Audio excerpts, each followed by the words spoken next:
Join the movement at feedingamerica.org/actnow. Brought to you by Feeding America and the Ad Council. Hey, this is Mika Zibanejad. Hey, this is Adam Fox. Catch every Rangers game right here on 880 ESPN. WHSQ and WCBS-FM HD2, New York. Got the #1 pick in the NHL draft, but the men that can't seem to stump. Do something dumb, that's an observation. CLT make them need to run. That's Lawrence Taylor. Cut them every trash, CMT for short. Wonder if we best once you peep the score. Up at the crack of dawn, top stories of the morning. While you're yawning, grab your coffee, rise and shine with 8:80 a.m. This is Drop Time. We provide highlights from your favorite teams. Got Dave and Rick making plenty of picks. It's Rule 76. Oh, wakey, wakey, eggs and bakey. Yeah, I will be the pancake dumpster. Yes, I was. I was the pancake dumpster. Yesterday, you listened to DiPietro and Rothenberg on this post-show brunch Thursday. I'm Rick DiPietro. I broke my toe yesterday. Oh, stop it. Swear to God. Let me take my sock off. My toe's mangled. My co-host, Dave Rothenberg. And then we made cocoa bars. Our amazing producers, the one and only, RJ Santillo. I think bottom I bring little to the table. I think it has I think you have a great bottom. In fact, can I be completely honest? You were walking the hallway the other day, and I was like, wow. Divine. This plays into our workplace slogan we came up with. Yep, comfortable being uncomfortable. How about very handsome? Mom makes the best flan I've ever tasted in my entire life. The one, only, weapon, Raymond Santiago. I deserve shame. No, you don't. You deserve love and happiness. Big shout out to the companies. Thanks for getting up with this. You can hear us every weekday morning, 6 a.m. to 10 a.m. right here on ESPN New York. And now you can see us on YouTube. Number to call, 1-800-919-3776. I can't wait for this Aaron Glenn era to be over with. You're nowhere near the end of the Aaron Glenn era. Oh, my goodness. I know. That's why I'm counting the next 34 games, and then we'll be rid of him. It just started, Ira. We have an unbelievable show planned for you today. Let's sit and break down the Joe Burrow trade. Wouldn't give you a second round pick. Real fun radio. Sounds great. Mets signed, you guessed it, another former Yankee. I have very interesting sound regarding Aaron Glenn I want you to hear. We'll hear from your quarterback, Jaxson Dart. I have a Knicks NBA Cup Championship banner update. We'll do winners and losers of yesterday's show brunch, Week 16. Yep, Dave, it's that time you asked me when it's like, oh no, the NFL season's almost over. Week 16 starts tonight. Seattle, crucial NFC West matchup. Sam Darnold and the Seahawks hosting Matthew Stafford and the Rams. We have Tim Hasselbeck at 8:30. Song is so much better. And as always on Thursday at 7:45, we got an Knobservations and Did It Happen in Florida. RJs, I mean, people from around the world tune in just to hear the stuff you missed. That's at around 9:15. But before we get to all of that, I think we need to address my behavior this week. I got dumped. Line me up some shots. Let's really get this thing done. What? Mock Dave's parenting. He drove in a beautiful Mercedes 4 hours. Wow. Way to battle. Stole his material. He's stealing my bits. That's what he does. You're a bit stealer is what you are. I don't want your bits. Might have insulted his physique. It's a nice shaped pec. You know what I mean? Like Dave's got more of a breast than a pec, you know? Why? Which clearly didn't sit well with him. I'll tell you this. There's people here that have bigger breasts than me. He's not wrong. Took a shot at his lovemaking. I bet you're a selfish lover. That's what you did. What does that mean? You know exactly what that means. And the real question is why? I panicked. Mm-hmm. Okay? Your mouth got the best of you. A lot of head trauma. Move right along. I'll tell you what I am good at, though. I'm great to shower with. Maybe, you know what, it's time to tone it down a little. Do you want unfun Rick? That's fine. I'll be nerdy sports Rick. I wonder what that would sound like. You're unwell today, aren't you? I watched the Steve Martin doc. That was great. Plays the banjo. He is great with that banjo. At the end of the day, though, as the old saying goes, the workplace is meant to be uncomfortable. Which admittedly can lead to some issues. I think it's fitting to end the year with a nice HR meeting. Sounds like a beautiful way to end the year. Here he is, the one and only. We love him. Thank you again for paying for a beautiful breakfast yesterday. Dave Rothenberg. Well, hello. How are you? There's a lot to do today. I mean, it's a Thursday. I just look at the number for the game tonight. The Rams are the underdog. A lot of money came in on Seattle. Yeah, yep. Seattle's -1.5, which now makes me nervous. Like you mentioned, we got this Jet story to get into. The Knicks are not going to raise a banner. The Mets make another signing from guess where? Of all the teams in baseball? The Yankees. Yep. Week 16, like you mentioned, starts today. Jaxson Dart, he better start to slide because teams are out to get him. We got to recap the brunch. We got Tim Hasselbeck, like you mentioned, Today's a day, my friend. Today is a day. How are you? I'm doing great. After what we did yesterday, I feel terrific. You're talking about the show outing? Show outing was, from start to finish. Place was beautiful. Food was good. Conversation was good. Stories were good. The team camaraderie was through the roof. High level, yesterday. yeah. It really was. It really was. It really was. It was very nice. Everyone was well behaved. The company was excellent. I don't mean the company that listens to the show. I mean the company that everyone was with from our station was excellent. John, I don't know that John won, and we'll get into it later who won. I don't know that John won. John tried to win. John did everything within his power to win. There was a strange moment, though, which I was thinking about on the way home. I was like, what? He totally freaked me out for no reason. I had a cup of coffee. I put the sugar from the table in the coffee, and it was sugar, that brown sugar. Yeah, it's like sugar in the raw, yeah. Right now, I thought it was going on. I thought it was brown. Actually, like brown sugar you put on like oatmeal. It was the sugar in the raw. Whatever. I knew it was sugar. I put it in. He goes, "Why are you putting sliced garlic into your coffee?" I was like, "What? What?" And then, of course, because I have no confidence at that time, I go, "Why am I putting sliced garlic into my coffee?" And then he has to take it, just kind of sprinkle some on a napkin, taste. He's like, "No, it's not sliced garlic. It's sugar." Of course it was sugar. Right. We're at a brunch spot that was, at the moment, really kind of hammering home the whole breakfast thing. And everyone at the table pretty much got coffee. And in his mind, it was the largest garlic shaker of all time. Right. Now, if we're at, like, Mario's Pizza, then there's a chance that big thing of sugar is, in fact, a big thing of garlic. But no.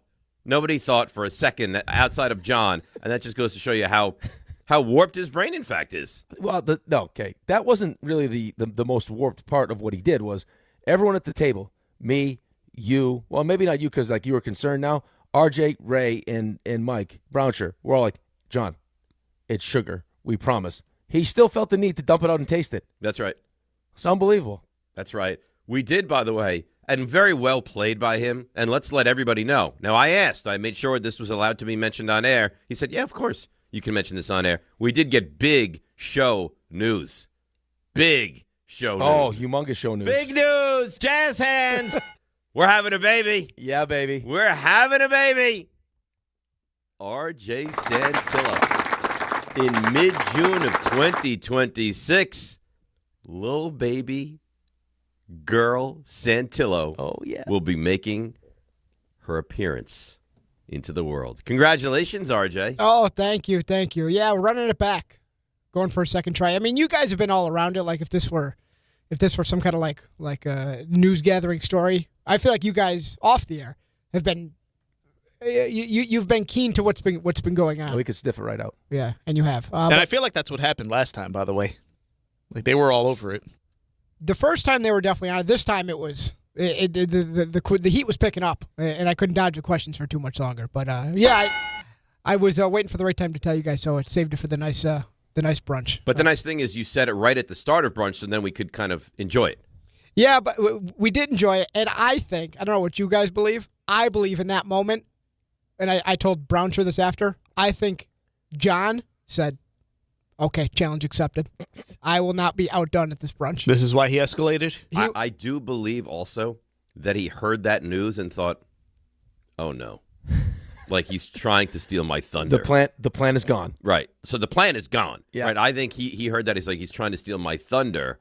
And I don't know that I feel great about this. And then John went crazy. Yeah. Crazy. Like nothing is off limits. I think he has a couple. So the plan's gone. He has a couple stories he keeps in his break glass in case of emergency, and he said, "All right, here we go." I stand by it.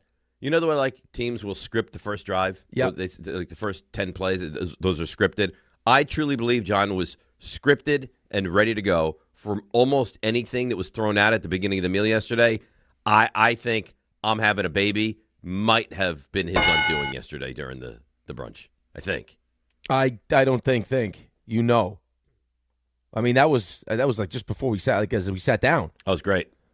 Right? I mean, before we got the whole, like, hey, another table's coming in. Let's all squish into this one table. that gets dropped, everyone's fired up, and then John's face, you could just see it. Yeah.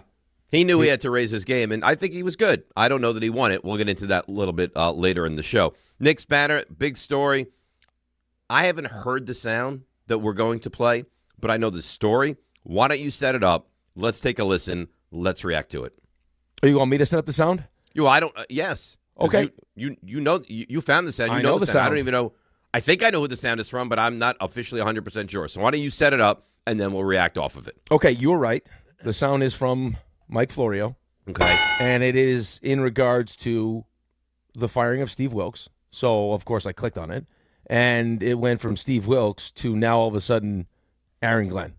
Because I think it's all, for us, it's a foregone conclusion. This is Aaron Glenn's team. Aaron Glenn is going to come back. And then, not so fast, Mike Florio says. Aaron Glenn is a defensive head coach, and he fired his defensive coordinator. There's just something odd about that. If the defense is so bad that the coordinator should be fired, I think you're putting yourself a little too close to the flame. I still think there's a chance it's going to be one and done for Aaron Glenn in New York, and I think this move that he made is a manifestation of what he's feeling right now, rearranging the deck chairs on the Titanic as he's 3 weeks away from possibly being one and done as the New York Jets head coach. And I'm a big believer in admitting mistakes and not doubling down, but you still are admitting the mistake. And he's admitting by firing Wilkes that what he did is what he shouldn't have done. And we see it with offensive coaches. When you become a head coach, you don't abandon your offense. You bring your offense and you run your offense. And the only time that I think it's worked with the defensive guys when Mike Tomlin went to Pittsburgh, Dick LeBeau, he's got it. I'm not going to mess with it. It's working. I'm not going to screw it up. That's far different from I'm just going to bring in some coordinator and let him run a defense even though it's different than mine. So I think there's a chance Aaron Glenn's going to be one and done. We'll see what the Jets do. Now, here would be my question, reaction to that. It's a great piece of sound. Is that Mike Florio is dialed in. He's very good. He's smart. He knows the NFL very, very well. Is this a Mike Florio opinion piece? Or is this a Mike Florio, I'm hearing stuff, and I wouldn't be surprised if this were to happen? You think it's just his opinion? Right. It felt like it was his opinion. It felt like what he was taking away from why Steve Wilkes was fired when Steve Wilkes was fired was because Aaron Glenn is feeling some heat and wants to make sure over the next couple weeks it looks better so he doesn't get fired, which I never get the sense that he's going to be one and done. No. Now here's what I would say to that. If you said, Dave, is Aaron Glenn a good head coach? I would say no. Guys outside, the occasional, last year the Patriots, but they knew that they wanted Mike Vrabel. For the most part, Rick, in pretty much knowing that you're not going to have a very good season. Now, it's been worse than expected, but you knew it wasn't going to be very good. Firing the head coach would be a really, really, I'm not saying a bad decision. I'm saying a weird decision. It would be a weird decision. I agree with that, especially because it feels like this is his team. Like, even above Darren Mushi, who's actually made some good moves. Like, of the two, Darren Mushi's actually done a much better job than Aaron Glenn has done. So I assume that Aaron Glenn is going to come back. It does feel weird just how the whole thing was set up, right? Like, after you go up 48 points, it was, hey, I let Steve Wilkes run his system. I'm going to watch the tape. I'm going to evaluate everything. I'm going to evaluate every coach, every player. I'm going to evaluate myself. And then, boom, Steve Wilkes is gone. Like, just on the heels of Steve. No, this isn't me. Guys, this is Steve Wilkes running Steve Wilkes' defense. Yeah, and I guess what Florio is saying, and which I think he's right, is, but no, that's not right. You're the defensive guy. You were brought in to be the head coach, of course, the CEO, of course, and the defensive mind. And if the defense stinks, we're not waiting until week 15 after you get destroyed in Jacksonville to decide to make some kind of a change. You need to get your hands dirty and start making some. You don't turn over the opposition. You can't stop the running game. Your defense is a disaster. Can't tackle. You can't tackle. You never get home on a blitz. What do you do well? So yeah, I do think that Steve Wilkes in many ways was the scapegoat, and we knew because of RJ and because of others that have told us that Steve Wilkes wasn't going to be good to start the season. But come on, man. You're Aaron Glenn. You got to get involved with this defense. Not to mention all the one and dones for Steve Wilkes, right? I guess the reason why, if you sit back and in the way you just explained it and think about the decision, season's done, right? Like, the season's over. We don't want to win any more games. Like, in theory, I let Steve Wilkes keep doing what Steve Wilkes is doing because the more games we lose, the better. right? We had our win against Atlanta that everyone felt good about. Yep. And now we're getting our teeth kicked in, but it doesn't matter. I mean, would we like to be more competitive? Yes, but at the end of the day, we want to lose these games. So why make the change now unless you were feeling some heat, unless someone up top told you, hey, you're the defensive guy. Our defense is getting embarrassed 2 weeks in a row. Fix it, because it's not a great look for you. And that's why he fired Steve Wilkes. Right. So, I mean, is it going to look different against Buffalo? Probably not. Is it going to look different against New England? Probably not. Will it look different this week against New Orleans? It better. I mean, that's convenient time to do it. Right. Very convenient time to do it. But, you know, if your job is on the line and you see what's on the way in the following weeks, you better come out and play some better defense this week, or I guess there really could be a chance that Aaron Glenn is out after just one season, which would be bizarre. Well, just be competitive, right? Like, I mean, don't let Miami, walk up and down the field in their first couple possessions so the game's over. Don't let, Jacksonville Miami, who 2 weeks later now is benching their quarterback because he's just no good. Oh, right, they're going with Quinn Ewers. Like, and knowing that they have a $99 million cap hit to move off of Tua, they decided to make the change. Yeah, I would still be shocked if Aaron Glenn is fired after 1 year. And I think the other part of this is just how important the next decision for this team is going to be. Like, Huge. if you have any sense that he's not doing a good job and he's not a good coach, like, you can't double down on the mistake and then all of a sudden now let him draft the quarterback. If he's not good, he's not good, and you hire someone new. Now, I would say this. It would be weird. It would be jarring, and I think I would say concerning, but I mean, it's the Jets. Everything is concerning, and you're worried about everything. Would it even be bad, though? Like if you're Woody Johnson and you're the front office, and you're Darren Mushi, whoever else, and you say, he's not good, okay? He's in an unenviable position where we don't have a lot of talent. We underperformed. The quarterback was worse than we even anticipated, but he's not good. Isn't the right thing to do, being that you have so much draft capital and draft equity and are trying to change the fortune of this team? Wouldn't the right thing to do, even though it's a strange decision, be to move on from Aaron Glenn? Yeah, I mean, there are reasons, like, outside of doing what's in the best interest of the team that could make you want to keep him, right? I mean, that's an expensive mistake you're going to have to eat. Right, it's just not a 1-year deal he's on, so it's going to be an expensive mistake. But and it's an embarrassing mistake. Yeah, I mean, it is. It is for the time being. But what's more embarrassing is if your gut instinct tells you to fire him and moving forward with that guy. Yes, right. And now all of a sudden he takes whoever, or they trade up to take the quarterback that doesn't work out, and he wastes a couple of those first round picks, and now the whole plan is gone essentially. And now you have to do what you felt like you should have done in the first place. So that's the first time I heard that. I know we've kind of talked around it, but I mean, we would always come to kind of the same conclusion: is there's no way that they're going to fire him after one season. I didn't think so. And listen, to be quite honest with you, I still don't think so. But as much as I don't believe it happens, if it were to happen, and I heard that, I don't think it's the worst thing in the world if you're the Jets. No, depending on who you hire, right? Like, I mean, depending on who the next guy ends up being. Right? I mean, do you fire him and bring in Mike McCarthy or someone like that, knowing that you're going to draft the quarterback? I mean, whoever the next coach is, like, the reason why it's worked so well in New England is because we know Mike Vrabel's a great head coach. He brings in a great offensive coordinator. They already have the quarterback, which we don't have. And the whole reason why, Gerard Mayo was hired was because the owner promised him that when Bill Belichick was gone, that he'd be the head coach. Right? We just did a full search. I mean, we're interviewing the coach of Maryland. Like, that's how intense the search for a coach was, and they all settled on, Aaron Glenn's a leader of men. He's been through a rebuild in Detroit. He's a former Jet. He'll get the job done. So it would seem a bit crazy to fire him after 1 year, but if that's what you feel like you should do, right? No, I think if that's what you feel like you should do, then you should do it. I just think it would be a bad look and it would be very strange. The problem is you don't trust the guy that's making the decision in the first place. So you're never going to trust anything then?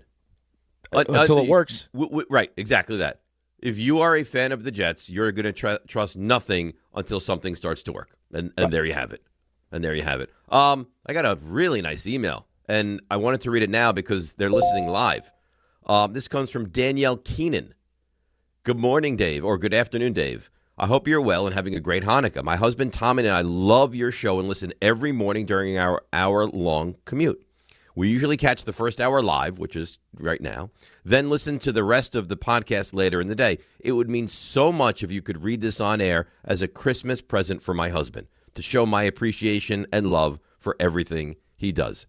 He's always typically blown away by my sports knowledge, all of which I acquire from you and the show. Thank you so much. I hope everyone on the show has a wonderful holiday season. Best always. So that's nice, right?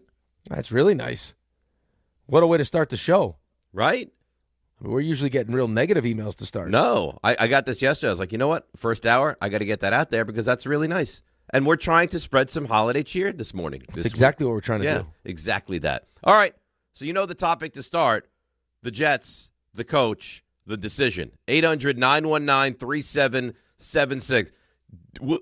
Would you be on board for that? Or even if you don't like what he's done, do you look and say he deserves at least one more year? 800-919-3776. Very busy, very bouncy. Thursday, DNR with you, ESPN, New York. I know that hiring can be challenging. You sort through tons of resumes and you get too many so-so applicants. You're just waiting for someone to match your role perfectly. Well, now, there's a place where you can meet them fast. ZipRecruiter.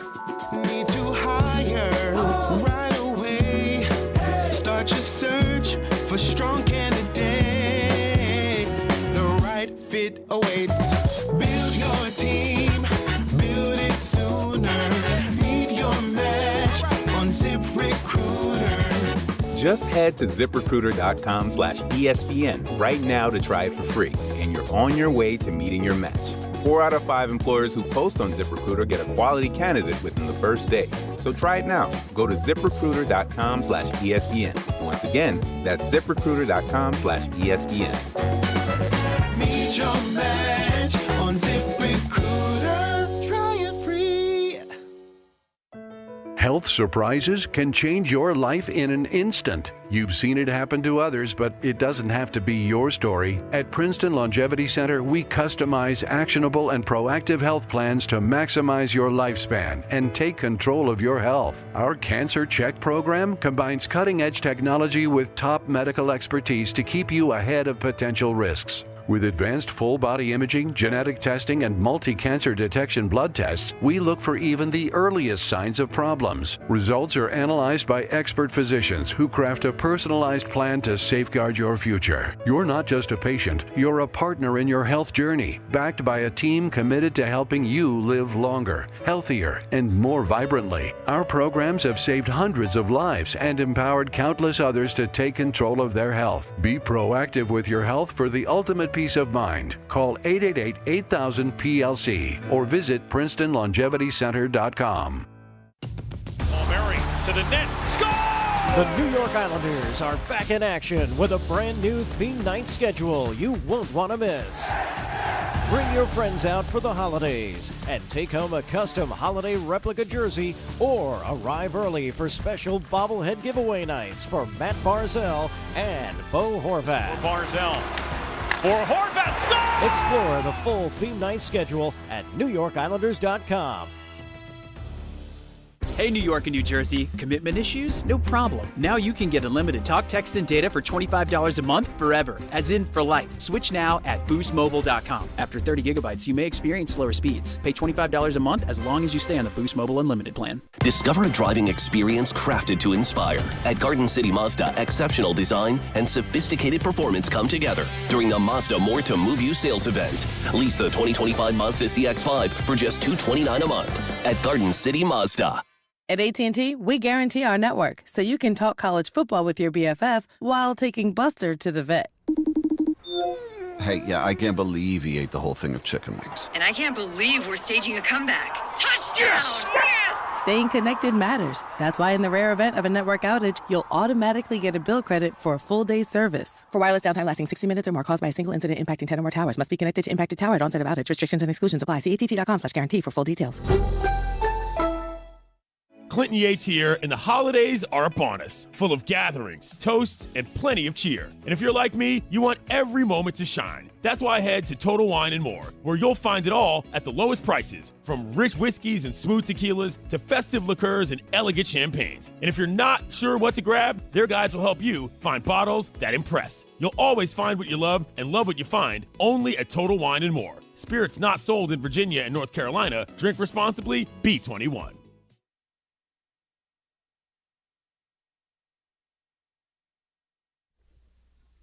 All right, DNR with you, ESPN New York. Jefferson is running point on the YouTube. Oh, great. You can get involved in the YouTube chat. Ugh. Yeah, I know why you would have that reaction. A filthy Jaguars he fan. wrote not someone listening, watching that he wrote on behalf of. He wrote on behalf of himself. He said, I'm surprised there's any word about Aaron Glenn getting replaced after 1 year. That defense looked really, really good against the Jaguars. Of course. He's not a great guy. Did he write that in his Tony Baselli jersey that he was wearing? I don't know. I don't know that he wears the Baselli jersey. I think he just travels with the Baselli jersey. Which is even worse. Yeah. I mean, would you travel with the Giants jersey that you're not wearing? No. Like, do you have your Darren Waller jersey in your bag? No. Right. I wouldn't show up to work and then if someone says something negative or nasty about my team, be like, oh yeah, well look at this jersey Yeah, that look, I travel with. I'm gonna just hang this right here. No. I mean, if you're gonna wear it, wear it. Like, don't hide it. Like, represent your team. Own it. Wear the jersey. That's fine. And then you can stand in the studio. You don't have to just like, oh, hey, I had this hidden in my desk just in case, and I'm going to hang it over here by RJ. Right. He has that as a prop just in case. He's a coward is what he is. You think? He's a tall, lanky coward. I wouldn't go as far as saying coward. With Tall, with a creepy mustache. I would agree that the mustache, it's not a great look. But here's what I would say. It works for him. It works for him.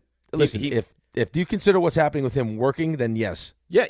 I mean, he has a nice girlfriend, right? I think. He's employed at numerous different spots. For now. He seems to be living a good, solid life. Right? Yeah. He's a I social feel like he's guy. Right, but Dave, I think we could both agree, he's kind of taken all of his eggs and thrown them right in this basket. Of this lady friend? Yeah, because, I mean, the whole multiple jobs thing that could turn in a second. In a second. Well, it's because she's his boss at the other job. Right. I mean, talk about just not, doing where you eat. Yeah, I'm trying to clean it up, but it's like not even where you eat. It's on the plate. Yeah. Directly on the I would plate. agree with that. Yeah. But you know what? It's living. Oh, it's living. That's living. Like, you talk to your parents back in wherever you're from. Was he from South Carolina, maybe? And it's from money. He's from money. Oh, yeah, definitely. Yeah. And not just like new money. He's generational wealth. Yeah, he is blue blood, old school money. Yeah. And I'm getting word that he just moved into a very fancy New York City apartment. Shocking. Right. So he's definitely for money. But, I mean, think about what this guy's done. You talk to, like, the folk back home. And, like, they probably look at New York as like, oh, God, Howard Jefferson has moved to New York. Jefferson, how are you doing? I'm dominating New York. Yeah. All right. I have 2 jobs. I'm bartending.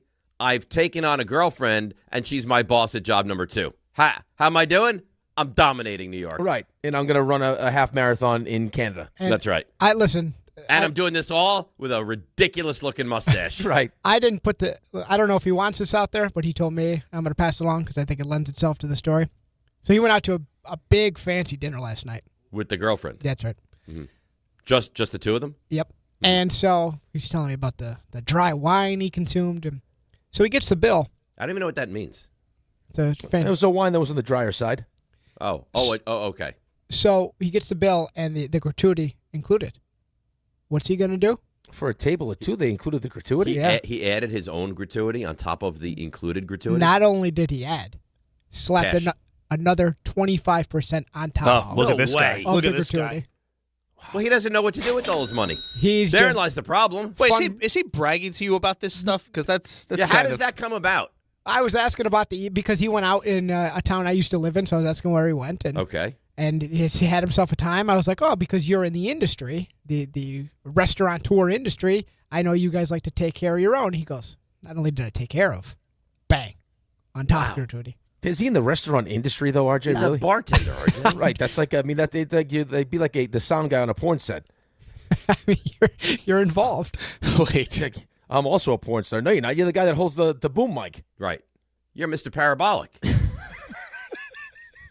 Yeah, I don't know. But I think doing it is fine. Even commendable. Yeah, but telling people about bragging it, that's the about problem. it is where you have the disconnect for me. Right. Right? Like how does that come about? So we're out and why can't you mention the name of the city that this was in? Well, it was in Hoboken. Okay, yeah, but why we like the place that I used to live? Like, Well, that's why I was asking more questions. Because RJ's got skellies over there. He doesn't want to. He doesn't want to let people know. Well- do you? Like you walk down the streets of Hoboken and are people going to come running out of their buildings like, you owe me money?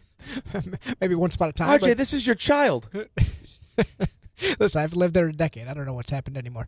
But I think what happened was he didn't realize upon putting the bill back to the server.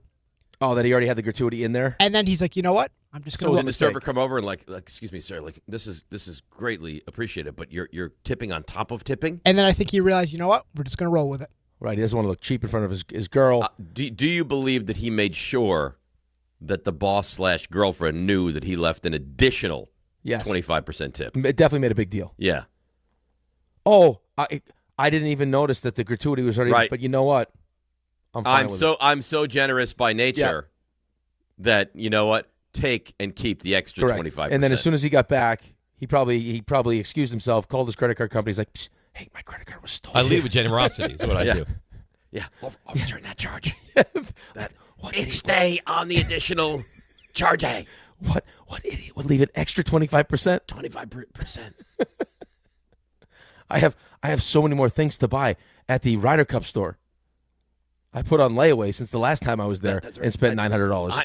Wait, is this Mr. Gibson that spent $900 at the Ryder Cup? Yeah, that's me. And now you want to leave a 25% tip on top of a tip? I mean, You're a crazy man, Mr. Gibson. He went wild. The He Savage went wild. I feel like Jefferson and I could have a real good time.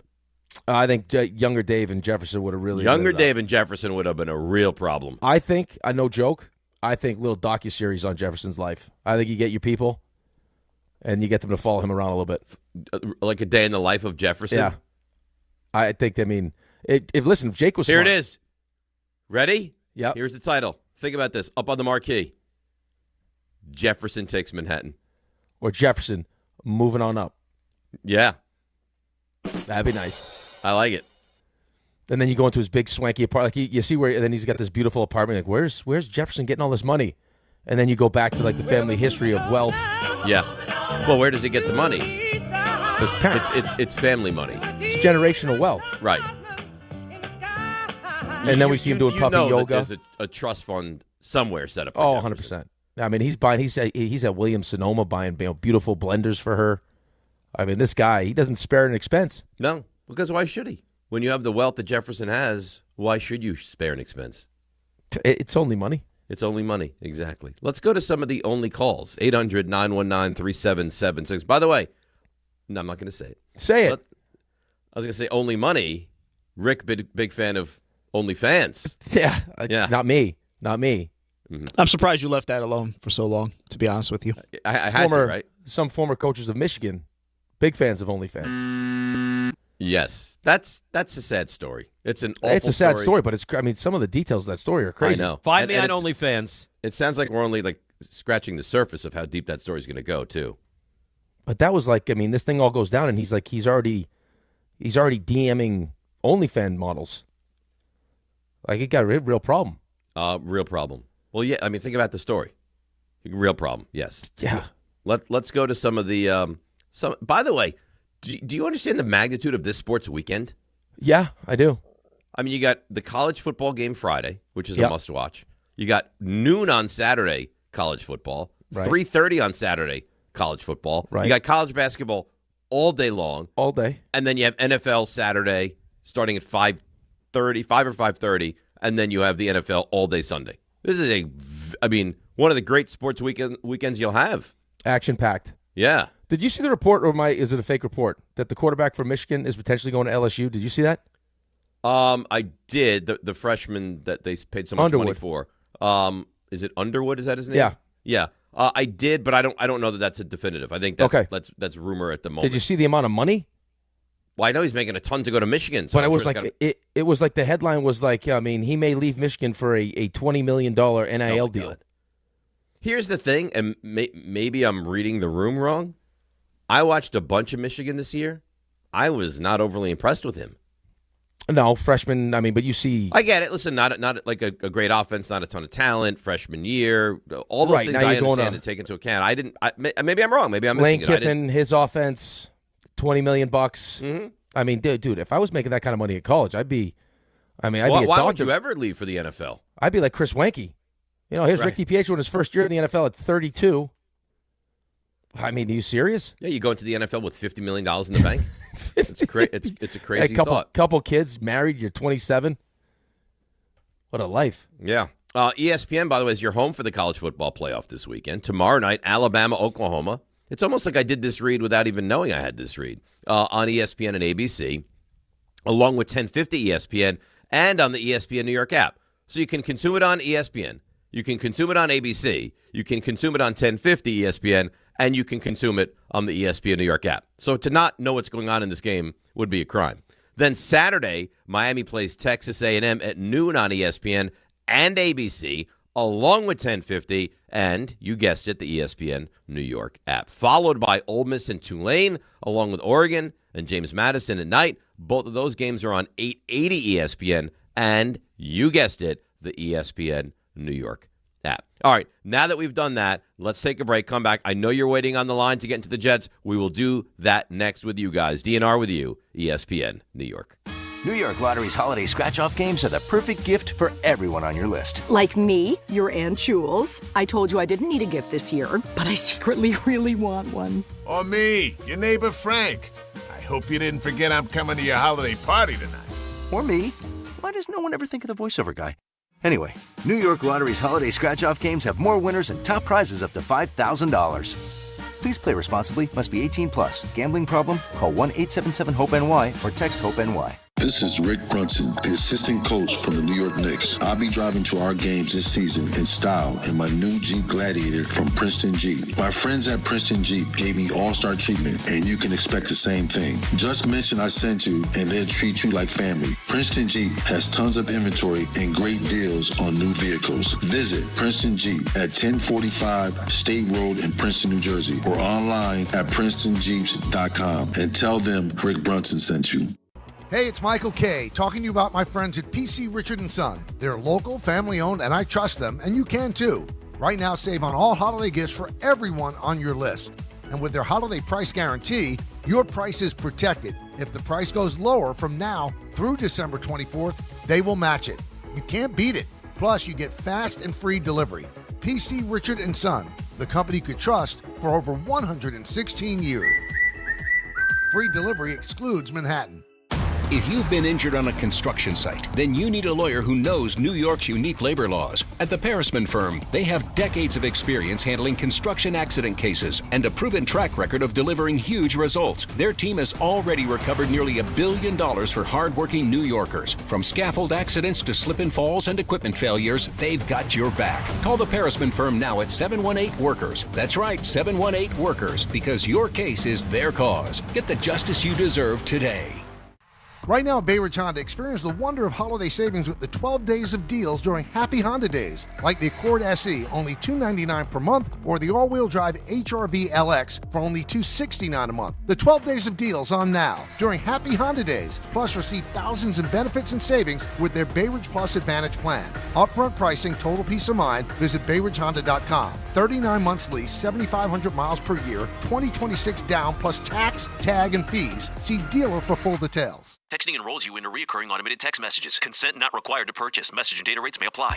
Man, I love seeing the old gang at these reunions. Did you see Brian? He's in better shape than he was 25 years ago. How is that even possible? Yep, I ran into him a few weeks ago and had to ask. He told me he started taking Nugenix Total T2. The testosterone booster? Yeah, but it's way more than that now. It also skyrockets your nitric oxide in as little as 3 hours. I started taking it right away and I'm already seeing results. I was wondering what you were doing. You seriously crushed me in that pickup game last week. Yep, after 40, energy, energy, strength, drive, it all starts going downhill. But with T2, I feel like my old self again. Stronger, leaner, and my energy is way up. My wife even noticed a difference. They're giving out complimentary bottles right now. Just send them a text. Text CAR to 321-321 for your complimentary bottle of new Nugenix Total T2. Text now and you'll also get a free bottle of Nugenix Thermo X, our most powerful fat incinerator. That's CAR to 321-321. These statements have not been evaluated by the FDA. Product not intended to diagnose, treat, cure, or prevent any disease. You live for this.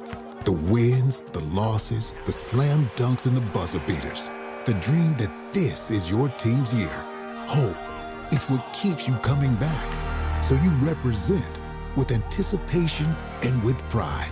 Because when everything's on the line, your support means everything. That's why the NBA Store is here to support you. Check out the largest selection of official NBA gear at NBAstore.com. A Fanatics experience.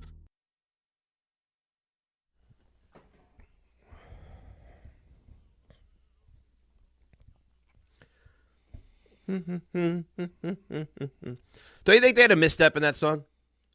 Why? What's the misstep? You may not have the dash. No, you may not have the cash.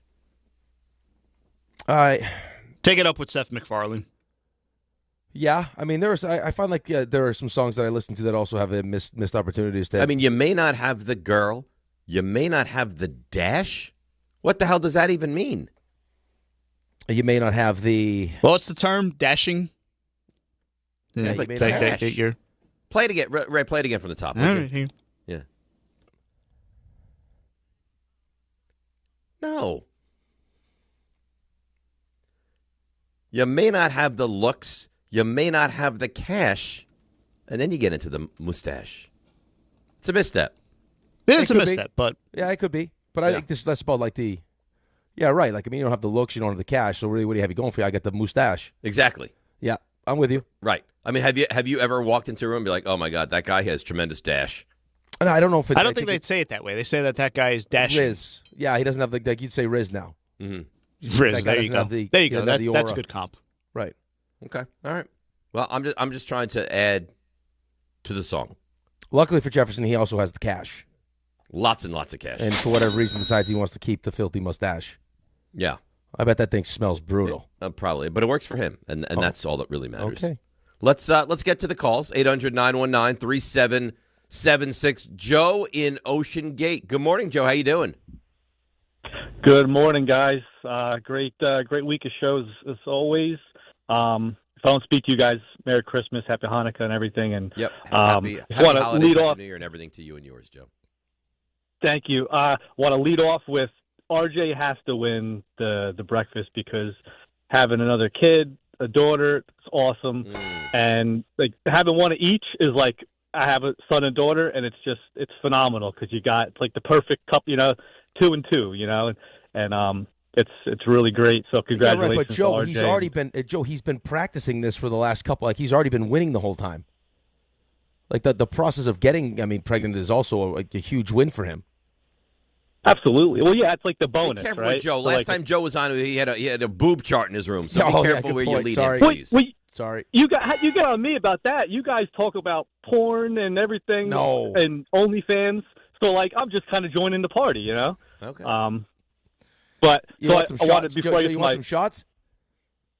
Yeah, sure. I got some It brings me shots. back to my Joe will do 12-year-old anything. self Don't where I tempt had Joe. one of those posters that had all different shapes and size bosoms. My favorite one was the bodacious.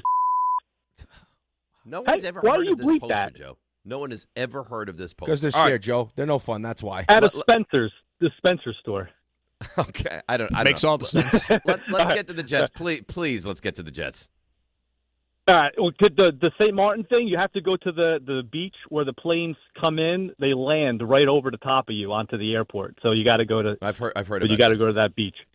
It's phenomenal. So you can flash the airplanes. Jets. Yes. And I think you would go missing if you ever made it to St. Bart's too.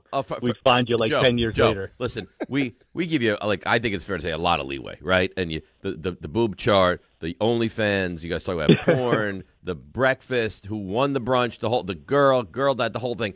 For dear God, our sports, please get to the Jets. All right. So I feel horrible for Ira. Like as a Giants fan, like we've been dead inside for a while, and thank God we got a quarterback, which I believe we do. But to not have, like, we've had championships pretty recently, and he just sounds so dead inside and defeated. And to be a Jet fan, I give him all the props in the world for not, jumping ship and going into the portal. But yeah, I mean, you got to keep the coach at least for another year or two, right? Because I mean, Campbell, he didn't start off great.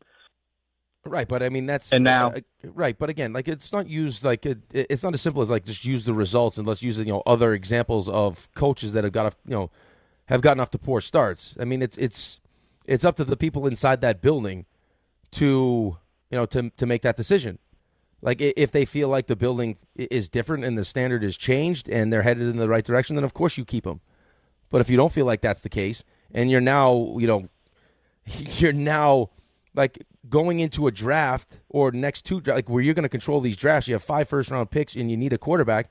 Like you can't risk taking that chance. And if you're Woody Johnson and Brass and you're called into a room and it's like, all right, do you think Aaron Glenn is going to be a good coach? No.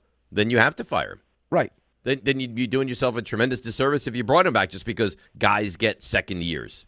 Well, you know what, too? I mean, it actually makes me think of how much dumber the decision to bring Dable and Shane back was. Now, luckily for you, it worked out because Dable is smart enough to recognize, or one of the things one of his strengths is he can recognize a quarterback. Yes, right. But like if all these things are happening behind all the things that came out once he was fired were happening the entire time behind closed doors, and Abdul Carter was late, and all these different things were allowed to happen. Why would you bring him back? And then you had and then you had the season that you had. So it wasn't even like you had wins. Like, listen, the guy's not great, but we win football games, so we'll keep him. Like, behind closed doors, it sounds like the place was a mess. There was no leadership. Mm-hmm. And you just had maybe the most embarrassing season in the history of your franchise, and you still brought him back. Still brought him back. I mean, that's crazy. You might look back on that 5 years from now and go, oh, thank God we brought him back, because he was the champion. That's just dumb luck, though. For total luck. Total luck. Listen, if you know, you know. Right? I mean, you meet a significant other, on the first date, on the second date, that's great. Then that's it. You move in that direction. I'm just saying it's jarring. And it's hard to have much, if not any, confidence in the Jets. Yeah, I mean, the only one right now, I mean, that you really have confidence in is Darren Muji. I think he's actually done a pretty good job. Darren Muji's done a pretty good job, seemingly, yes. But there is no way. But he's got his work cut out for him, man. Yeah, but there's no way. I mean, there's no way they thought this team was going to be this bad. Mm-mm. There's no chance. Well, nobody did. I know the expectations weren't crazy expectations, and I mean whatever Vegas said. Well, that's the number how bad was it is, right? Is the expectations were 5.5, and it's been so bad that there's even a discussion about firing the coach. I don't know how much of a discussion it really is. I don't know if that was just Florio connecting dots. That's kind of what it feels like. He's not a dumb guy, though. Well, I just think the timing is strange. Right? I mean, you got 3 games left in the season. You don't want to win these games anyway. Right. You want to lose. So what's the best way to lose? Let's have a guy who's not a very good defensive mind. I mean, if the Jets go out there and beat the Saints, which, by the way, could happen, you're going to show up on Monday and you're going to be beside yourself. I can't believe we won. Now just sweeten what you have to pay to the Giants. Sweeten. Yeah, well, until you beat the Raiders. And then that'll change your whole excitement. Oh, yeah, it would. Luckily for me, I won't have to be on the air the next day. But you'll hear me from St. Martin. I mean, you'll probably be in some prison in St. Martin. Probably. Yeah, which is great. So because this is what I do, I was listening to the First Draft podcast. Oh. With Mel. RJ, you're a big consumer of the First Draft podcast, aren't you? Where's RJ? He's probably looking at there's no calls. I looked. There's no calls. So somebody called the contest line. And I was talking to that person. Oh. Did they win? No. They did not win. I have nothing to give away. They did not win, no. You want to give something away? Give Jefferson away. It is a man. I mean, maybe we'll get to him later. It's a man that thinks that Tua is going to be the starting quarterback of the Jets. Who does? The guy that called the contest line? Yes. Yeah, that's not even. What contest would we have won to get that? You won Tua. Great. Congrats. Yeah, I listened. Please. If there's a God in heaven, the Jets will bring in Tua to be the quarterback. Right. Why would you want this? A race to the next concussion. Tua versus Jaxson First of all, how do the Dolphins manage that? First of all, they just eat Dolphins pick up some money there. A lot of money. They will pick up some money in their pocket, but they're going to eat, what, 90? 99. Oh, yeah. I listened to the First Draft podcast quite a bit. There was a new one yesterday, actually. Yeah, exactly. So I listened to it. Not the whole thing, because almost an hour long, but great content-wise. Yes. They jump on. I don't know if you noticed this. The first thing they say, and Fields said, he goes, no one is discussing this. And I thought, what is no one discussing? And then he gets into it. I'm like, no, we're discussing this. He goes, I don't think you realize, not this week, next week, 4:05 Eastern, the magnitude of the football game in Vegas. The Giants and the Raiders play probably for the number one pick in the NFL draft. And he's going, how big this is, and no one is talking about it. It's not something that's on anyone's radar. And I'm like, hey, pal, we talk about this on the show all the time. Did you pick up on that little start to the podcast, RJ? I did think of you. Mm-hmm. I did think of you. But, I mean, yeah. There's a lot of firepower on that podcast, too. I think we had to get you on there. Greeny, Mel, Field. You'd fit right in. Well, I think I'd be good on that podcast. I think you would as well. Yeah, that's the Super Bowl here. It's the biggest game that'll be played in New York football from now until week 1 next year. Right, because and maybe I'm wrong. I mean, I'm assuming the Giants are going to lose to Minnesota, who looks like they have something to play for, and they're not trying to lose games, and their defensive coach is good, and McCarthy's been better. And then the Raiders, I can't even think of who they play, but I don't think it matters. I'm sure they'll get waxed in that game. And then Raiders play Houston this week. Yeah, so they'll get destroyed. And then that sets up. They call Michigan Ohio State the game. That sets up the game. Giants, Raiders. Raiders go at Houston, Giants, and then Kansas City. So, at what Kansas you guys? City? Or home? No, they're home against Kansas City. Listen, they can win that game. We'll see what the Chiefs maybe, are. but maybe they'll be so devastated after their big loss to the Giants that they'll just fold it up.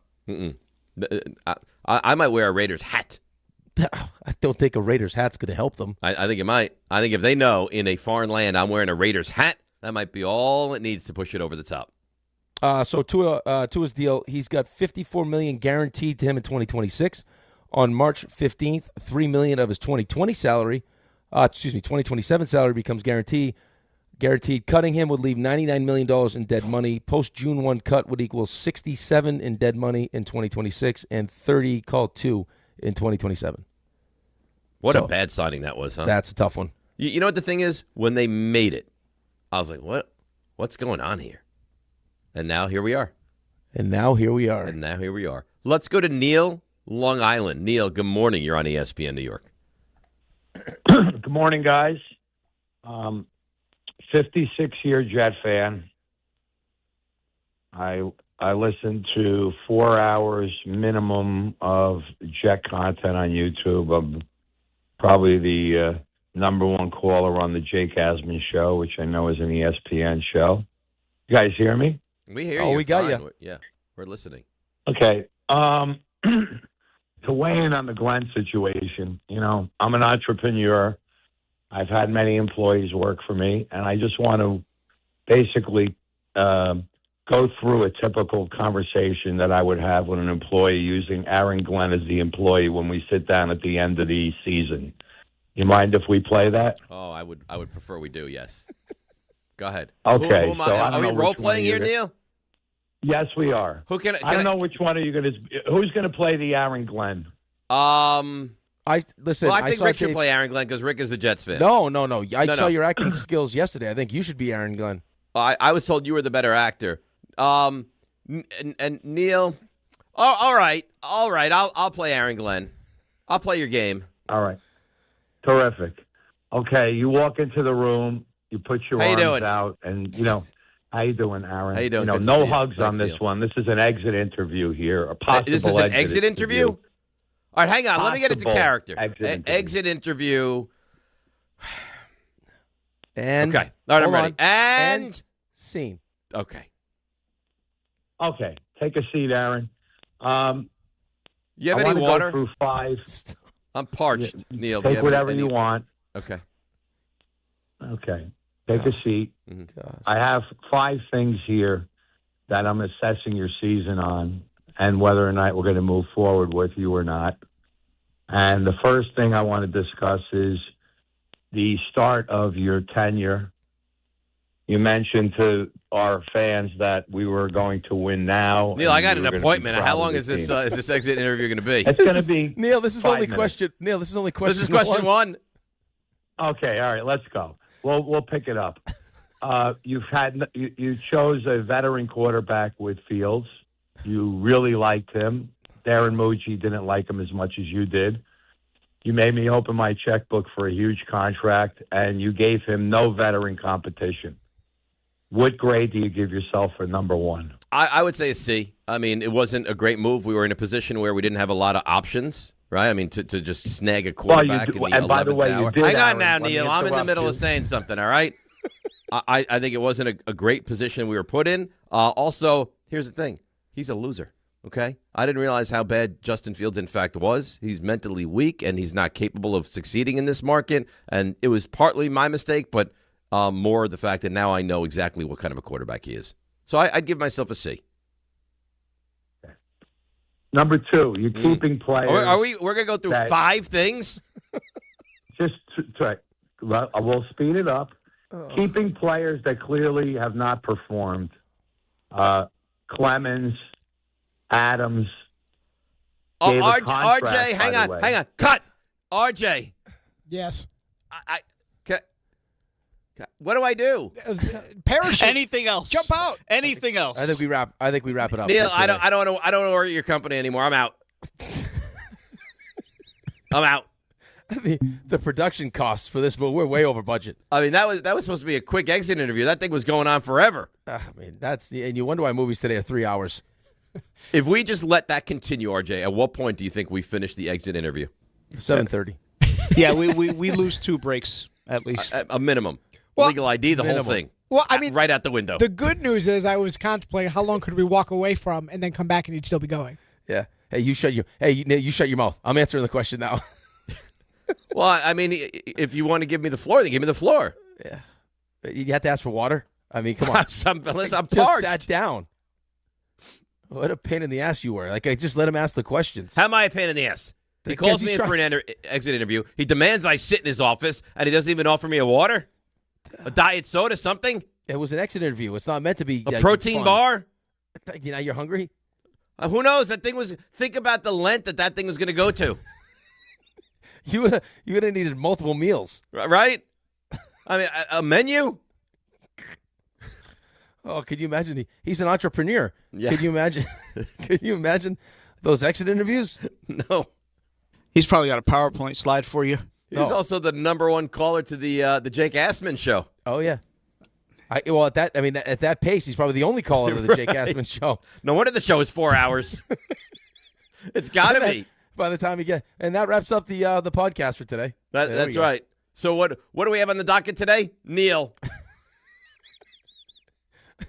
The best is let's speed this up. Hey, we're still in question 1. We're still in question 1. That was phenomenal. All right, let's take a break. We'll get to. I didn't realize. Does RJ get any of the blame for that?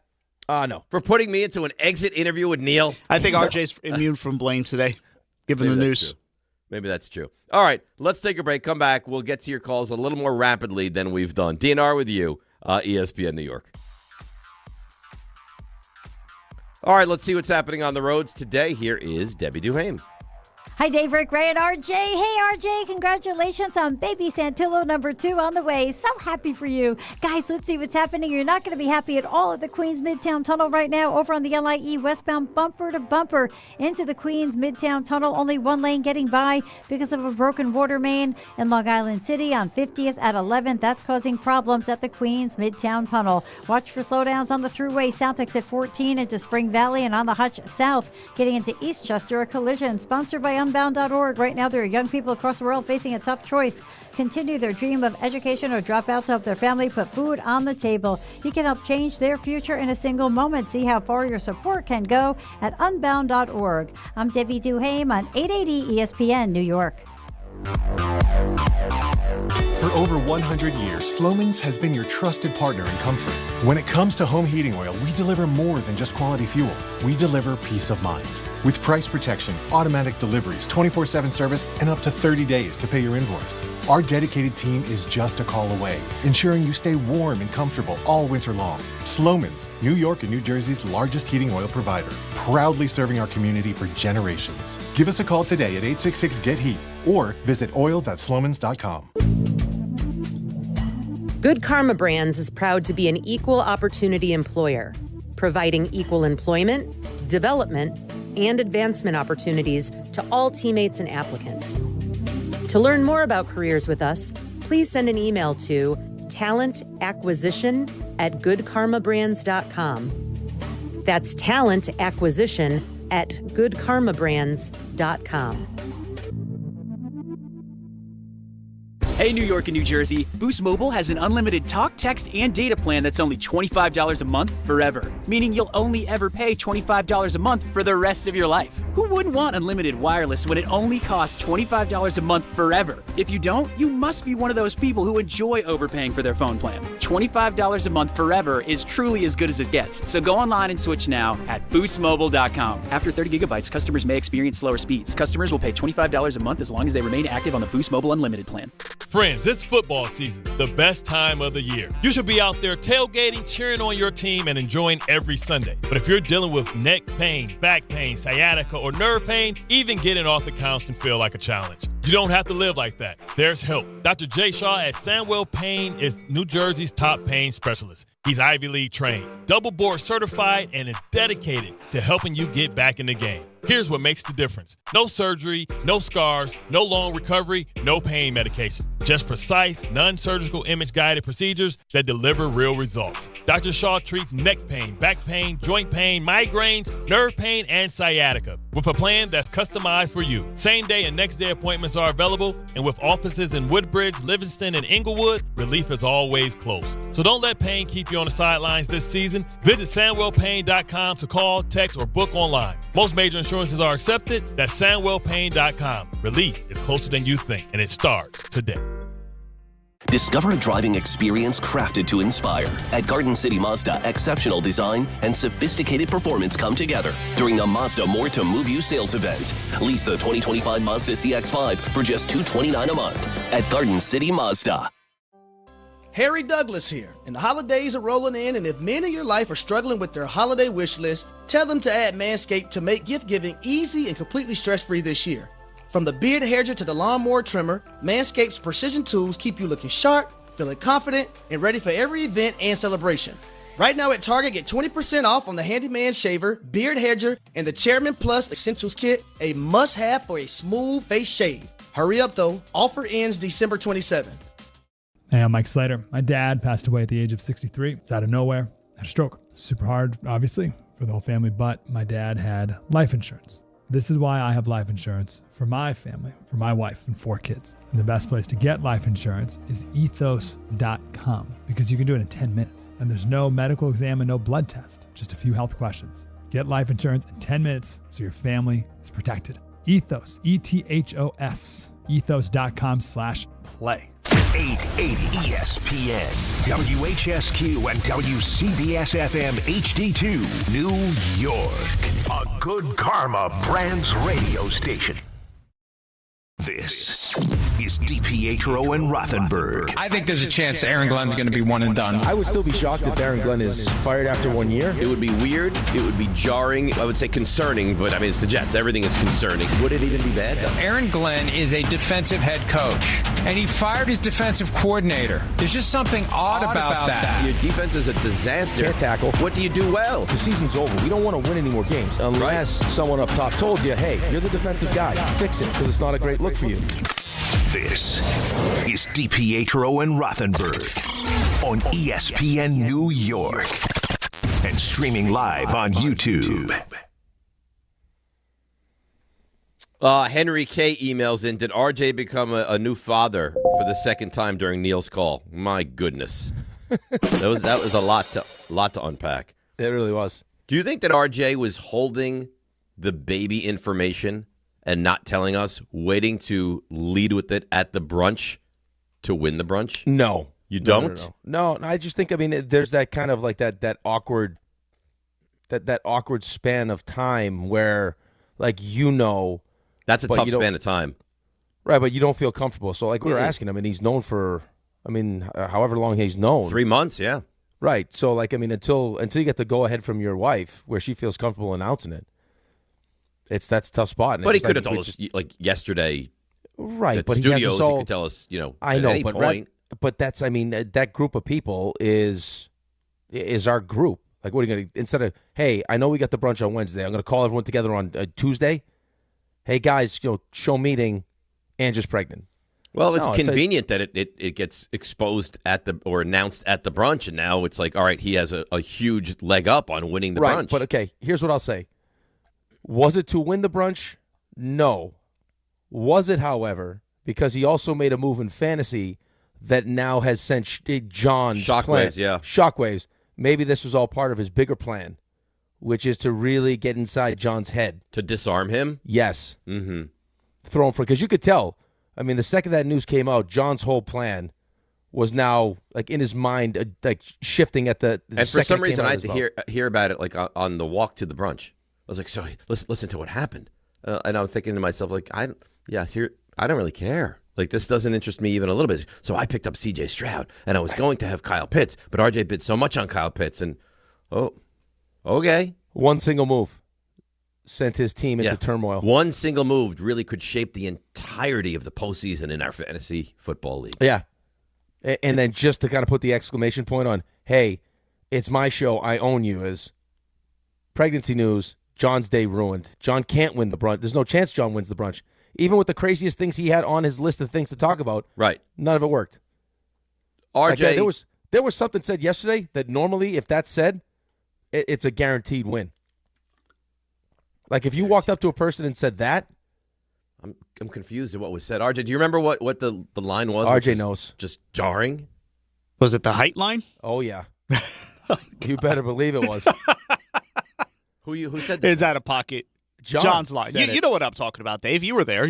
Oh yeah, that was outrageous. Yes. He's a sicko. That line wins it every day, all day. Yeah. That was. I never got a clear answer from him. What was your hit rate using that line? It's got to be like infinitesimal. It had to be like I hit it 0.001% using this line. That was it's a terrible line. Awful. It's not great. There were a lot of terrible lines. Let's be honest. Yeah, I do feel though that it was not an intent to win the brunch, merely to get everyone in one place and put news out there as people are going away at holidays. It felt like the right time. However, it did feel like when the food came out, that was like John's halftime adjustment, because it felt like the stories really picked up after that. Yeah. In fairness to John, as soon as he had those first couple sips of chocolate milk, that's really what he turned it on. And by the way, I'm bread? thrilled to take you guys out. That was too. It's my pleasure, and it makes me feel good to take you guys out, my friends at work. Better eat that bread. But the guy, I've never seen anybody order a stack of pancakes with a side of toast. Well, he boomerang ordered too. And then he goes, because I needed the texture. And then, by the way, didn't finish. No. He did not finish. He didn't finish any of it. No, he left pancake and he left toast. Yeah. Maybe learn to walk before you can run. He doesn't care about your money. Obviously. Freelicious is delicious. And the amount of syrup he put on those chocolate chip pancakes. People in Vermont had to work overtime because of what he did with the syrup yesterday. We had 2 syrups and they were gone. He had his own syrup? No. It was took his own. It was a syrup for the table, and then it was a syrup for John. Every time I looked over there, he was adding syrup. Adding syrup. By the way, I don't know if you guys noticed this. The level that Rick ate his pancakes was unbelievable. Jarring. Rick is not all talk. Placed in front of him to finishing them in maybe 3 minutes. He was underwhelmed. Yeah, he was. He didn't think. I was expecting big I had a little bit of RJ's voluptuous pancake as well. I think it was a probably an average pancake. It was not great. It did not live up to what I thought it was last week. However, I'll also say I consumed not as fast as Rick, but I was in that same mold last week. Maybe I was just starving. Certainly possible. You're also at the mercy of whoever was making, because clearly the person that was making them was not paying attention to them, because they were a little crispy. Yeah, I don't think their Wednesday chef is quite the Friday chef. Right, especially timing wise. Maybe we got like the C team, like the one stripper that comes I like out the place. The place was good. Her high heel breaks. Place is gorgeous. I love that spot. Yeah, fun place, hip place, good place. But I don't think the pancake lived up to what you guys said it was. I was going in expecting this was going to be an elite pancake. Yeah. It was fine. I got out-ordered. I stuck with the recommendation to go pancakes. I wanted the steak and eggs, and then Brownshire got He the saw steak and eggs. Brownshire steak and eggs, and he was... Oh, those look delicious. That was a nice piece of steak. That looked delicious. Brownshire knows how to order. He does. He gets multiple beverages. Cappuccino. He got a fancy sparkling water. He got a seltzer, right? Yeah. Very nice. He knows how to play the game. He's I also would somebody say that's used to money. He's another guy that's from money. Like, he knows. He's been around it. Yeah, he could hang with Jefferson. Those two would be a problem. Yeah. Brownshire's not going to be like a David Stern situation where he's operating under his own like self-imposed ceiling. He's like, no, let's go wild. I'm going to get everybody. That's right. Exactly that. He's not worrying about like a Luke Weaver. He's like, no, Bellinger, I can get Tucker. the top shelf stuff. Give me top shelf stuff. Everybody. RJ, who do you think won the brunch yesterday? So I want to say myself, but I didn't. If I'm being honest, I don't know. Aside from my news, I really brought a ton to the table otherwise. Okay. So do you want to look at slugging percentage, or do you? I want to look at when you sit down, you're home, and Ange says, "How was the brunch?" And she says, "Who won it?" How you answer that? Part of me wants to say John, but I don't want to feed the beast too much because he just kept going and going and going, and the story he told that week can come nowhere near to telling. I've never heard anything like that before. And I'm not sure I'll ever hear anything like that again. No. Until next time. His mind works, right, the next brunch, be it March, summer, or 1 year from now. He'll have more of those. Now, this is the beauty of John. Which story are we talking about exactly? The height story. Yeah. Well, because that wasn't even the most jarring story, though. There was another jarring story? Yeah, there was something John said that was... What was the other jarring story? We'll tell you off air. Yeah, I can't even... You can't even lead me there without telling me? I think you've pushed it out of your mind because it was that jarring. I believe you the had hair story? I believe you. Yes. No, you the had hair a very... story was also jarring. It felt like, I don't know how you guys reacted. It felt like these were the stories, though. Like, this is the top shelf. There's only a couple up there. And he dusted off a couple of bottles for us. Like, I don't know how many more he has of that ilk. I don't know, man. You think there's more like that? Yeah. Every time you think that there's no more, he's got more. He reaches into his bag of tricks and he pulls out the hair story. It's like he pulls Felix out the the height cat. story. He's got wild stuff in there. He's like a wizard. RJ, I think all he has is top shelf. I don't know. I don't think he dabbles in the other stuff. The thing is, it's insane stuff. Maybe he needs to dabble with other stuff. Maybe. I don't think he needs more of these stories. It's not normal stuff, though. But he says it like it's normal. Like, for him, it's not even a big deal. Right. He's like, well, what? I like what I like. Right. This is how it's going to be. This is how it's going to be. And the whole power struggle thing was also jarring. I think now we know because he made his name coming up with, like, he was Stephen A's right-hand man. Right. I think at some point this is why we realize Stephen A had a high level of respect and still does. He starts breaking these stories out, Stephen A's. You think he tells Stephen A these stories? Yeah. I think as he gets, as he goes from like, hey, go get my car and pay for it to like, now like confidant. That's where the story's probably come up. He breaks out the height stories. Stephen A's probably like, wow, good idea. Wow. I'm gonna try that. Stephen A's like, someone of your ilk, you can no longer fetch vehicles. No. Let's give that to now go get my dry cleaning and let's and some ketchup. tell me about the height story. And get me some ketchup. No, I'm the ketchup guy. Oh, sorry, you're the ketchup guy. Yeah. You were assigned Stephen A's ketchup? Once upon a time. Mm-hmm. Yeah. Where did you have to like run around the facility looking for ketchup? No, I did. But then I ended up going across the street. There was a bodega across the street. You went across the street? Yeah, to you get left ketchup. the building and went to get him ketchup? Oh, yeah. I knew his tea order at one point. Yeah, I knew all of it. What a guy you are. Well, he just knew that when John was gone. Did he know your name? Did he call you anything? He just, hey, bro. So he would come in. John wouldn't be there. He'd be like, hey, listen, man, can you get me some tea and ketchup? Yeah. So here's the hard part. And an And egg you're like, sandwich? yes, sir. And you would just go running the streets of Manhattan looking for ketchup? No, I knew where to go. So here's the thing, though. He'd walk in. You remember our old building? It was very wide open. There were a lot of people on that floor. Stephen A. would walk in. And, when Stephen A. walks into a room, people notice. And he'd walk right up. He's a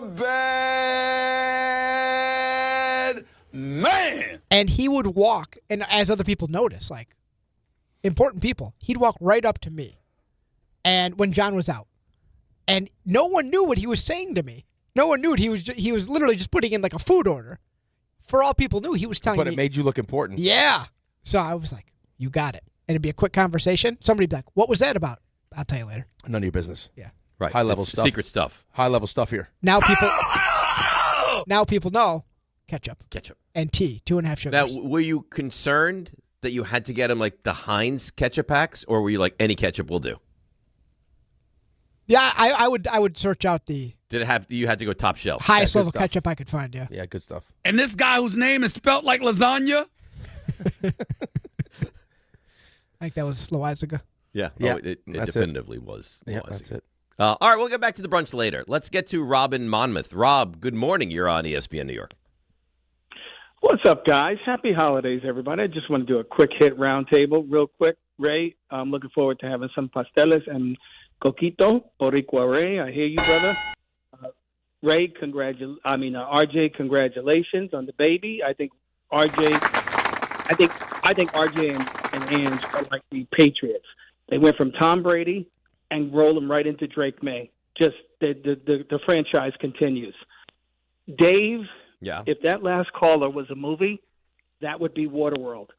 And as a professional actor, I'm going to tell you, you should have thrown the script out. How come everybody else gets nice comments and I get that? Yeah, I saying, don't think that was for I'm you, saying though. I that think last caller was Waterworld, not Right. you. I know, you. but You it's like should have thrown the RJ, the script out. baby, you're so great. Raymond, you're coquito, and me, I get that was awful. That's what Ben Affleck should have done when he got the script for Gigli. Yeah. You know, Thank just, you. thrown it Thank out. you. And as a professional actor, I would have thrown that script out. Okay. I'd have been like, nope, got to go. That's it. Can't do it no more. Jets point. How about Rick? No. No. You go on the round table. How about Rick? There's nothing to say to Rick. What am I going to say to Rick? I don't know. You said I'm going to go on a round table. Yeah, just I around would. to you Rick- guys. Rick Now is I'm a good Jets looking. fan. What do you want me to say? Rick is arguably my favorite because him and I have the same mindset. Like, you can't let something go by without saying that's what she said. All right, Really, so that's you're what a runs through my sicko mind. then, is what you're telling us. Yeah, exactly. Okay, so, great. Rick, I'm with your brother. No, my Anyway, as far as the Jets, here's what I like. I like the autonomy that Muji apparently has. And if this is the conversation that's going on, the original conversation we heard about the Jets and the narrative was that Aaron Glenn was basically running the entire show. What this tells me is that the dysfunction of the old Jets is gone possibly, and that honest conversations are finally happening inside that building where Muji has the autonomy to say, listen, this isn't working. We need to move on. Well, And if we don't Woody know Johnson- what of any of this is actually happening. For yeah, starters. but where the smoke, there's fire, Dave. You know that. But you Guys, don't know you that know this is that. true. This could be just one man's opinion completely off the grid. You don't know that this is Yeah, true. but is Mike Florio the type and to to fly off say the they've handle been like that? awful in a dumpster fire, now it feels like there's some moving in the right direction. I wouldn't go there either, Rob. No, I think it is because Okay. listen, Rick? Why you've been in professional Right, but I just organizations. don't- Why would you double down on a bad decision? Well, no, you wouldn't. I just don't know where you get like Darren Muji has all this autonomy now. Well, because of the draft, the players, the trades he's made. Right, those are the trades he's made, though. But I don't. Show. Right, see, I don't get the sense that he's running the show. I get the sense that Aaron, No? like he's the one that's doing the deals, but I get the sense that Aaron Glenn runs the Jets right now. I trust Darren Muji more than I trust Aaron Glenn, but I think it's Aaron Glenn's team. I think he's running the team as far as the locker room is concerned, but I think in terms of overall decisions, I think Muji has authority to make and the autonomy to So make you those think that decisions, and Muji can fire Aaron Glenn? Absolutely, I think he can. I don't think so. Rob, appreciate the phone call. I don't think so at all. No, I think we asked Rich too. Like I don't know because I'm not in the building, but I think we asked Rich that question. Like whose team is this? And he's like, this is Aaron Glenn's team. Yeah. I don't think Muji can fire him. This is going to be a Woody Johnson decision. Right, but like Aaron Glenn can't handle being the head coach and helping out the defense. I mean, you think, like, of course, Darren Muji's going to have to make the trades and make those moves, so Aaron Glenn can focus on whatever the hell he's focusing on. Because right now, it clearly wasn't the defense because that's been a disaster. Right. Well, he doesn't have the time for the defense, along with all the other things he's managing. He's just focused. We'll find out now that he'll like, you know what? I've really spent most of my time with the special teams. Right. That's really he'll where link up to that because it's been the one successful piece. Yeah, that's what I've really been focused on. You better hope that Tyler Shuck doesn't just up and, or maybe you want them to. I don't know. If there's any actual validity to this, maybe you want it to reach rock bottom quickly. No, I would actually want Tyler Shuck to play really well. That's what I'm saying. Maybe Shuck goes out there. He's awesome. They put up 34 points. You're like, now you have to get rid of this guy. Well, no, but not even for that reason. Like, I'm trying to eliminate as many teams taking a quarterback as possible. Right, but there's two ways to lose. There's the, hey, we lost 19-16. We competed, we fought, and we looked okay, and we lost. Or there's, we lost 48-20, and we were a dumpster fire. I think if you'd want Aaron Glenn to stay, you'd want to lose a competitive, tightly contested game. Well, no, listen, I couldn't care less. I don't think at the moment Aaron Glenn is a good head coach, and I have my reservations about him figuring it out. Okay, so then wouldn't you hope that it's just awful? I want Tyler Shuck to go wild. And whatever that means for Aaron Glenn, that means for Aaron Glenn. I want New Orleans to be convinced that Tyler Shuck is their quarterback moving forward.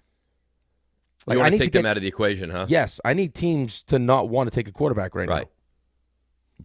Because I got to worry about them. I got to worry about the Raiders. I got to worry about probably Cleveland. And some other team that could just swoop up and jump in for the quarterback. Right. So, I mean, the better Tyler Shuck plays, the better it is for me. Absolutely. What is Arizona going to do a quarterback? Right? They could fire their coach and move on from Kyler Murray. They'll need a quarterback. They're in like every game too. It's weird. Well, listen, I mean, Jacoby Brissett's not a bad quarterback. So of the top teams around the NFL, Giants right now don't need a quarterback. I'm talking about the top picks. Don't need a quarterback. Raiders do as 1. Tennessee, no. Cleveland is 2. Jets obviously need, but we're talking about the Jets, around the Jets. Arizona, I think they do. I'm not sure what they'll do. That's 3. New Orleans, I don't know. Washington, no. Cincinnati, no. Atlanta, no. Miami, maybe. Yeah, but Miami right now picks 11.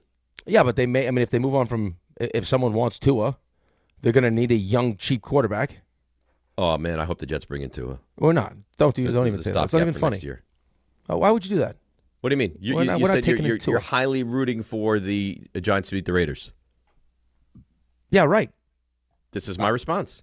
Oh, so now you want me to sign Tua? Yeah, sign Tua. Long-term extension. And you wonder why I lash out sometimes. Well, you know what? Let's just be nice then.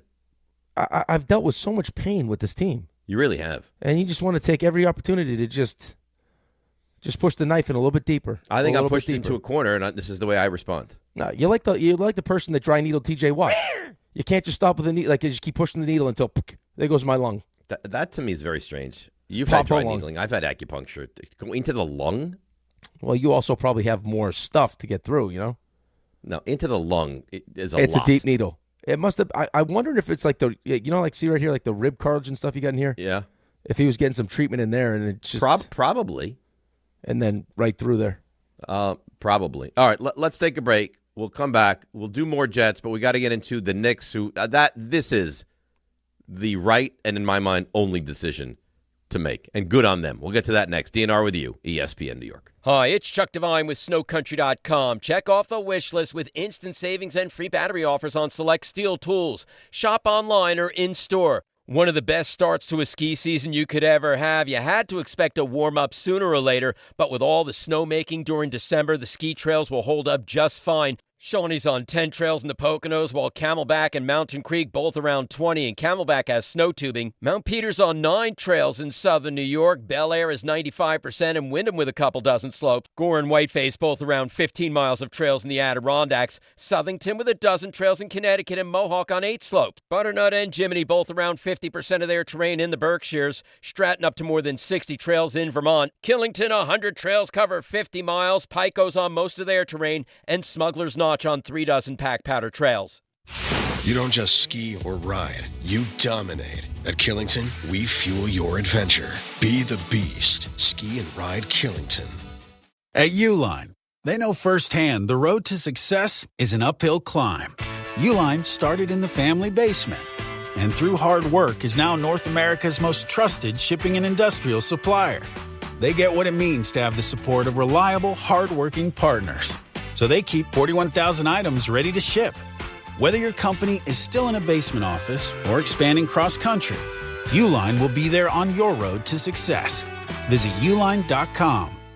The Winter Savings Event is right now at Bay Ridge Mazda. Lease the 2025 Mazda CX-30S for as low as $169 per month or the 2025 Mazda CX-5. Select for as low as $229 per month and get as low as 0.9% APR financing rates on select model. Plus, enjoy 1 year complimentary of Bay Ridge Plus benefits like ding and dent coverage, key replacement, windshield protection, and roadside assistance. Visit them in Brooklyn or online at BayRidgeMazda.com. Bay Ridge Mazda, where confidence comes standard. See dealer for details.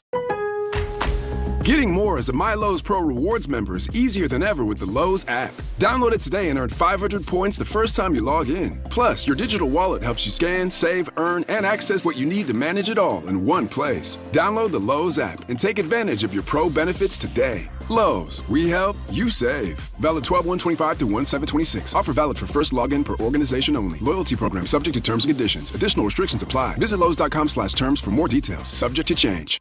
This college football season, show your school spirit every time you pay. Introducing college-branded Venmo debit cards. Rep your team on and off the field with custom designs that let everyone know who you're rooting for. Whether you're tailgating, grabbing snacks for the watch party, or celebrating a win, you can unlock 15% cash back at ESPN, 1 free year of Perplexity Pro, and more. This college football season, score more with the Venmo debit card. Get yours now in the Venmo app. Learn more at Venmo.com/collegecard. Max cashback varies. Terms apply. The Venmo MasterCard is issued by the Bancorp Bank N.A. Hey, fans! Welcome back to Fansville's Cheers and Tears. Oh. Okay, so everybody deals with losing, right? To a rival on a last-second field goal. Whatever, it's fine. I'm totally fine. But I cope with losing with an ice-cold Dr. Pepper. Those 23 flavors are so delicious. They totally wash away the pain of your college football team taking a big fat L. College football. It's a pepper thing. Some people just know you can save money on car insurance by checking Allstate first. To check if they're going for it on 4th down, before going to the concession stand. Yeah, give me 3 hot dogs, 2 jumbo Touchdown, baby! What? Hey, buddy, you want cheese with those? Yeah, checking first is smart. No. So check Allstate first and see what you could save. You're in good hands with Allstate. Potential savings vary, including based on how you buy, subject to terms, conditions, and availability. Allstate North American Insurance Company and affiliates, Northbrook, Illinois.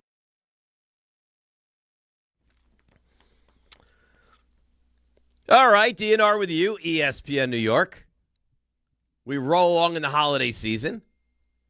That was a nice conversation we just had, I thought. I thought so as well. Yeah. I think our line of questioning when we get involved with someone in a deep conversation is really good. Because we shoot questions from both sides. And I hear your question, yes, I'd like to know the answer to that. But then I'd like to know this for myself and this and this and this. Yeah, I feel like we're wild rumpus begin. We're smarter now than we were before we went to break. Yeah, I think the tempo, actually, that we asked the questions at disarms them to where now he's really answering all the questions. Right. 100%. Yeah. There's no line of oh, no, that's an inappropriate question. So I think we make people feel very comfortable. Yes. It's really a shame people can't hear these questions. And there's no let-up, right? We don't give them time to actually think about what they're saying. Right. And let's go quickly. Quickly. Come on, answer. Go. Next. It's like the speed round. Yes. I like it. You right? Yeah, that's good stuff. Top 5 answers on the board. Here we go. Yeah. Well, I think we can say this, and if not, I apologize in advance. Jefferson's best friend is dating the roommate. Yeah, oh yeah.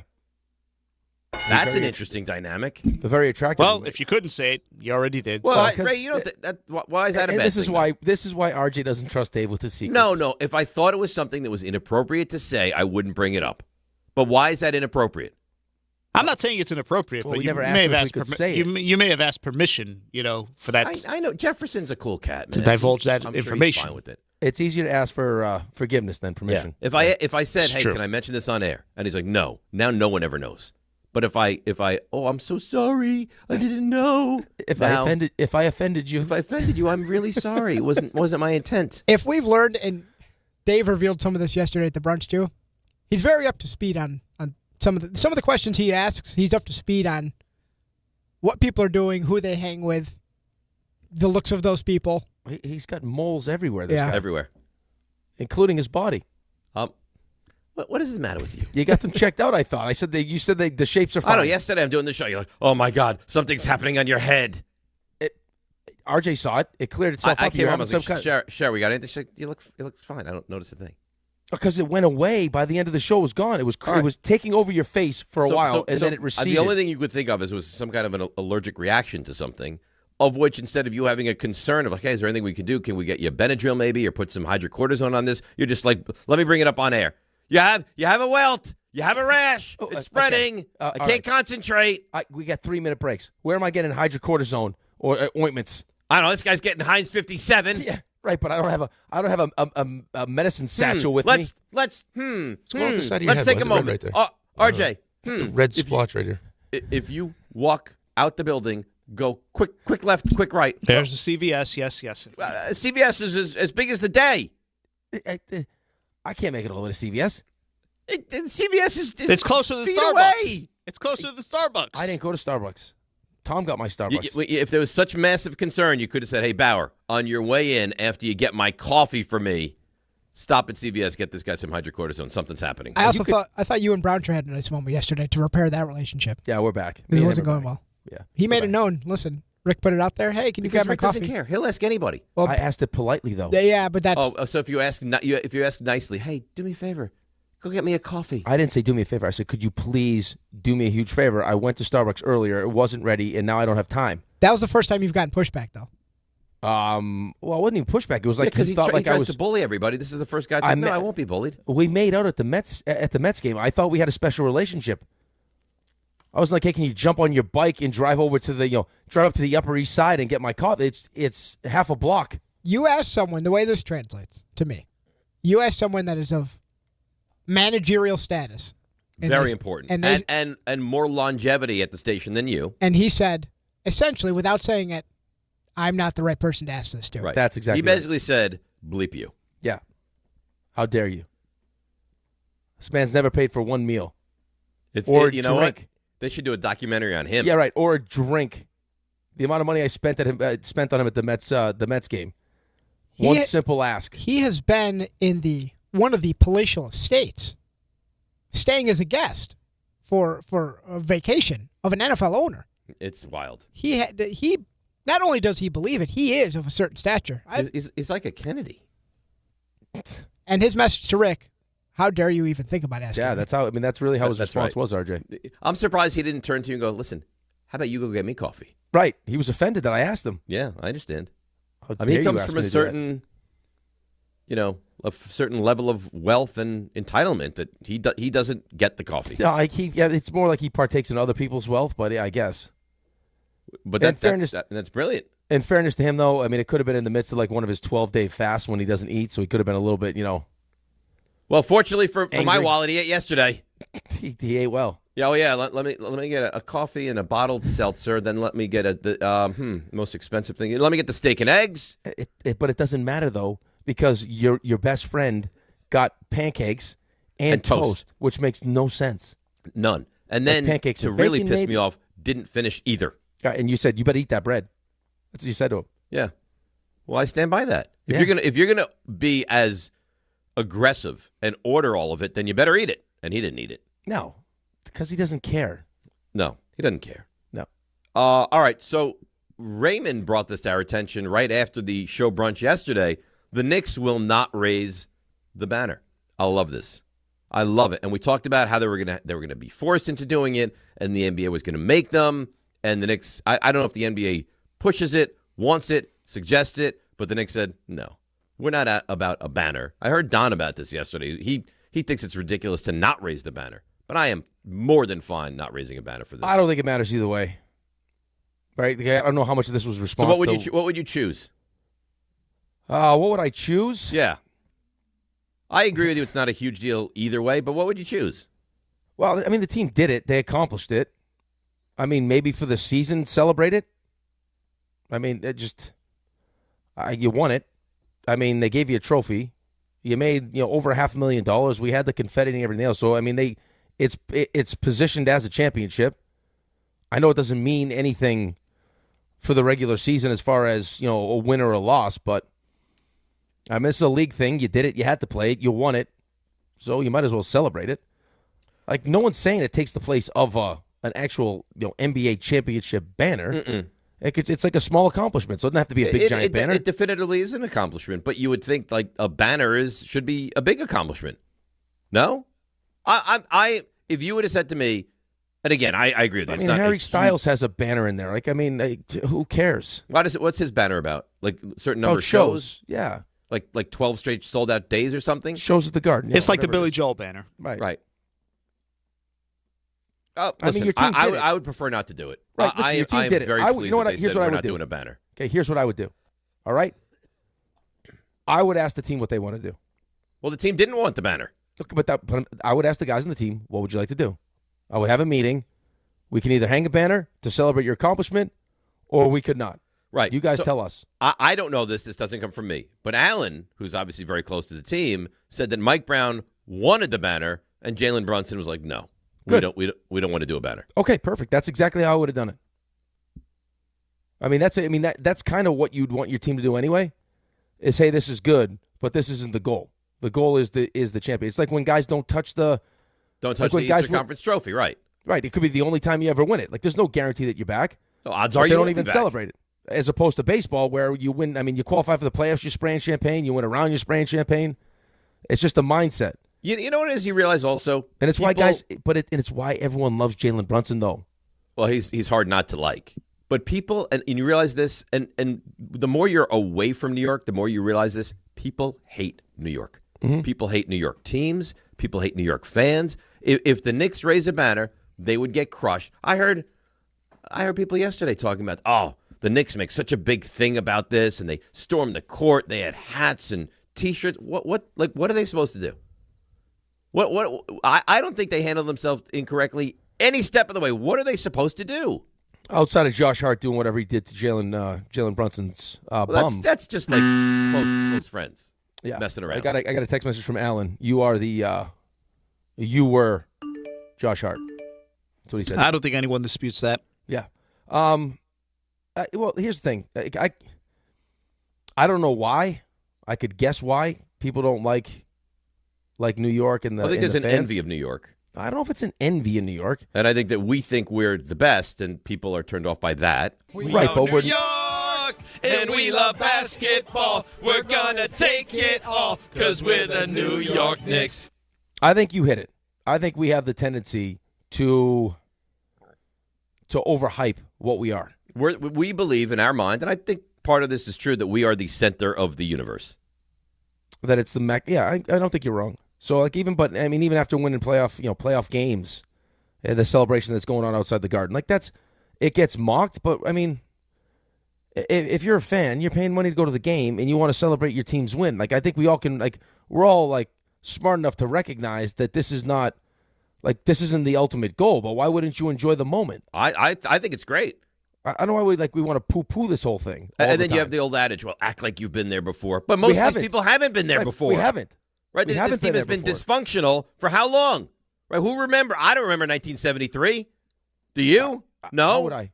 I wasn't born. Does anybody that we work with remember the Knicks winning the championship in 1973? The answer is definitively no, we do not. No, I have no idea what it's like. So, I mean, look at the teams I root for.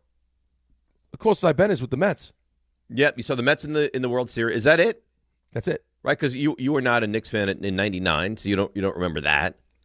Well, you remember you didn't feel right. You didn't emote that year. Jets, no championship games. That's it.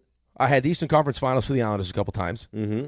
The year we lost. Yeah, that Game Tampa. 7 for the Islanders against Tampa. That was the window. That was probably the closest you ever got. Right, because we would have beat Montreal. We would have beat Montreal. But yeah, I mean, you're also talking to the same person that when we finally won the playoff series against Florida in Brooklyn, I was covering the game. I jumped into the arms of a security guard that I never met before. Right, I had nothing to do with the game, and I was so happy that they won that I jumped into a security guard's arms. It's just that's why you go to the games, though. I get it. With how the amount of money and time and what a pain in the ass it is to go to these games. At the very least, you should be able to celebrate the way you want to celebrate. That's why you go. I mean, you don't have to convince me, man. I couldn't agree with you more. I don't like that whole idea. It'd be a disgrace to put the banner up. Why? We've never won anything. The guys accomplished something. Celebrate the accomplishment. Well, no one's saying that at the end of the season, if they don't win an NBA championship or they lose in the Eastern Conference Finals, that we're going to still celebrate the team and be like, hey, you know what? Still a great season because you won the NBA Cup. No one gives a rat's ass about that. You want to hear from Ian Begler? Does it say Begler on the system? Yeah. Ian Begler on the putback. You're not a good guy. What do you mean? I didn't even notice that. You are such a bad guy. How am I a bad guy? You are such a bad guy. Explain, please. Listen, of all the words that need typing, I give you credit. You will find the one. Because there's usually just one between the rundown, the look at. I mean, the look at you don't read. So wait, is this Ian Begley? You mean? I don't know. I think this is this. This is. I thought it was Ian Begler. Listen, Rick is lashing out at you. You're lashing out at me. I understand what's happening here.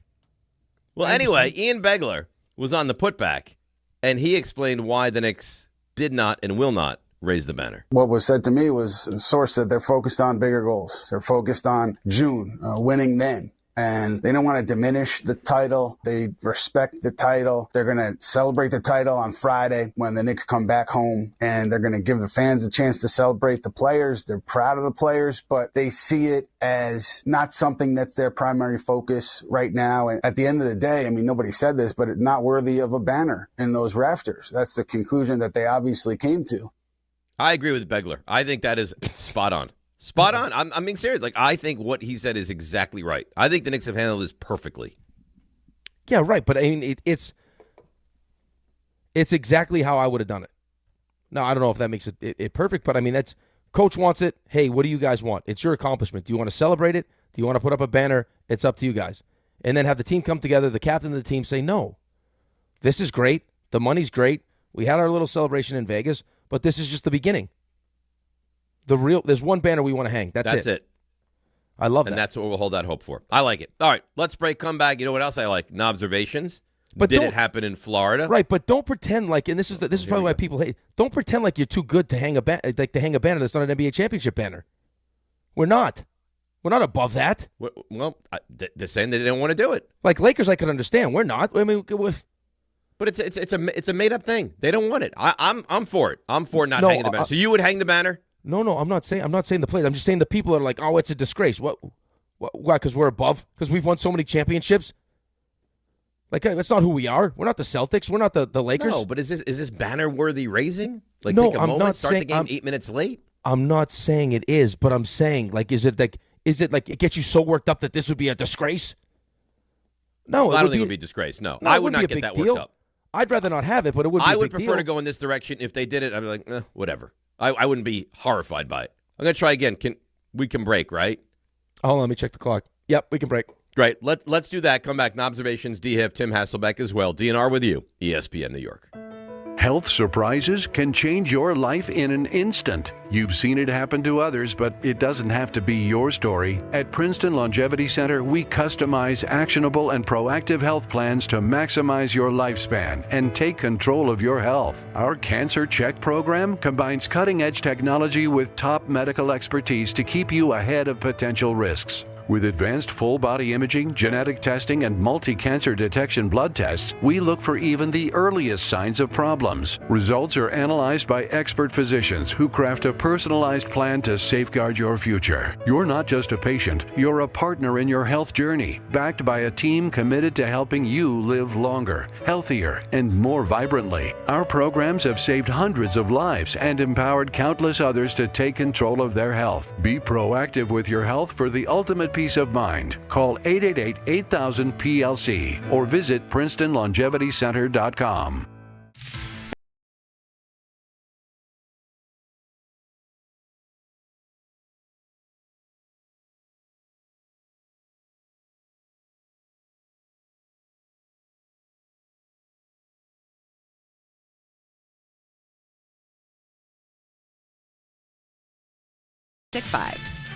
Gambling problem? Call 1-800-GAMBLER. 21 plus only. Must be physically located in New Jersey. T&Cs apply. Looking for a fantastic holiday deal? Stop by Boost Mobile tomorrow, Friday, December 19th from 2 to 6 p.m. at 356 West 145th Street in New York for their special holiday event. Free gifts to the first 50 kids and free photos with Santa. Bring the whole family, and while you're there, check out their amazing deal. Unlimited talk, text, and data for $25 a month. Forever, as in for life. Make the move and watch your savings stack up. Switch now at boostmobile.com. After 30 gigs, you may experience slower speeds. Pay $25 a month as long as you stay on the Boost Unlimited plan. Texting enrolls you into recurring automated text messages. Consent not required to purchase. Message and data rates may apply. Man, I love seeing the old gang at these reunions. Did you see Brian? He's in better shape than he was 25 years ago. How is that even possible? Yep, I ran into him a few weeks ago and had to ask. He told me he started taking Nugenix Total T2. The testosterone booster? Yeah, but it's way more than that now. It also skyrockets your nitric oxide in as little as 3 hours. I started taking it right away and I'm already seeing results. I was wondering what you were doing. You seriously crushed me in that pickup game last week. Yep, after 40, energy, strength, drive, it all starts going downhill. But with T2, I feel like my old self again. Stronger, leaner, and my energy is way up. My wife even noticed a difference. They're giving out complimentary bottles right now. Just send them a text. Text CAR to 321-321 for your complimentary bottle of new Nugenix Total T2. Text now and you'll also get a free bottle of Nugenix Thermo X, our most powerful fat incinerator. That's CAR to 321-321. These statements have not been evaluated by the FDA. Product not intended to diagnose, treat, cure, or prevent any disease. Getting more as a My Lowe's Pro Rewards member is easier than ever with the Lowe's app. Download it today and earn 500 points the first time you log in. Plus, your digital wallet helps you scan, save, earn, and access what you need to manage it all in one place. Download the Lowe's app and take advantage of your pro benefits today. Lowe's, we help, you save. Valid 12/125 through 1/7/26. Offer valid for first login per organization only. Loyalty program subject to terms and conditions. Additional restrictions apply. Visit Lowe's.com/terms for more details. Subject to change. My name is Whitney Allen. I am a widow. My husband Ryan died. We never thought in a million years we'd have to use life insurance. The unexpected happened. With Ethos, it is so fast and easy. It's 100% online. You can get a quote in seconds, apply in minutes, and get same-day coverage. No medical exams, and you can get up to $3 million worth of coverage through Ethos. Get your free quote at ethos.com/game. That's ETHOS.com/game. Time spent on application may vary. Online health questions required. From the regular season to the Super Bowl, ESPN New York is your destination for football. We've got crazy fans. If the Giants somehow beat the Cowboys, I'm going to take a dump on your head. You can feel good because you're a damn football team. Expert analysis. Marcus Spears joins us now. ESPN NFL analyst Damian Woody. Mel Kiper Jr. The Hall of Famer Steve Young. He's kind of our resident general manager, Louis Riddick. We got Mike Tannenbaum right now. And all your fantasy and wagering needs. This is ESPN New York. We are football. All right, DNR with you, ESPN New York. Game Time brought to you by Tullamore Dew Irish Whiskey. When it's game time, that's when it's Tully time. NBA Cup champions, the Knicks in action tonight in Indiana against the Pacers, 7 o'clock. Then 7:30, Nets welcome the Heat to Barclays, and at 8 o'clock, the Rangers drop the puck in St. Louis against the Blues. And, of course, I think this is fair to say, you could be staring the biggest football game of the year so far in the NFL right in the face at 8:15 tonight. You agree with that, right? It's a big one tonight, yeah. Especially after what happened the last time these two teams played. The Darnold was putrid. 4 picks, and they still only lost by 2 points. I know. They made it close. Their defense played well. And that's Game Time, brought to you by Tullamore Dew, the original triple distilled, triple blended, and triple cask matured Irish whiskey. Be sure to grab a Tullamore Dew or try the new Tullamore Dew Honey during today's action. Glasses up to enjoying Tullamore Dew responsibly. Where are you with Sam Darnold and the Seahawks? Like, do you go into this game thinking there's still a real hope that they're going to do big things, or is that ship sailed for you? I think that ship has probably sailed for the moment. I think that I probably feel the same way you feel, that in a big moment, I don't trust him. I just don't trust him, yeah. Well, I mean, the last couple of weeks, the offense hasn't been good. The offensive line has been bad, but he's also been bad. Right. So, I mean, now, as we get closer to the end of the season, like, he had an awesome year in Minnesota. Awesome. I mean, they're sitting there 14 wins, and you have a chance against the Lions. 14-2 at the time. Right. Get to 15, to win the division, and he played poorly. And then postseason, played poorly. And now, I mean, a big game against the Rams, 4 picks, didn't poorly. Play well. Yep. And we're getting to the most critical time of the season, and he hasn't looked great. So, I mean, you've seen what the money's doing, though. I mean, the money's now coming in on Seattle because they feel like, hey, maybe no Devontae Adams. They only lost by 2 when they had 4 picks. Right, you get 4 picks on the road, hold that offense to 21. Like there is something to be said for that. Right, and now it's in Seattle. So, yeah, I initially was going to dabble, and now I'm probably not. So you're not going to get involved in this game tonight? No, because I like the Rams, and now I don't know if I like the Rams. RJ, is there any chance you're going to dabble in this game tonight? I would say there's a chance. There's a chance. I don't love. I have to believe, knowing you the way I do, that there's only one team you could take. It would have to be the Rams. RJ has leveraged his entire football season, fantasy-wise, and now pick-wise on the Rams. And listen, we'll get to some of it in a couple minutes. I do not like what's happened this week. With what? With a certain Rams receiver talking a whole bunch. Oh, Nakua, yeah. This is not what I need. Did you see the case that he bought? I don't know what he's doing. Did you see the case he bought for his cleats? No. He spent Google it. He spent $10,000 on a case that he can carry his cleats around to games with. Well, I don't know why he did what he did. Do you have any fantasy implications? Your big battle against John tonight. Oh yeah, he's got the whole Rams offenses is on. I don't know his team. What do you have? I have Puka. I will not have Devontae Adams. So there's a lot going on. What do you see the whole Rams? You have Puka. Didn't you have Stafford though before? No, I wish. Oh, you never got Stafford? He's one guy. You make it sound like he's got the entire. Oh no, he had offense. Puka he has had Puka and Devontae Adams.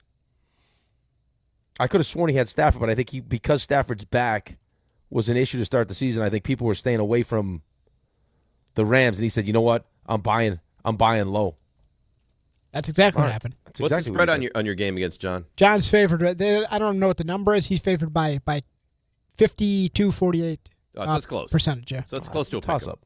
I'm just for the record, I am really rooting for you in this matchup. I appreciate that. I've never rooted harder for anyone in my life. I really hope you win. I mean, listen, tables have turned. We're going on the road. John's trying to get in my head with all these transactions he's making, not making. He picked up. You know what I hope happens? Because he made such a big thing. Telling me this. Oh, I got to tell you this fantasy story. Right? I hear fantasy story. I'm like, yeah, what do you got? Like, women involved? No. So he goes to pick up Kyle Pitts. And you bid so much money on Kyle Pitts that you land Kyle Pitts. And he pivots, and now he picks up C.J. Stroud. And the entire fantasy matchup is going to be hinged now on C.J. Stroud because he doesn't trust Lamar Jackson. I hope that blows up in his face. I hope Lamar goes for 40 fantasy points and C.J. Stroud is terrible. Really question his managerial skills here. He also added Tony Pollard, who used to be on my team, so I think he's trying to glean some information that way. Get some plays, some formation kind of stuff. Yeah. So we'll see. Tony Pollard had a nice game last week. He's had He's been really good games lately. Why was what kind of league is this that Tony Pollard is available? It's our Kyle league. Pitts is available. Well, I dropped him 2 weeks ago. Look at his stat line prior to 2 weeks ago, and it was really a special kind of bad. I needed the roster spot at the time. All right. Now he's having second thoughts. Now you just turned Dave off. No, I'm rooting for RJ. I question what kind of league this is that all these really good players are available. But they were not really good players a couple weeks ago. Mm-hmm. Kyle Pitts is certainly worthy of being rostered in this league. Well, now he's on my team. Yeah, because you have to bid on him. All right. Anyway, what do you want to do, RJ? We got this guy that's on the line that says he's got inside information, or we have Knobservations DIHIF. What do we do? Oh, Tua? Yeah, let's hear on Tua. You want to hear from the Begler again? Oh, the Begler? You want to hear the Begler? It's related to the Hamburglar? What is this? The Begler. Let's go to Matt in Virginia. Good morning, Matt. You're on ESPN New York. Good morning, guys. Love the show. Love you guys.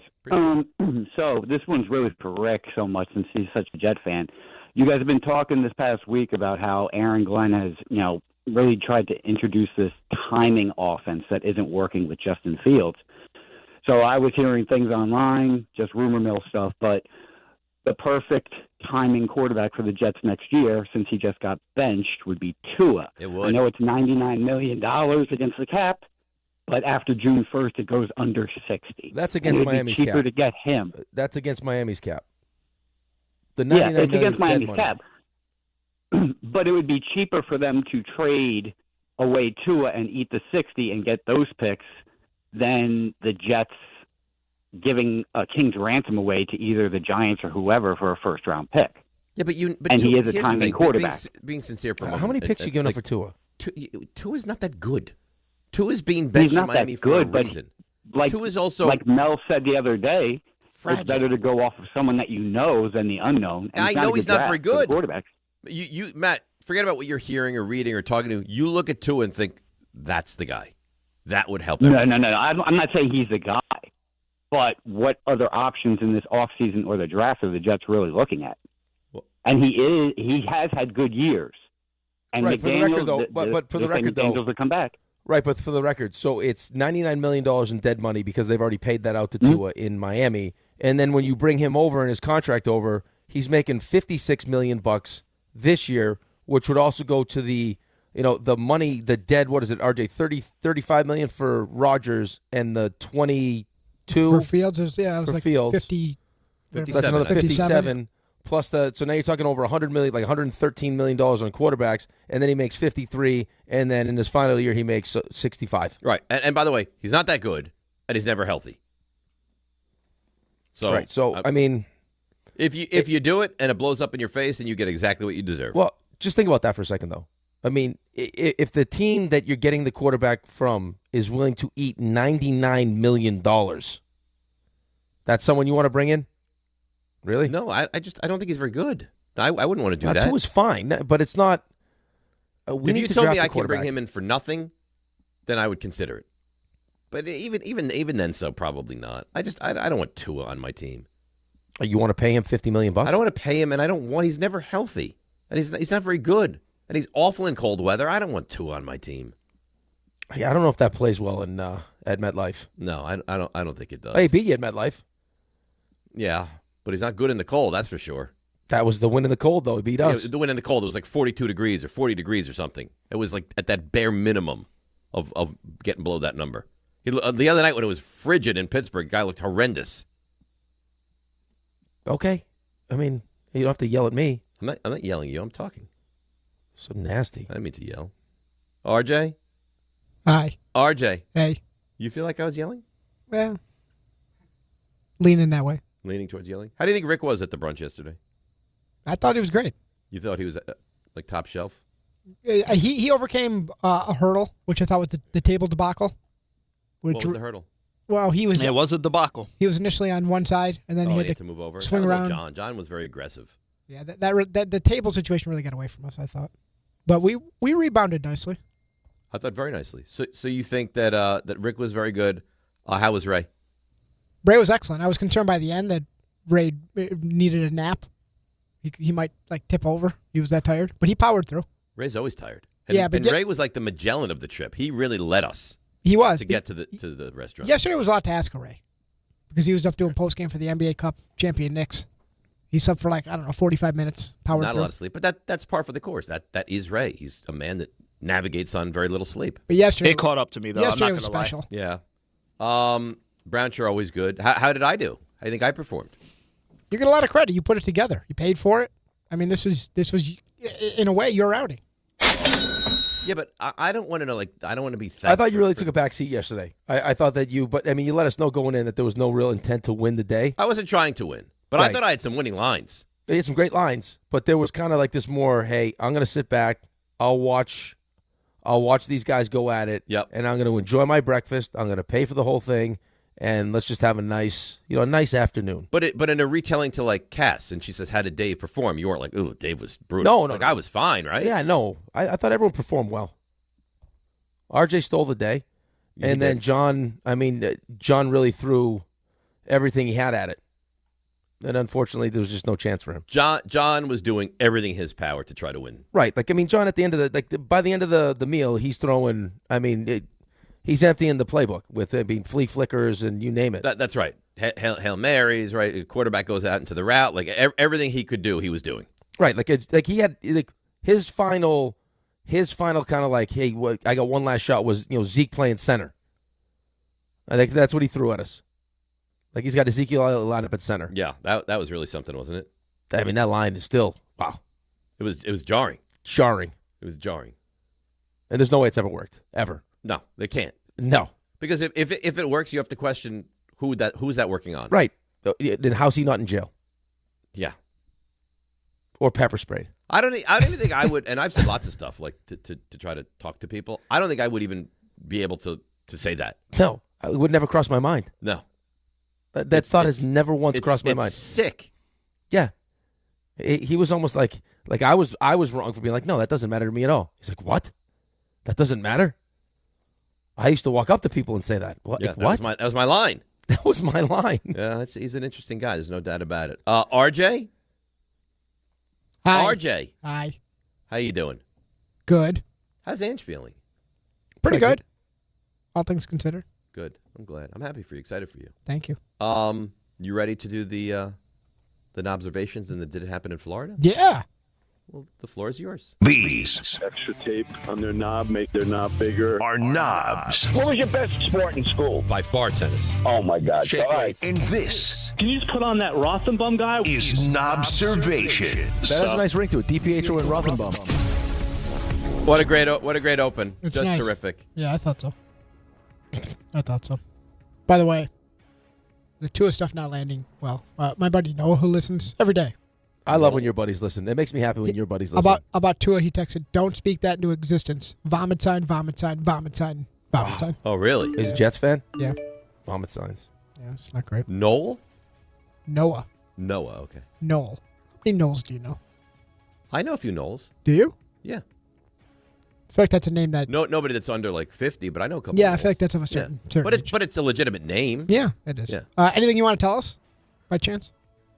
There was something I was thinking about. Let me think. Is there anything specific that I would like to mention to RJ? Now, in fact, there is, RJ. Now, in fact, there is. You're listening to DiPietro and Rothenberg on WHSQ, WCBS FM HD2, New York. That was nice. Thanks. So while we're talking about there's a few things we're going to get to. A lot of it football related. But we'll do this off the top. So, Mike McDaniel. This is interesting. What he was looking for. Considering he's benching Tua and he's going to Quinn Ewers. It's financial, but the explanation as to why he's moving on. The team needs, and I'm looking for conviction in quarterback play. Understanding that he is a rookie, I felt he would play the position most convicted, which impacts every player on the field. Realistically, that's what I was looking for. Let's see. That's not a great reflection on Tua. Have you played your last snap as a Dolphin? I'm not too sure. I can't predict the future. I can't predict any of that. So it is what it is. And as I said, got to help out Q, got to help out Zach, whoever the starter is or is going to be. Do what I can to help them in that role and helping the team win games. Listen, He's a likable guy. Yeah, he's playing it off well, but it feels like there's, I don't know, maybe a little something we're missing. I get the money part of it, but listen, if you move on from him, is there a huge difference? Maybe to them it is. People didn't love how we reacted after the Steelers loss either. Oh, that he So was a lot like at midfield having fun? Yeah, laughing, smiling. Yeah. Like I hate that stuff. Right. It's just, it's amazing how, like, I can still remember when they showed McDaniel get hired in the first phone call to Tua, and like, hey, this is why they brought me here. It's just to get you right. Like, that just. And that's all we talked about, how it's great, how great the relationship was, to now where your GM's fired, seasons, like they're still fighting for him, but this is not this is a bad season for them, and they're going to Quinn Ewers after just paying this guy a boatload of money. Right. And somehow it looks like the coach is going to survive. And it feels like it, doesn't it? Yeah. He's powering through. GM out, quarterback out, coach going nowhere. 4 years, $212 million. What year is this of that, too? With 167 guaranteed. Oh, my God. Oh. I remember talking about this at the time and thinking, like, this is a very strange. Like, I would not have done this if I was Miami. Well, in fairness, listen, he stayed healthy, and he had a really good season. So, he played all 17. He threw for almost 4,600 yards. 29 touchdowns, 14 picks. Mm-hmm. That's a good hell year. Of a season. Yeah. So this week the Dolphins play which team? The Bengals. That's right. Your team. You're taking the Bengals. Why are you fighting it? Just say it. You're taking. We're the Bengals going through some things. No, you're not. You're taking the Bengals. Well, this is why, because Joe Burrow has every opportunity to go to the podium and say, you know what? Listen, I was in a way. I'm a Bengal. We're going to get this right. Instead, is there any world in your mind where you're not the quarterback of the Bengals next year? I can't see that, no. Have you ever thought about the possibility of not being the quarterback here during your career? You think about a lot of things. And when you look at quarterbacks over the course of their time, great ones, Peyton, Brady, you kind of have to understand that you never know what this league will bring. And what did you learn from watching how their careers unfolded? Yeah, a lot of crazy things happen every year. Micah Parsons got traded. That is something I hadn't seen in a long time in the NFL, so crazy things can happen. Crazy things can happen. I got to tell you. Is there like a stenographer there typing that? Yeah, it is Yes. loud. Oh, my God. A lot of transcriptions.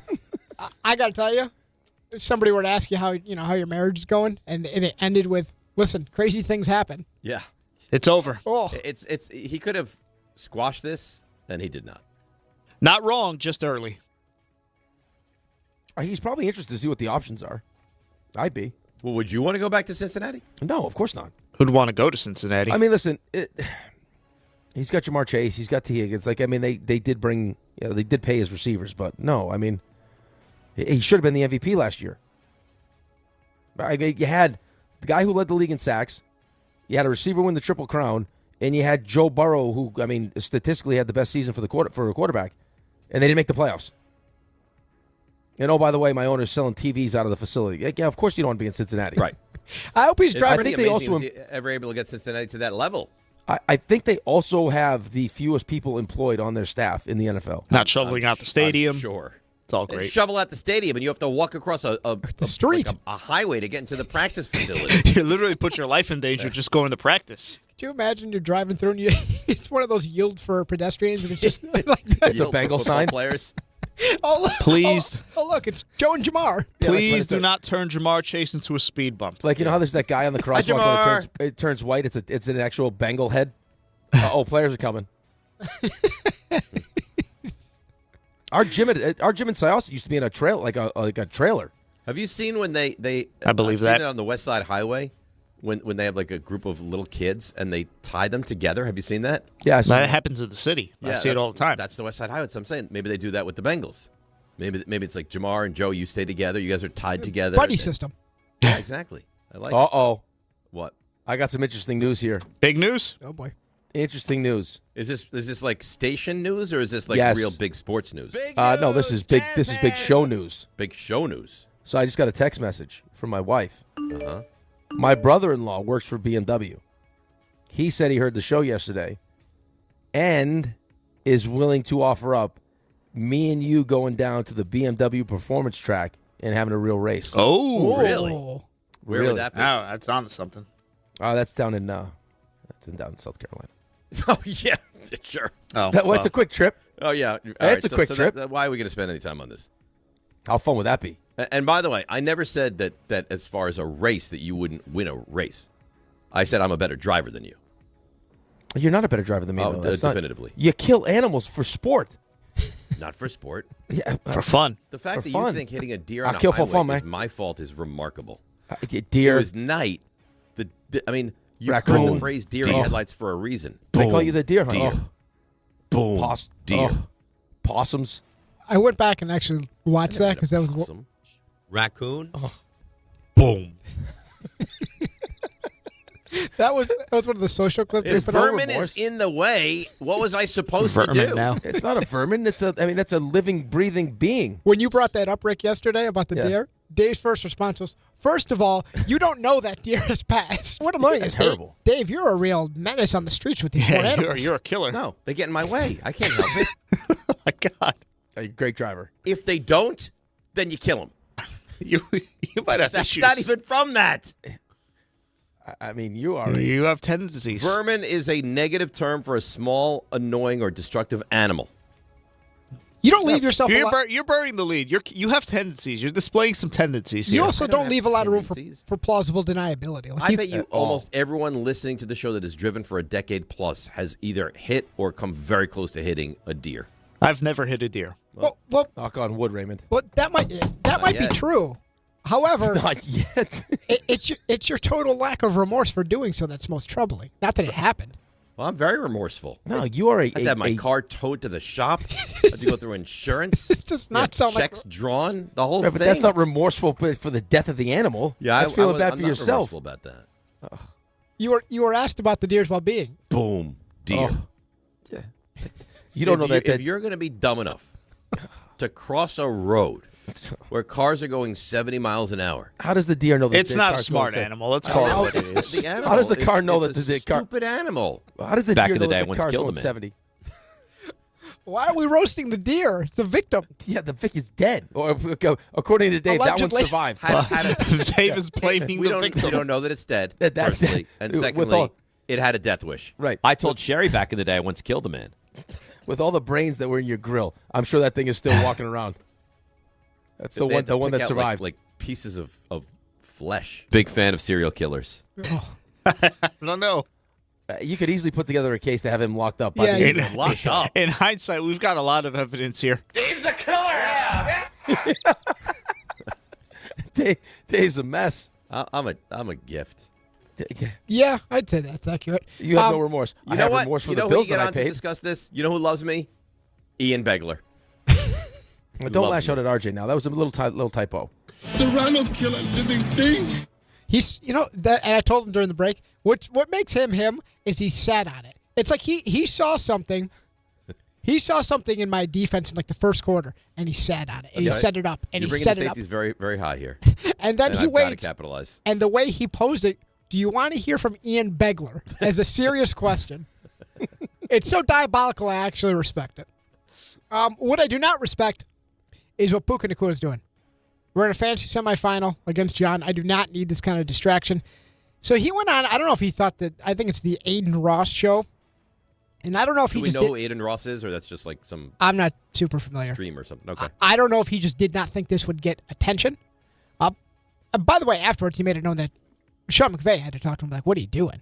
Because this made the rounds really quickly. And so, Puka Nacua, this will be like the appetizer. He made it known his thoughts on the LA Chargers. This is not terrible, but a sign of where things were going. People love to compare Rams Chargers thing. And to me, it's like LA is the city. So it's like, how do you decide? I don't know. What team like owns LA? Football wise? Yeah. Oh, it's definitely us. So like that's 100%. That's little brother. Like we charge them like rent. All right. He's I not don't wrong. think that's crazy. He's not I think wrong. that's accurate. Not terrible, but he was just getting warmed up. Yeah. And this, I don't know how we ended up here. They started talking about refs. And here's Puka talking about the refereeing in the NFL. You think the refs be sometimes? Oh, 100%. I'm like, yes, the refs are the worst because they're just some of the rules aren't. And like these guys want to be. These guys are lawyers and like they want to be on TV too, bro. Like I think he's texting his friends in the group chat like, "Yo, you guys just saw me Sunday Night Football." Like that was No way. Like that wasn't PI. Like, but I called it. I was like, Seriously, they do that? I mean, these guys are normal human beings too, bro. Like Cheaters, bro. I don't care. Oh, no. That's really bad. His wallet's going to be light this week. That's not good. What are we doing, guys? What are we doing? Really, really bad. And if you're actually friends with Puka, which I assume to get him on a short week, like to get him to stop by your studio. Oh, no. He's not a smart guy. He's oh, not no. afraid though. Like he'll do that. Like he'll jump on with McAfee all the time. Like he likes doing this stuff. He gets real comfortable too. By the way, it is though. I mean, I will say, when you go through some of what happens week to week, and you see how poor the officiating is, and you also see like some of the teams that have like all the money bet for them, and then somehow lose games. Like I think all three from last week that had the most money bet all lost. Mm-hmm. And then also realize like that the NFL does partake in the money that's made through the gambling with all the other with the companies they're in bed with. Kind of leaves themselves open for this stuff. Yeah, but I mean, to say that the referees are awful and they're just lawyers and I mean, it's not a good look for a star receiver to be doing that. Well, no, but it's not going to be. It does no better. They talk too, right? Like, so I mean, this is nothing. This is going to hurt him in the long run. Yeah, it's just not a good look. By the way, the people defending me on the emails, incredible. They're probably also like sociopaths like you. Maybe. Steve Z, I nailed a deer driving in Idaho. It flew 10 feet in the air. Only remorse was dealing with the rental car company.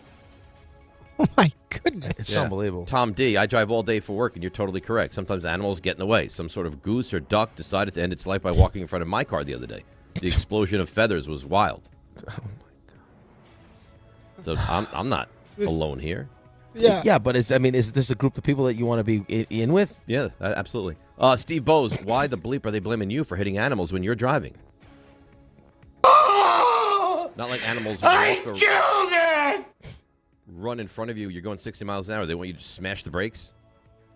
Be better, Rick, RJ, and Ray. You guys are clearly in the wrong. Be best. Because you've attracted some kind of animal homicide community out of the woodwork. Yeah, I feel like there's going to be get-togethers. You were magnifying glass to an ant type of guy as a kid? Oh, he definitely tortured animals. Like he was like that kid in Toy Story that mangles the dolls. Don't blame me for your guys. That's not a denial. Inadequacies. It's not a denial. Much like referees, animals talk to. They're going to come for you. I hope you get attacked. The deer is so dumb. It doesn't even. It The doesn't animal know not to cross the road. The animal kingdom. The deer doesn't know it's a road. You idiot. It doesn't know that. Oh, so that's how dumb it is. It doesn't Not know going to say it's smart. That weapons are driving by at 70 miles an hour. Ooh, no, I'll just go for a walk here. Yeah, Why don't you go for a walk on the highway? There's a reason people don't do that. Because you get killed. Well, but it's the same reason I don't go walking. Like I won't go walking through the woods. I'm going into their territory. You're infringing on their territory. Like they don't know what those things are. They don't know what's a weapon. The roads are our territory. So stay off them or suffer the consequences. Or as you like to say, boom, dead. That's right. Wow. It's troubling. I mean, your car's like just a lethal weapon. That thing. Boom. So you should have traded the other Mercedes in for a battering ram. It sounds like. No, this one's fine. I mean, why don't you just put a plow on the front of that thing? Hey, really get wild. So you've never hit an animal, huh? A death machine. Have you ever hit an animal? Could you see Dave as Mad Max? Yeah. He's not answering the question. Have you ever hit an animal? I did. It sounds like he doesn't want to talk about it. I live, I die, I live again. It's a traumatic time, unlike you. It was very traumatic. No trauma. Like, I have remorse. It was like, guys, I got to fix my I'm car. not happy it happened because it caused me a whole bunch of inconvenience. Well, how about that deer's family? How about that inconvenience? Well, then maybe you don't go, it's like if I climb up the side of a building, how do I think it's going to go? Probably not great. What are the chances you could climb up the side of a building? Exactly that. Same as the deer crossing the road that day. It's an interesting comparison. Interesting. So, Scott Zolak. You're familiar with him, yes? Yeah. Unicorn show ponies. He was in our documentary. Yeah, yep. So was he wearing sunglasses in your doc? No. He works for currently the Sports Hub, which is the New England Patriots radio network. 98.5. And I believe he's the color analyst of the games as well. Where's the beef? Oh, that is accurate. What you said, Dave, is about to become very relevant. So, if you remember this past Sunday, the Bills played the Patriots. And the Patriots got out to a very, very fast start in that game. Someone called it a 3-score game. Is he going to say something stupid here? Yeah. Well, obviously. Give the Travion runs in the right. Stop and start. He accelerates past the 40, 35, 30, 25, 20. Chased by a pair of Bills. Who won't catch him? Touchdown, Patriots! If you're a Buffalo Bills fan right now, what are you thinking? Your window is closed. There's a new AFC East champ, and they wear all blue here today. Oh, my no. God. Oh, boy. That is a brutal look. That is terrible. That is awful. Why can people, fans, announcers never just wait for the game to be over? Why do you have to? Because they've got to get it out like there. That They've got to be that guy. I'm just letting you know. It's not limited to Scott Zolak up there, by the way. I'm letting you know right now. If at any point. Didn't Portnoy do the same exact thing? Exactly. Yep. And you think Portnoy would have learned his lesson from the Celtics thing, but whatever. If you and I ever get the opportunity to do some kind of game where you're doing the play-by-play and I'm doing the color, and you ever said anything like he just said, that early in a game, I'd punch you right in the face. Hockey guys hockey guys get even more offended by that, though. I've noticed because you got some jackwagons that are like, "Oh, it looks like you're gonna get a shutout." Oh, all the time, idiots. And this was beyond. I learned that lesson very early. This was don't mention shutouts. This was just beyond that game. He said the Bills' window was closed. Yeah. Oh, done. There's a new sheriff in town.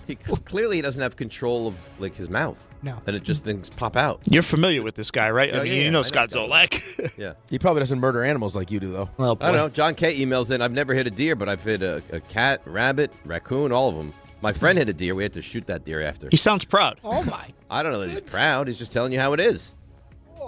It's getting worse. Way worse. Who are these people you're finding? They're finding me. You're welcoming, though. I'm not going to turn them away. Oh. The strength in numbers. strength of what? Watch out, animals. Yeah. No animal is safe. So we None. Had to shoot the deer.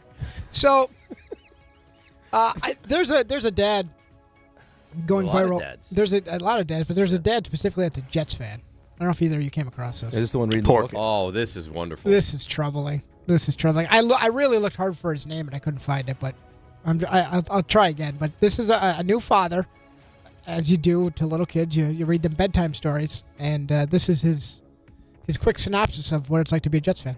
We haven't won the Super Bowl since 1968, and it's 2025, the year you were born. That's Darrelle Revis, best player that put on a Jets uniform. This is the worst stadium in all of the NFL, but we were good back in this picture, I promise. Dad used to go all the games, every game. Extra points are 1, field goals are 3, touchdowns are 6. We don't get a lot of touchdowns. We give up a lot of touchdowns. Offense, defense, we win the game in the trenches. We have a really good O-line right now, but our quarterback stinks. Hopefully we're drafting one this year. The fact that Josh McCown is even in this book is a joke. I honestly couldn't name 5 worst Jets to be in this book, and that's literally the epitome of Jets history.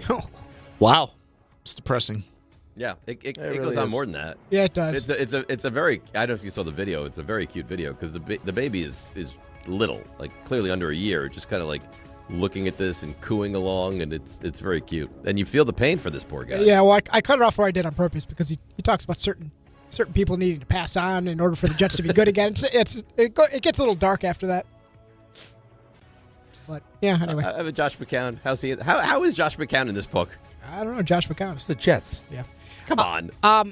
And finally, we have a Heisman winner. It is Fernando Mendoza, who that nice father alluded to perhaps as maybe the savior of the Jets. And so this is going around on the socials as all the finalists were asked, hey, if you won the Heisman, who is the first person you would you'd call, you would give the trophy to? And the last one is of note because you have Mendoza. Is this Pavia? And yeah, he's a fool. This not a good look. This was Diego Pavia. If you win the Heisman, who is the first person you would let hold it? I wish I could let God hold it because I'm only here because of God. Other than God, probably my mom. Cool. I would give it to my mom. Definitely a family member. Probably my mom. Mom, dad, or probably brother. Myself. And then my mom. Where are you going to keep it? I told Theo that he could keep it like in his podcast in the back as long as no one robs him or whatever. But yeah, I'd probably let him hang on to it. So the first voice you heard was Jeremiah Love. Plays for Notre Dame, running back. And then you had, in the middle, you had Fernando Mendoza and Julian Saying, quarterbacks. Diego Pavia. So I give it to myself. And then I give it to Theo Vaughn. Maybe keep it. Hang on to it. Maybe his mom in between. As long as no one stole it. He wasn't done there because he didn't win. I don't even think that's bad. That's not the part that's it's damning all, for him. Yeah, so he goes on Instagram after. Is this what you were talking about, Dave? Yeah. So he goes on Instagram after it's announced he did not win.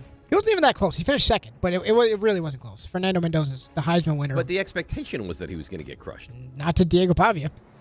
So he goes on Instagram, bleep all the voters, but families for life. And he posted a picture with his teammates. Whoops. Wow. That's not great. No. And he's someone his agent was thrilled. I really, before he started talking a whole bunch, I mean, he was always had a cockiness to him. He's easy to root for. Yeah. Like you want, because he's undersized. He's a New Mexico transfer. Right. He had no offers. He's turned Vanderbilt into, you can almost say like a football power. They're really, really good now. And it's a shame that he acts like this. And that's our lasting memory of him on the Heisman He's not going to be drafted, right? I don't know what kind of pro he's going to be. I don't think that helps. Yeah, the comparisons to Johnny Manziel now are. Yeah, they're rampant. Yeah, they are everywhere. Yes. I got an email. Okay. Yasir Warrah. Is this about more animal homicide? Hey, Dave, I'm a conductor for Amtrak. We hit deer all the time on the railroad. As a conductor, I got to go down and disengage the body parts off the train.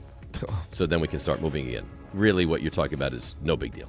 Right, but the train can't swerve. I mean, that's not but even. I could swerve into There's no another car. comparison. Yeah, there's no comparison at all. It actually makes me wonder. How difficult is it to get a train to stop? Randy M says, I once hit a pedestrian. They had minor injuries, broken leg, concussion. Police determined it wasn't my fault. Did it happen in Florida? Please, where's the intro? God. Investigation found he was viewing pornographic material on his personal phone just before the vehicle crash. Did it happen What in your mind makes you think that you should get into the back of a cop car? Because we wanted to ride to the next bar. in Florida? Do I look like a taxi? No. Oh boy! Before you roll with this, I do have one that rolled in via Jefferson. He wants to know. Here's a "Did it happen in Florida?" question for everyone. Really? A New York football team travels to a certain state and Wow. gets blown out by 28. I knew what this was going to be before you even got there. Did it happen in Florida? It's a bad guy. It's unbelievable. There's I actually hope when he goes back to his place, which is his girl's place, the better-looking best friend has both of them, and he's left on the outside looking in. You don't. That's what I hope. You wouldn't wish that on anybody. I'm right now, in front of God and them boys. I'm wishing that. He sent me a picture of all of them, by the way. And the other ones, I mean, his best friend's way more attractive, right? His best friend's a good-looking kid, yeah. Yeah, right. He should be worried. By the way, the answer is yes, that did happen in Florida. Anyways, so now that we established that, so I bring you to Don't be so dismissive of me. I'm not dismissive. You delved into stories of actual potential murder. We're getting worse and worse. It went from a raccoon Was it deer murder? to I said the guy had minor injuries. Minor injuries? He had like 3 broken bones and a concussion. It doesn't sound like minor injuries. That's not murder. Okay. So a person in a place is out to eat with their significant other, and they rack up a bill. Nothing crazy. I believe it came to $66. That's not bad at all. No, not bad. And I guess during their experience, they were a little bit, I don't know if you would say difficult, but sent food back twice, according to the story, and asked for warmer plates, and asked for new lemons for their water every time a new water was refilled. So every, 10, 15 minutes. And the bill comes, 0 tip. Oh. Instead, on the receipt was a Bible verse. Oh, no. You served well, God will provide. But not me. So seeing this, the waitress at this place reportedly stared at the receipt for a couple of seconds, walked off, didn't say anything. And the nice patrons think that's the end of it, right? A little odd she didn't say goodbye, but okay. Goes into the back, gets a tray full of food. Oh, no. That was meant for another table, a full tray. Uh-oh. Crash out. And one by one pours each of the plates and bowls over their heads. Oh. Before they can depart. And witnesses say This is awesome. That they heard the waitress yelling, "Here's your blessing." Yes. And pointed at them and said, "The Lord told me to give you generosity." That's amazing. She's awesome. I like that. That's amazing. And then she shouted before she left and said, "Tip your servers just like Jesus intended." And was promptly arrested for battery and She was disorderly arrested? conduct. Yes. I love this woman. But her defense was that she acted out of spiritual frustration. Did this happen in Florida? This is from Jared, by the way, who's awesome. No.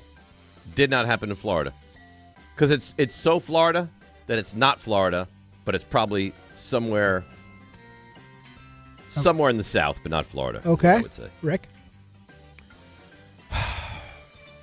Usually when Dave has like this initial, it's quick. He's usually on the money. I'm going to go with Dave. I'll say not Florida. And Raymond. I also feel it's not Florida. Could be in the South, but not Florida. Well, here's your blessing. Here's the thing. Uh-oh. And I hate to end the year this way. Oh, no. We're all wrong. You're all wrong. It's Florida. Not only is it Florida. It's Orlando, isn't it? It's Jacksonville. Oh, no. And it's a Hooters. No way. Oh, you know what? Sorry we got it wrong. That person deserved it. You went to a Hooters. Come on, man. Expecting a lovely meal. Man, and you're asking for fresh lemons with the new water at Hooters every time? Every water they bring, I need a new lemon and a new lemon, and then you leave no tip. I mean, that's disgusting. Well, he deserved to wear all that food. Good for her.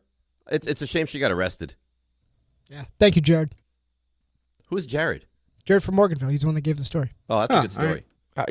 Are RJ, right? He doesn't listen. That's the problem. Yeah. I heard he say Jared. I didn't know which Jared he's talking about. He was talking about Subway Jared. Who do you think he was talking about? I didn't know what Jared he was talking about. I know Jared very well. Jared Booth, great guy. See him at all our events. Okay.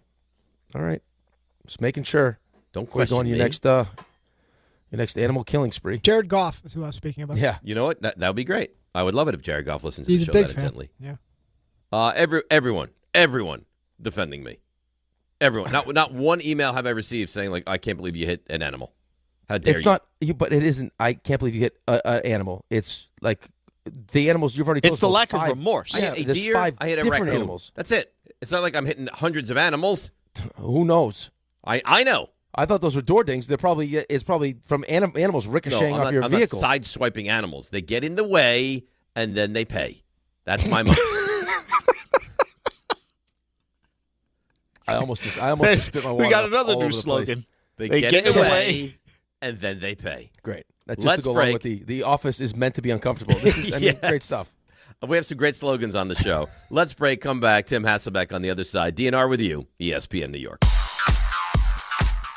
All right, let's see what's happening on the roads. Here is Debbie Duhame.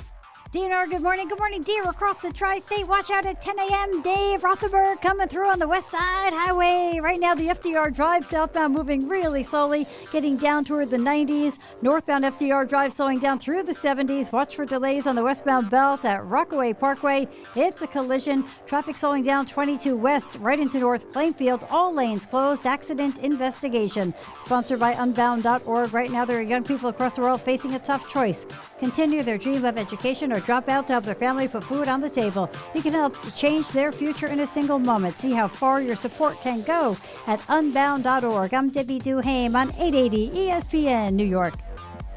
It's Chuck Devine in Snow Country. Are you looking to hire? ZipRecruiter finds the best candidates for your job fast. Try ZipRecruiter for free at ZipRecruiter.com/free. One of the best starts to a ski season you could ever have. You had to expect a warm-up sooner or later, but with all the snowmaking during December, the ski trails will hold up just fine. Shawnee's on 10 trails in the Poconos, while Camelback and Mountain Creek both around 20, and Camelback has snow tubing. Mount Peter's on 9 trails in southern New York. Bel Air is 95%, and Windham with a couple dozen slopes. Gore and Whiteface both around 15 miles of trails in the Adirondacks. Southington with a dozen trails in Connecticut, and Mohawk on 8 slopes. Butternut and Jiminy both around 50% of their terrain in the Berkshires. Stratton up to more than 60 trails in Vermont. Killington, 100 trails cover 50 miles. Pico's on most of their terrain, and Smuggler's Notch on 3 dozen pack powder trails. You don't just ski or ride, you dominate. At Killington, we fuel your adventure. Be the beast. Ski and ride Killington. Blue Shirts fans, it's time for Rangers hockey, and the action starts on Saturday at Blue Haven South with Team ESPN New York and Ultra. Whether you need a pregame spot or you're looking for the right Rangers bar to watch the game versus the Flyers, Blue Haven South is your destination. The party tips off at 12 p.m., and ESPN will be giving away plenty of ESPN prizes. Join fellow Rangers fans on Saturday at 121 Fulton Street and enjoy Ultra Draft and bottle specials all day long. It all happens at Blue Haven South. This is Rick Brunson, the assistant coach from the New York Knicks. I'll be driving to our games this season in style in my new Jeep Gladiator from Princeton Jeep. My friends at Princeton Jeep gave me all-star treatment, and you can expect the same thing. Just mention I sent you, and they'll treat you like family. Princeton Jeep has tons of inventory and great deals on new vehicles. Visit Princeton Jeep at 1045 State Road in Princeton, New Jersey, or online at PrincetonJeeps.com and tell them Rick Brunson sent you. Listen up, New York. It's football season, and you should be out there enjoying every play, every tailgate, every moment. But if you're dealing with neck pain, back pain, joint pain, or sciatica, even getting off the couch can feel like a challenge. That's where Dr. Jay Shaw at Sandwell Pain comes in. He's one of New Jersey's top pain specialists, Ivy League trained, double board certified, and dedicated to getting you back in the game. Here's the difference. No surgery, no scars, no long recovery, no pain medication. Just precise, non-surgical, image-guided procedures that get real results. Dr. Shaw treats everything from neck pain, back pain, migraines, nerve pain, and chronic joint pain. And he builds a custom game plan that's right for you. Same day or next day appointments are available with offices in Woodbridge, Livingston, and Inglewood. And yes, most major insurances are accepted. So don't let pain keep you on the sidelines this season. Go to SamwellPain.com to call, text, or book online. Relief is closer than you think, and it starts today. Actual price will depend on product and subscription plan. Featured products are compounded drug products, which the FDA does not approve or verify for safety, effectiveness, or quality. Prescription products require an online consultation with a healthcare provider who will determine if appropriate. See website for details, restrictions, and important safety information. Want a boost in and out of the bedroom? Hims has you covered. Introducing a new 2-in-1 approach to level up your game. Tadalafil for better bedroom performance and zinc for testosterone support. Put it all together and you've got what you need to turn things all the way up. Getting started is simple. Just go to hims.com/joy to start your free online visit. Through Hims, you can access ED treatments including pills, chews, and more. 100% online. No office visits, no pharmacy lines. Just fill out a simple intake form and a licensed medical provider will determine if treatment's right for you. If prescribed, it ships free and discreetly to your door. Find affordable treatment options at up to 95% less than brand names at hims.com/joy. That's hims.com/joy, HIMS.com/JOY.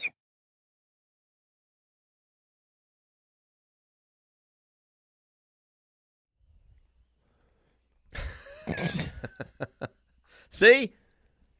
The reindeers do it. As grandma. Yeah, and they do it to older women. I don't even know where to go from here. No, we don't have to. Disgusted ESPN's your home with you. for the college football playoff this weekend. Tomorrow night, Bama and Oklahoma. That's on ESPN, ABC, along with 1050 ESPN, and on the ESPN New York app. Saturday, Miami, Texas A&M, noon on ESPN and ABC, along with 1050 ESPN and the ESPN New York app. Followed by Ole Miss and Tulane, along with Oregon and James Madison at night. Both of those games now can be heard right here on 880 ESPN and, of course, the ESPN New York app. How about that? Here he is. It's the music that we love. It's the man that we adore. He is Tim Hasselbeck. Good morning, Tim. How you doing? Morning. I'm doing great. How you guys doing? Good. Thrilled to talk to you as always. Add such insight to the show. So we heard some audio from Mike Florio earlier today with him saying, I don't know, maybe Aaron Glenn 1 year could possibly be fired. The defense has been a train wreck. I'm not saying have you heard that. Would that be shocking to you if the Jets wouldn't bring Aaron Glenn back for a second season? I think it would be shocking to me just, because I don't think that anybody feels like he walked into a situation, with the Jets where, it was similar to what Ben Johnson was walking into with the Bears, right? I mean, I don't know that there was another team in the league that was willing to make Justin Fields the opening day starter. So, I think some of it is just like, all right, I think you have to take a realistic look at, what were our expectations, as a team and organization, to see signs of improvement. And, I don't think that, I think when you look at, guys that were walking into like year one as being a head coach somewhere, I don't think anyone looked at the Jets and thought, you know what, you're going to see a lot of improvement from the Jets. And if you don't, it's probably because the coach is not doing a good job. So, I think that's different than if Jacksonville would have done terrible, then I think you could be like, I don't know, is Liam Cohen ready? So it would be that would be a surprise to me. It would be a surprise. So, Tim, they need a quarterback, right? They got 2 first-round picks this year. They got 3 first-round picks in 2027. I'm probably of the opinion that Aaron Glenn is going to be back. I think he's going to be back, but I don't know if he can afford to have another bad season with a stopgap quarterback. So, if you're the Jets, do you try to do if possible, whatever it takes, try to get Fernando Mendoza, or do you have your concerns about leveraging whatever it would take to go up and get Mendoza as your quarterback? Well, I mean, I think that because you have so many picks, and if you believe that Mendoza is like, this is the guy. Like, we have to move up to get him. He's a top quarterback in the class. Because I would agree with you in terms of, if you bring in a veteran quarterback that can't play at a starter level, and you don't show improvement, then you're going to get fired at that point, and then, the guy after you is going to, presumably have a better team and be able to have success as a head coach. So, like if Mendoza's the guy and you're within striking distance and you have the ammunition to get him, then I do think you need to do that. Because if you just look at heck, Sean Payton. Sean Payton goes to Denver. He'd been a very successful coach. Probably was not a guy that was at the risk of being a one and done guy, but because things went so poorly with what you could argue is a bridge quarterback, even though he wasn't, with Wilson, considering the contract that he had, it's only because there was massive improvement and signs of life with Bo Nix as the quarterback that it was like, oh, yep, we hired the right coach. So I think a very similar thing, is the case for Aaron Glenn. If you don't show improvement, and by the way, I think we'd all agree, show improvement in a division that's going to have two really good teams in it for sure. If you don't do that, then you're going to get fired, and your chances to ever be a head coach again, are probably pretty slim. All right, so your mindset is that if he's the guy, you go and you get the guy, and then hopefully you move in the right direction. And you're the perfect person to ask, do you like Mendoza? Do you look at Mendoza as one of those guys? I do like Mendoza, and for fairness, I'm gonna put this qualifier out there because of just because of my schedule during the year. I, in preparation for the draft, I'll watch all the guys that basically have a draftable grade, and so my opinion on a quarterback, I don't feel fully confident in it until we get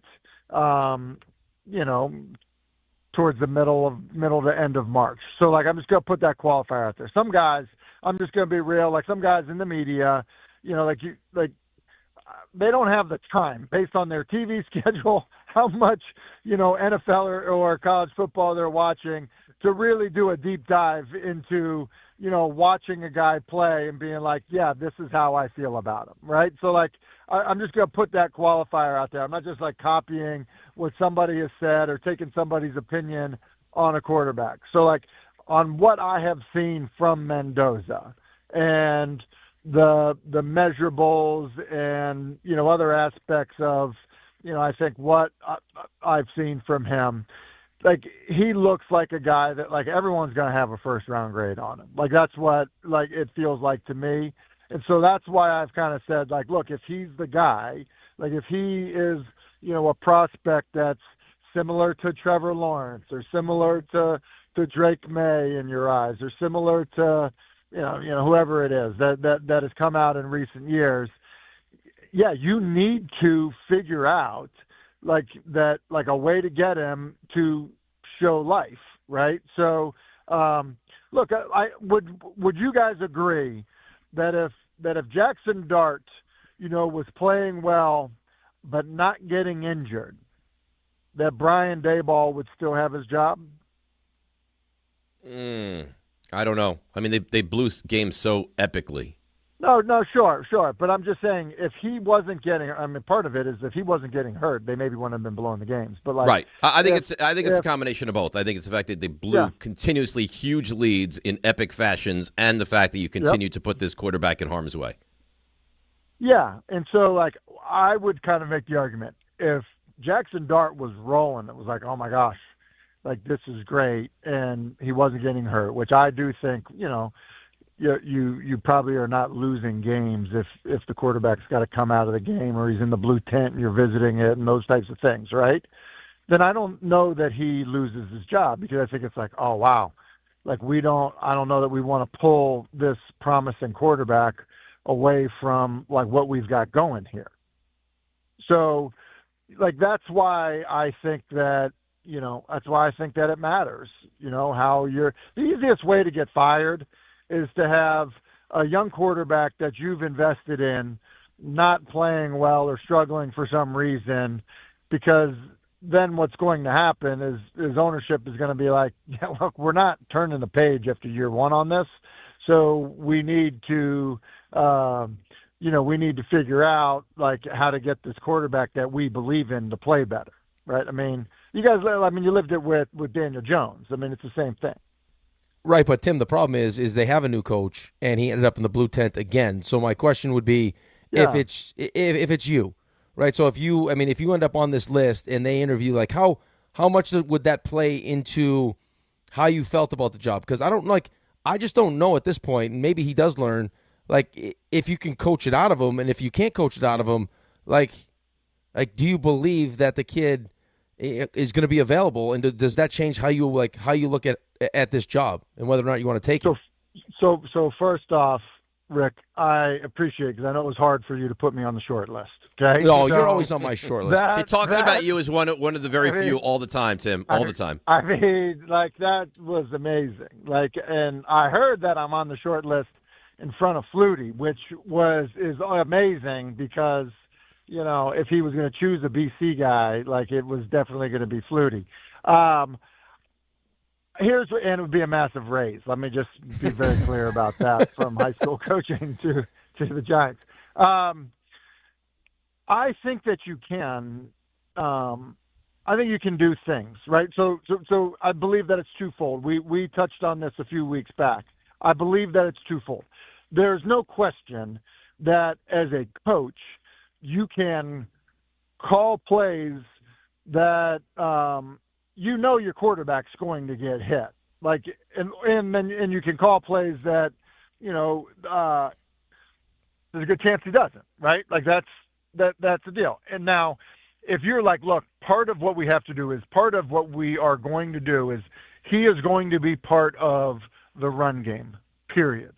If you're going to do that, then everybody just has to be on board. And I think that is like an organizational belief. You go to ownership and you say, listen, guys, look at Josh Allen. Josh Allen they've invested a lot of money in him. Like, he's involved in the quarterback run game, period. Like, we call design runs for him, plain and simple, and everybody's on board with it. So that exists in the NFL. The other thing that exists in the NFL is what Kansas City has done. Patrick Mahomes scrambles, but he is not part of the design quarterback run game. He's not. Like, that's why they don't quarterback sneak him. Is after he dislocated his kneecap, they just are like, yeah, we're done with the design quarterback runs with Patrick Mahomes. So there's two philosophies, both work, but I think that everyone's got to be on board with it because you can't have ownership being like, hey man, you're running the guy too much, you guys are out. So that's one piece that I think it's easy to get everybody on the same page on. Okay. The other piece of it is, and I touched on this with kind of what happened with Andrew Luck in Indianapolis. Clyde Christensen, who many believe is one of the best quarterback coaches to ever be in the game. His coaching point was, look, less adventure on throwaways. And, I think that when things don't go great and you do get outside the pocket and you are running, you've got to understand the situation and how you play football. And that is where there needs to be growth and development as a quarterback. So, I believe it's a twofold thing. I believe that it can be fixed. I think guys have done it. Ben Roethlisberger improved at it. I think Lamar Jackson has improved at it. I think there have been guys that have done that. So, it's a long answer, but I think that's, ultimately how it can change. This is why you were on the short list to begin with. Answers like that. It was very well done. Very well thought out. Very, very well scripted. Very well done. If I could, where would I live? Like, would I, you know what I mean? Like, if you're the head coach of the Giants, like, what would be? I think you really would have your choice. I think it'd have to be somewhere in Jersey, but I think you would. I mean, you're going to make a lot of money as head coach of the Giants. But that's why I'm saying, if you're making so much money, like, why not live in the city? Like, and you work such crazy hours, right? That, you'd leave early in the morning before traffic. You return late at night after traffic. Like, why not live, like, somewhere super trendy, like where you guys hang out? Like, why not do that? Yeah, listen, your I think options are limitless, Tim. Right, but I think that's too new money for you, Tim. You're like that's the BC blue blood. You're like more like an Upper West Side kind of guy, I think. Hey, former neighborhood, Upper West Side. Of course it Back is. when Elizabeth You're a was Zabars guy, View, Tim. right? We know how you roll. You know what I mean? Yeah. Hey, Day-Bar's very big with the gift baskets this time of year, too. Delicious. You know what I mean? Just Day-Bar. delicious. Listen, this is it for us. We're not going to talk to you till after Christmas and after New Year's, and this is not an easy moment for me to have to get past, but we will. I hope you guys enjoy the holidays. Yes. And what I'm going to do is I'm going to rest up and try to have my best stuff in early 2026. Yes. Okay? That's what I'm going to do. And then when's the bean pot, by the way? Can we do something for Oh, yeah. February. Can we get something going? Can we have some kind of a wager between the two of you for the bean pot? Whatever Tim wants. All right, yeah. Okay, well, give us time to think about it. I love this. this. Like, I know you guys are going to be done with me when the No chance. No. We would like to continue this relationship. Yeah, I want a yearly spot. Okay, you got to keep me around for the bean pot at least. Okay, just at least do that. Love it. Have a happy, healthy New Year holiday season. We will talk to you when the calendar flips. Thanks, Tim, for everything. You guys as well. See you, fellas. All right. That, of course, is Tim Hasselbeck. If I can somehow incorporate a bet between the two of you where one of you is embarrassed and I don't have to mortgage anything, I'm in for that. Right. Why is it that the bets that you're trying to facilitate is me getting embarrassed, but the one I got you set up with is you get a free meal? What meal? A Buster-only meal. Well, because I won the bet. Right, you would have gotten a free bet. A free meal. You get a free meal anyway, according to you. But I made the bet. No, we got a break. We're very late. I don't want RJ to yell at me. He scares me. Let's take a break, come back, and get to the Mets a little bit. DNR with you, ESPN New York. Some stages celebrate. This one tests everything. Every drive, every approach, every putt. Pressure builds. Resilience matters. And history waits for the bold. In June, the 2026 U.S. Open Championship returns to the Hamptons at the iconic Shinnecock Hills Golf Club. Experience the world's best golfers competing on one of the sport's most storied stages. Don't just watch greatness, experience it live at the 126th U.S. Open. Daily tickets are available now on SeatGeek. If you've been injured in an accident that wasn't your fault, then you need a lawyer who knows New York's unique personal injury and workers' compensation laws. At the Parisman Firm, they have decades of experience handling all types of accident cases and a proven track record of delivering huge results. Their team has already recovered nearly $1 billion for injured New Yorkers. From construction to car accidents and slips and falls, they've got you covered. Call the Parisman Firm now at 718-WORKERS, where your case is their cause. Get the justice you deserve today. There are a lot of reasons why people buy at Ramsey Mazda. It's their selection, it's their customer service, and it's their savings. During the More to Move You event, lease a new 2025 Mazda CX-30 2.5S all-wheel drive for $159 for 36 months. Start shopping now at RamseyMazda.com. Choose wisely, choose Ramsey Mazda. Call 833-853-2970 for details. VIN SM839072. MSRP $26,690. Zero security deposit. Ends 1/2/26. Health surprises can change your life in an instant. You've seen it happen to others, but it doesn't have to be your story. At Princeton Longevity Center, we customize actionable and proactive health plans to maximize your lifespan and take control of your health. Our Cancer Check program combines cutting-edge technology with top medical expertise to keep you ahead of potential risks. With advanced full-body imaging, genetic testing, and multi-cancer detection blood tests, we look for even the earliest signs of problems. Results are analyzed by expert physicians who craft a personalized plan to safeguard your future. You're not just a patient, you're a partner in your health journey, backed by a team committed to helping you live longer, healthier, and more vibrantly. Our programs have saved hundreds of lives and empowered countless others to take control of their health. Be proactive with your health for the ultimate peace of mind. Call 888-8000-PLC or visit PrincetonLongevityCenter.com. Do you owe $10,000 or more in credit card debt or personal loans? With credit card debt at all-time highs, Debt Relief Advocates is urgently notifying consumers of debt relief now being made available, designed to aid consumers with out-of-control credit card debt. Those who qualify and enroll for this relief program will only have to pay back a fraction of what they owe. This is not bankruptcy or a debt consolidation loan. This is a relief program that credit card companies would rather you not know about, as it ends your debt nightmare and saves you lots of money. Consumers owing at least $10,000 in credit card debt or personal loans can now take advantage of this debt relief as the cost of living skyrockets. Debt Relief Advocates has established a relief hotline for you to call to learn what debt reduction you may qualify for, so don't wait. For this free information, call the Relief Hotline at 800-606-8737. 800-606-8737. 800-606-8737. The NBA is happening Christmas Day. 5 games, 1 unforgettable lineup. That's what Christmas is all about. Buckets for breakfast, breakaways for dessert. It's the holiday tradition. Christmas is our day. With star power from across the globe. The stars, they are going to be out. The best gift, you don't even have to unwrap it. We want to say Merry Christmas and Happy New Year! NBA Christmas Day begins at noon Eastern on ABC and ESPN.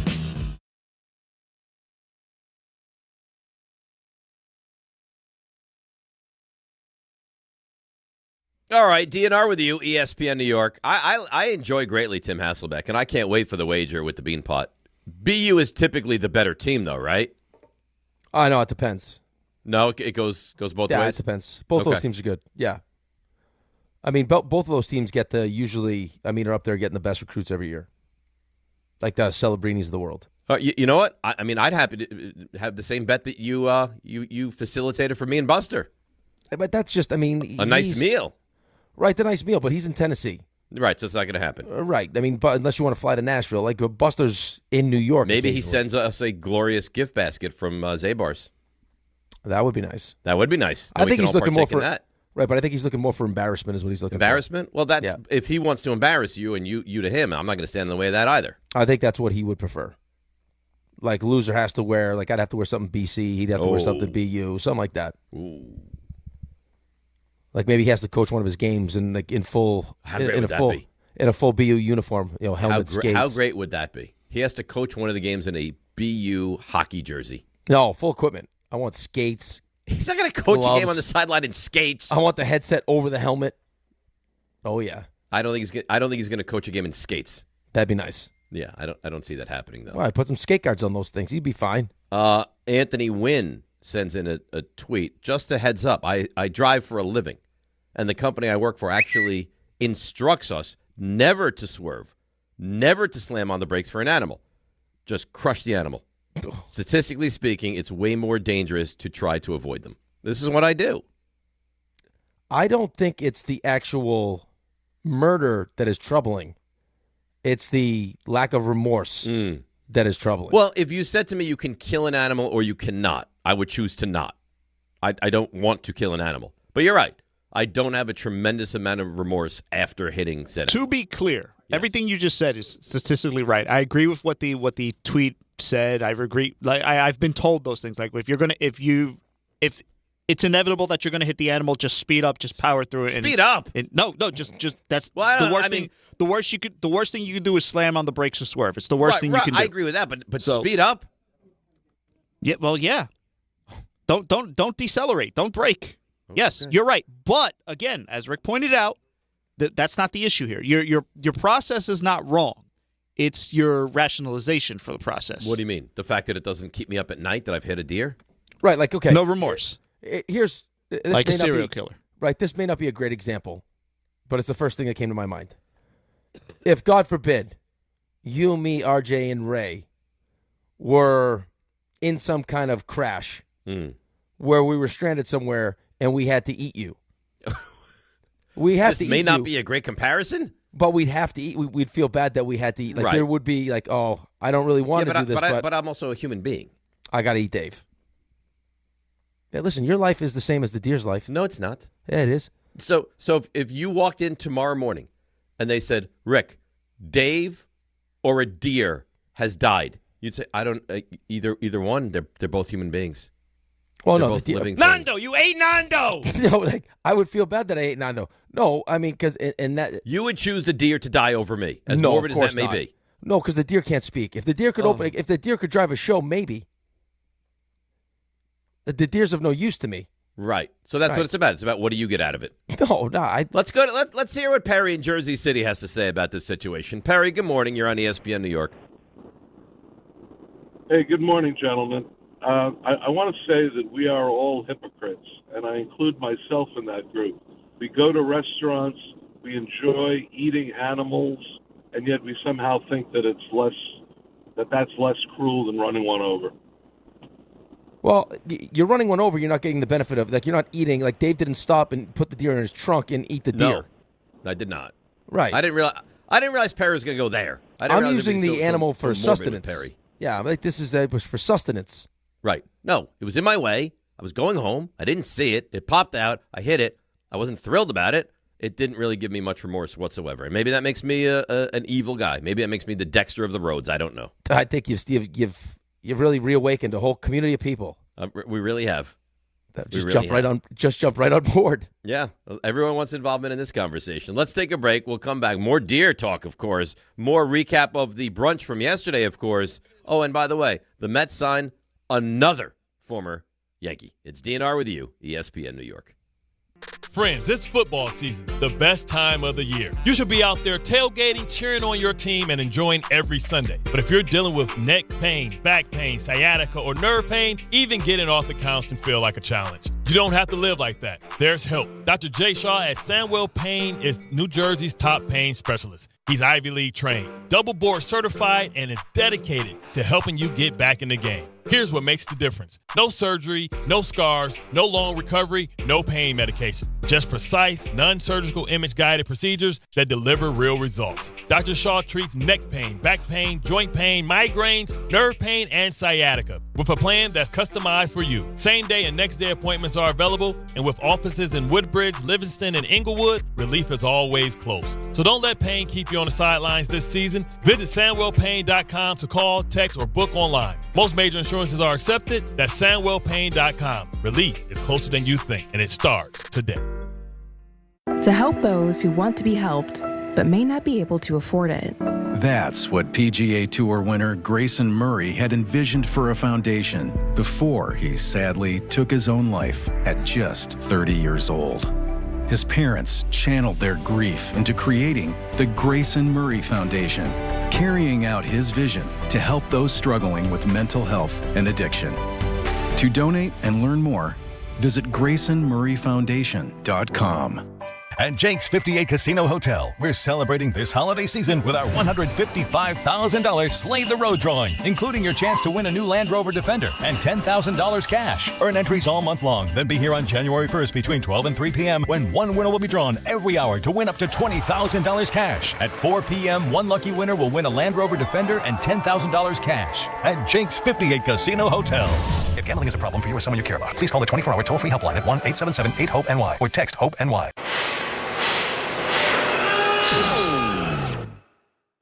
When equipment breaks down and operations come to a halt, every single second counts. So why is your maintenance team spending 60% of their time doing anything but turning wrenches?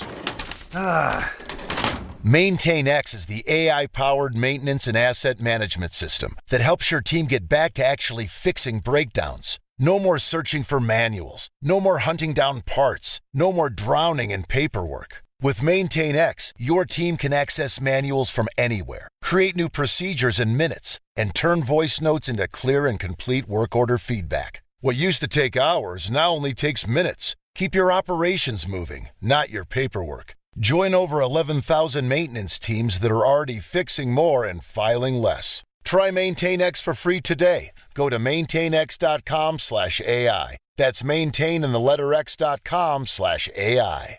Hey, fans! Welcome back to Fansville's Cheers and Tears. Oh. Okay, so everybody deals with losing, right? To a rival on a last-second field goal. Whatever, it's fine. I'm totally fine.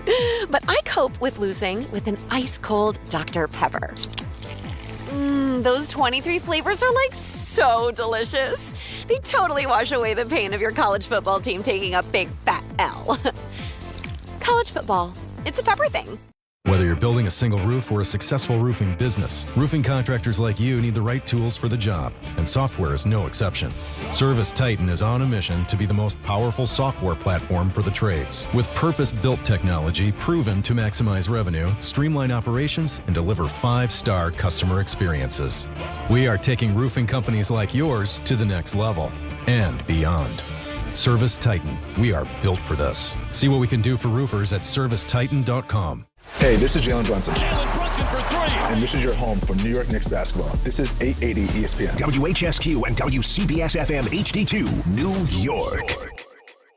The holidays are here, and Amazon Pickup is your MVP of package pickup. Need that perfect gift like a brand new jersey for the big game? With Amazon Pickup, you can grab your order from secure Amazon lockers or counters near you on your schedule at no extra cost. It's fast, it's easy, and it keeps your holiday surprises tucked safely away. So whether you're running from work or heading to the holiday party, Amazon Pickup makes holiday shopping worry-free. Find your nearest Amazon Pickup location at amazon.com/pickupmvp. That's amazon.com/pickupmvp. This is DiPietro and Rothenberg. I think there's a chance Aaron Glenn's going to be one and done. I would still be shocked if Aaron Glenn is fired after 1 year. It would be weird. It would be jarring. I would say concerning, but I mean, it's the Jets. Everything is concerning. Would it even be bad, though? Aaron Glenn is a defensive head coach, and he fired his defensive coordinator. There's just something odd about that. Your defense is a disaster. Can't tackle. What do you do well? The season's over. You don't want to win any more games unless someone up top told you, hey, you're the defensive guy. Fix it, because it's not a great look for you. This is DiPietro and Rothenberg on ESPN New York and streaming live on YouTube. All right, the big 9 o'clock hour. Here we are. The holiday season. What do you got? Big Christmas plans? Nope. No, you're hosting? I'm hosting. Yep. Let me guess. Your father-in-law will be in town? Yep. He'll be here. Mother-in-law will be here. Has he been here since summer? No, not since summer. He was here in the summer, went home, and now he's back. Okay. He spends extended time with you guys, though. He does. Well, he likes it. He gets a chance to be around I think part of it is great. Grandkids? Yeah, no, I think part of it is great. And he's a good guy, so that's got to be fun to have Yeah, around. he makes it easy. I mean, and he's a big hard. sports fan. One of the biggest sports fans I know, yeah. He's not your level of craziness, but that's insane. But he gets upset. He gets really upset. He's not leaving the house. Okay, in fairness to me, the leaving of the house was pre-Alex. Like we're talking about like 17 years ago. Right, but I'm not talking about like him now. Like he's not leaving the house at his age now, but I'm saying just in general, like in his lifetime, it's never gotten to that level. It got away from me. It's what separates you. It got away from me. But to his credit, he hasn't missed one Lightning game since he's been here. He doesn't miss one Rays game, and he doesn't miss one Bucks game. No, good for him. To not miss a Rays game that's real dedication. He loves the Rays. Yeah, that's real dedication. It is wild to think that back in the day something happened that the Giants lost to the Chargers and I left my house for 2 nights. When you really think about that, there's really something there, isn't it? Yeah, I think that if you listen back to the show when the boys were firing off clips, there's definitely something there. I mean, you heard it. We just choose as your friends to kind of look past it. Yeah. Because I think you're in a good spot. I think you're in a good place. No part of you, any of you guys can chime in as well. No part of you is like, you know what? It's a man that lives with convictions.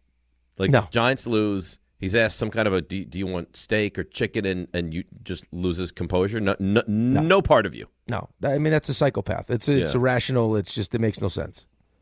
I mean, Sherry's trying to take care of you, nurse you back to life, feed you, probably, make love also to make you feel better. And you're like, no, I'm going to leave the house. Right. Bye-bye. Now I'm going to go. Yeah, it's crazy. My concern is that the Raiders have the potential that I was telling Dave on the way to the brunch that a Giants victory would tank the whole. They ruin vacation. Back half of the vacation gone. It's going to happen. I mean, it can happen. It's going to, though. I can't have that. Do you know how close I'm so close again to the number 1 pick, and I don't even need the number 1 pick.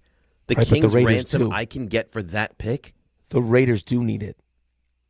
The Raiders understand what the job is now. Maybe teams just start taking knees. First and 10 in midfield. We'll take a knee. We'll go for it. Well, they're definitely not. It's been done before. You're in field goal range. We'll take a knee. They don't. You're also talking about the same team that kicked the field goal down 10. That was screw wild, everyone out of that bet. That really was wild. RJ, you think we could get back to that? It wouldn't be that level. I think I've learned from that. I don't know. I don't think I go to a different resort for the duration of the vacation. I don't think that happens. I think maybe it could get so bad. Maybe you're asked to go to a different resort. Maybe Sherry's like, listen, I don't know that having you around is the best idea. You're a danger. I'm not a danger, and you know what I can do because I can just drink. I mean, listen, Mel told us this could happen. I mean, back in September. You got to hope that maybe late in the year some teams don't care or they got a lot of injuries. That's great. That was the key to victory for the That was Giants. like week 4. Yeah. Yeah. This is that time. Here we are. So you think the Giants lose to the Vikings, right? Yes. And you think the Giants lose to the Cowboys, right? Yes. Oh, so the only thing standing in the way of the Giants and pick numero uno. But that's a big something. Oh, it's huge. But that's the only thing. It's that one game in Vegas. That's the only thing that stands in the way. If they go out there and they get run off the field by the who they play, the Texans? Yes. This week, which they probably will. If it's 28-0 in back-to-back shutouts, or it's 28-3, I think you got to start wrapping your head around this though. Let yourself down a little easier. This would be so terrible. But Pete Carroll has such respect for the game. He would never quit on a game. Well, he's trying. It's not working. Right, he's trying. He's trying so hard. No, but I mean, he is trying. He has been. It's just going that poorly. They're a bad football. It's really going bad. I mean, it really is. They are much worse than the Giants. And they actually won Week 1 in New England. It's crazy. RJ, did you say, by the way, that the other day that Houston has the longest winning streak in the NFL? Did I say that? He did say that, yeah. Is it true? No, Denver has. I think they've won 10 or 11 in a row now. Denver is currently up to if I said that, that's not 11 in a row. Yeah. So Denver has 2 losses on the year? Denver won Week 1 against Tennessee. Then they lost back-to-back games, one in Indy. Right. They lost to the Chargers. They should have won that game in Indy, too. Yep. They lost to the Chargers by 3, and they've won ever since. Wow. They beat the Eagles.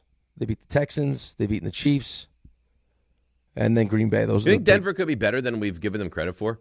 What team that we don't buy into, or there's real question marks, like Seattle, Denver, New England, Chicago, what of those, say, 4 teams, what team do you believe the most in? Because of their defense, if Bo Nix plays the way he played against Green Bay, Denver's going to be a problem. So I agree with you. That version of Bo Nix you get. I agree with you for a couple reasons. First of all, their coach is as good as anybody's. But can be dangerous at times, though. Very dangerous. Last week was dangerous and just continues to go for it on 4th down. It looks like, unless something really unforeseen happens, they're going to host through the playoffs. Well, especially now. I mean, if they get through this game, it's Jacksonville. This is at home, though. Jacksonville at home. Then they got Kansas City, which isn't nearly as difficult now. And then you got the Chargers at home. Which could be a big game or might mean nothing in actuality. Right. So, I mean, if they win at home versus Jacksonville, that puts them to 13. They're going to beat the Chiefs. So that's 14. I mean, Patriots got a tough game against Baltimore. Baltimore's actually favored in the game. And the Patriots have one more loss than them anyway now. Patriots are 11-3. They got Baltimore, but then they got the Jets and the Dolphins. Okay, so they'll probably win those last 2. So yeah, big week for both of those teams. We'll have a better idea after this week how it shakes out. So, I mean, Devin Williams, obviously Juan Soto, and now the Mets have decided to, and I don't know that I hate this move, to sign Luke Weaver to a 2-year, $22 million deal.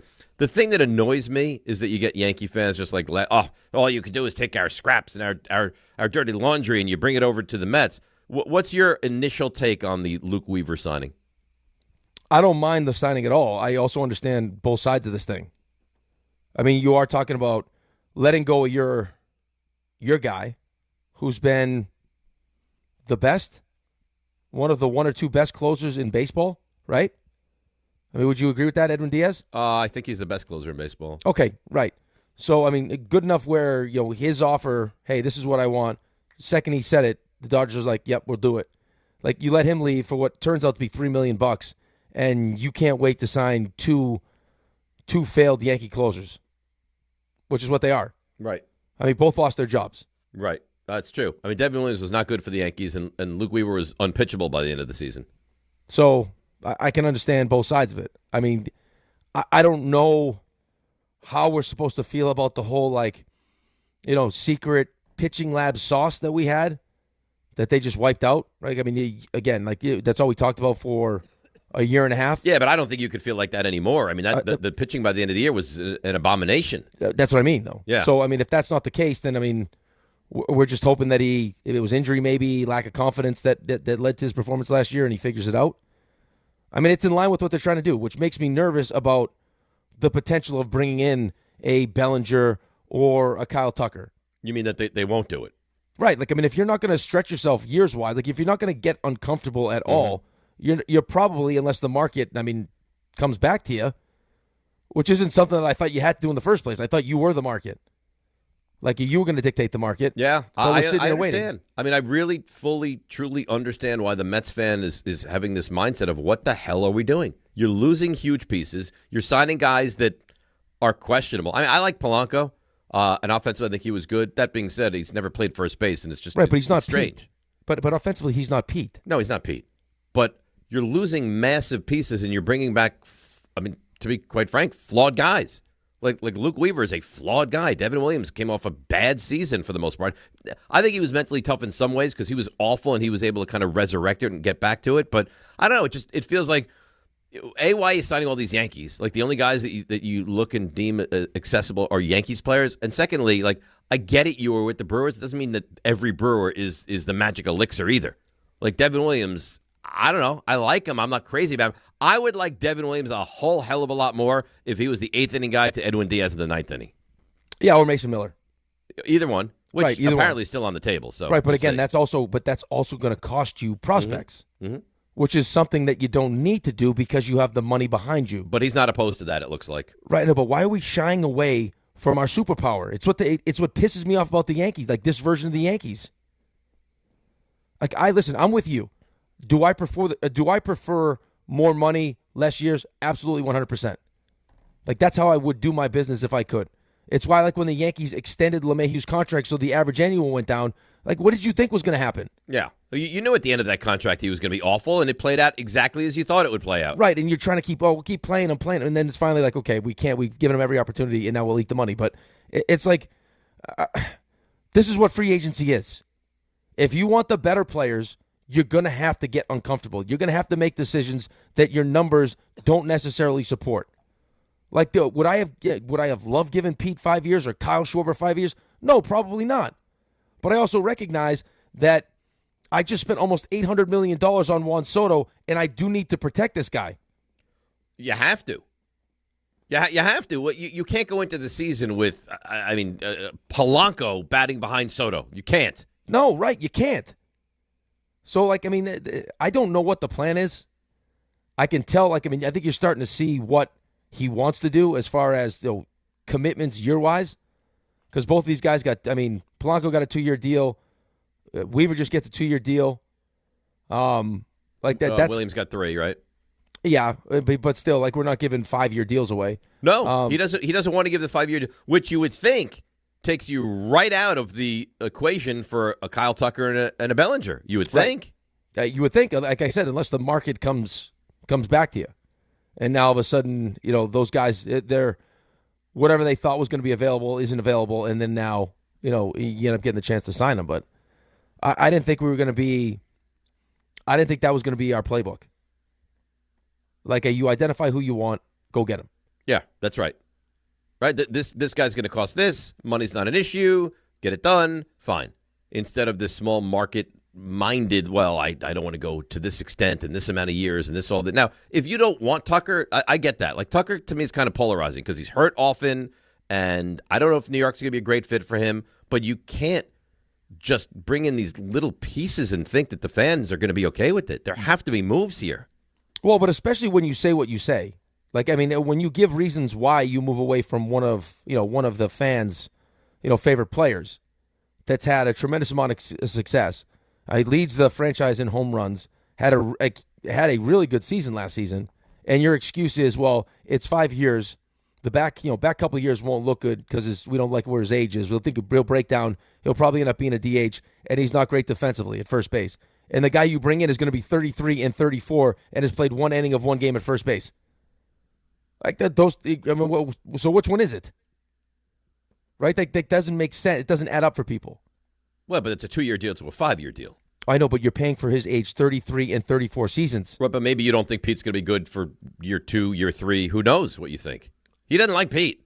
Clearly doesn't like Pete, but what do you think? Offensively, he is a better player than Polanco is. Right. Oh, definitively. So if I transition him in years, so he's 31. So 31, 32, he plays first base. And now 33, 34, and 35, we start to transition from a little bit of first and DH. I don't know that Pete was even a thought here. I don't think it was reason either. You would have to bring back Pete Alonso is because the ownership made you bring back Pete Alonso. I think as far as Stearns is concerned. But if you're going to do business this way, which I'm not saying is a bad way to do business or it's not a smart way to do business, it's just not a way that you have to do business where it's like, yeah, if I would sign Pete if the deal was this, as opposed to, no, we like Pete. Well, I don't want to give him year 4, but because we like him, I can do it because Steve Cohen's my owner. Let's give him year 4. As opposed to sit here and continue to wait like, okay, we like this guy because it's a 2-year deal, and we like this guy, it's a 2-year. Like, you're not going to get Kyle Tucker or you're not going to get Cody Bellinger if you're just going to sit there and wait till they get to, a number and years that you like. Like, how many players are there? Like, there's not, how many Juan Sotos become available where you're willing to get, like, to go above and beyond? But you went so crazy with Juan Soto. Like, crazy with Juan Soto. I'm not saying it was a bad decision. I love Soto. I thought he was good as the year went on, and I'm excited to have him moving forward. But you went nuts with him, right? Sweets, you name it, he gets it. And now Diaz over, I'm not saying $3 million is not a lot of money, but it's nominal compared to what you went crazy with Juan Soto. Now that's where you draw the line? That's what has me kind of flummoxed here with this organization. Right, unless you didn't really want him that bad. I just don't know why you're playing games with it. Like, oh, hey, here's 66, but we have some wiggle room. Well, why not just agree to the 3 for 69 that he asked for instead of like playing a game with him? Like, you're really gonna go? Are you gonna go back and tell Steve, like, hey, listen, Steve, I saved you $3 million. Isn't that great? No, he's not gonna care. Unless he does. Unless we don't know. Unless he actually does care about it. Or they're waiting. Listen. Or they're waiting to lock themselves into Scooble after this year. Maybe they are for $400 million. Again. As much as I'm annoyed and frustrated and starting to get angry and the days pass and nothing is done or very, minor moves, I still believe there has to be a plan. There has to be a plan. This guy he didn't go from being a boy genius to a moron in 18 months. There's no way that happened. Right. I don't necessarily disagree with you, but I think the more moves he makes that are similar moves, the better understanding you get of what he's trying to do. I just don't understand how you can, like you just said, go above and beyond and spend almost $800 million on a player and then not just continue down that road. Like, if you're going to spend that much money, now we're committed to really making sure that we maximize this investment. So I'm going to have to spend more money as opposed to now we'll pull back the reins and we'll start getting cheap. That doesn't make sense. It doesn't make sense. So it makes me think that there's something in the workings here, but we'll find out, man, because if we get to April, May, and the Mets are just bad and they haven't made the moves, Stern's going to be destroyed. Right, but it's going to have to be a trade, you'd think. Yeah, I think it's going to. I think the Padres are a team that you're going to potentially. Twins, maybe? The Twins, I wouldn't hate I think that. Joe Ryan and Buxton are guys that you're probably interested in. Yes, I think it's going to be, teams like that are looking to shed some payroll and bring in young talent, and you certainly have young talent, and you move on, and right, hopefully it works. I know, but I keep going back to the same thing, though. It's like I agree with you. No, but I have money. I have a proven commodity, too. Like, I have Edwin Diaz. It's not 5 years. The Dodgers didn't give him 5 years. It was still 3 years, which is what you offered. It's $3 extra million. I don't know. I can't answer that for you. But I don't have to trade players for him. I agree with you. I can't answer it for you. I'm frustrated Or take on a bad deal. Like, a lot of the talk around San Diego is that they take on a bad deal to get Mason Miller. Like, you trade what you trade, then you also take a bad contract back because you got the money to do it. It's very strange. RJ? Hi. How you doing? Good. How you feel like the show's been today? Really good. Really, I think so too. I've enjoyed the show today. I like when there's bounciness. Very bouncy. Covered a lot. Very bouncy. We've covered very a lot. Bouncy. I know what I don't like is when smart people need to always be smart. Like, we'll use every opportunity to just hammer home how smart. There's times you don't need to prove to people that you're smart. Who? Like who? Like what David Stearns is doing. Like, you just make the move that we all think you should make, as opposed to trying to outsmart. Well, I'm just smarter than you guys. Won't get it. No, that sounds very Yankee-like. I get what you're saying. Now, it seems like he's more in love with value than he is talent. Do I have the talent at the proper why? value? My question would be, why? Why not get the high-priced, talented guy? Make it a lot easier. Well, but without costing you other pieces, though, too. You know what I mean? Like, it's like you have the ability to do that. I don't have to go out and trade prospects to get a controllable contract. Or you could do both. Let me sign Edwin Diaz, then I'll trade a piece that maybe I don't love Tong. I don't know. Trade a piece for Mason Miller. Now look at this monster bullpen I've got. Well, let's not forget the real elephant in the room, which is the rotation stinks. Stinks. Right now, the way this team is constituted, this is a bad baseball team. Oh, by the way. Uh-oh. I hate to do this. Uh-oh. Because you know how I feel about Is this Giants related? No, this is New York Mets related. This is friendship related. This is Brian versus Mike Green related. Oh, no. Tremendous misstep by Greeny last night. 9:30, baseball ends. Spent all the time talking about what Mets would do. A lot of baseball talk. Get in the car. 3 minutes from home. Phone rings. Greeny. All excited. I'm like, what's going on? What happened? Did you see it? See what? Mets just signed Valdez. I said, what? He said, yep, Mets, Valdez. I'm seeing it all over the place. I was like, you're sure? He's like, yep, right here. 5-year deal. I started looking at my phone. I'm like, I don't see it. Plus, I'm listening to Sports Talk Radio. If that happened, that's breaking news. Yeah, it's a big deal, yeah. Yeah, so I'm not hearing it. Phone call. I text message when I got home. Scratch that. Yep, not confirmed. So he's giving you misinformation. I was like, you got me all fired up. That we're adding to the rotation, then it's just fake. It's fake news. I mean, that's how he's in your circle of trust is beyond me at this point. I think it speaks to how I feel about him. I mean, I'm willing to overlook it. Well, that's big for you. Big on you. RJ? Yeah. How you doing? Good. Good. You ready? Yeah. Okay. Just know that I'm always watching, okay? That's creepy. Well, I am. You kind of are, though. I always know You've made that clear. And John. Now you know how the animals feel, RJ. Now you know how the animals feel. It's only a matter of time. It's only a matter of time. That's all RJ. Run RJ over. RJ, here's the boom before Now, he I'll hears tell you what. it. I run RJ over, it would tear me up. I'd feel awful. I know not well, to. I know if he not. gets in the way. RJ's just minding his own business, walking and to. then they pay. RJ's just minding his own business, walking to the other facilities, and then boom, deal. Yeah, I mean, this is damning. They get in the way, and then they pay. Oh. Put the lotion. Put that on a National Highway Safety poster. They get in the way. And they pay. If you don't click it, ticket. It's if you get in the way, you pay. Then you pay. I stand by it though. I hit RJ, I'd feel awful. It's either that or Shooter McGavin. Horrible. Listen to what I say. Yeah, down by the bay. Like loss of sleep. Maybe eat some hay. Probably financially compensate his family. I just may. I would feel terrible. You'd have to take full. I mean, you'd have to take full control now financially. Antonio would have to move into my house. Why? What do you mean? Because you wouldn't be around anymore. I've run you over. Yeah, but why would he move into your house? Why can't you just pay for him to live with We Ange? provide a loving nature in my home. You're trying to steal 7 TVs people's in one room. You're trying to steal people's babies. No. I don't think you'd be there either. I think you'd be in some kind of prison. No. You wouldn't be a free man. That's of course I would. I'd hire one of these attorneys that get me, please, right out of jail. It's been a tough day for you today. What are with his hair slicked back? I would make sure your hair's not slicked back. You're not my attorney. It's got to be slicked back hair. Now you can represent me. Get me out of jail. Get me that baby. Once you put RJ to the side and you got rid of him, would you take his hair Would you take his hair with you? Someone's got to get that. Dave's hair. not lacking in the hair department. No, but he doesn't have that. No, I don't have that, and I don't feel badly about that. My hair's fine. No, but it's functional. It's capable. Fine. No, that hair's gorgeous. Right, your hair's great, but it's not that. No, it's not that. I would probably. RJ, I'm sorry. I'd probably have to scalp you before I would. Oh my God! Did you join the mob at some point? We have great hair. Or like the hunting association that we don't know about. It feels like the animals are just the practice. I mean, where's this going to lead?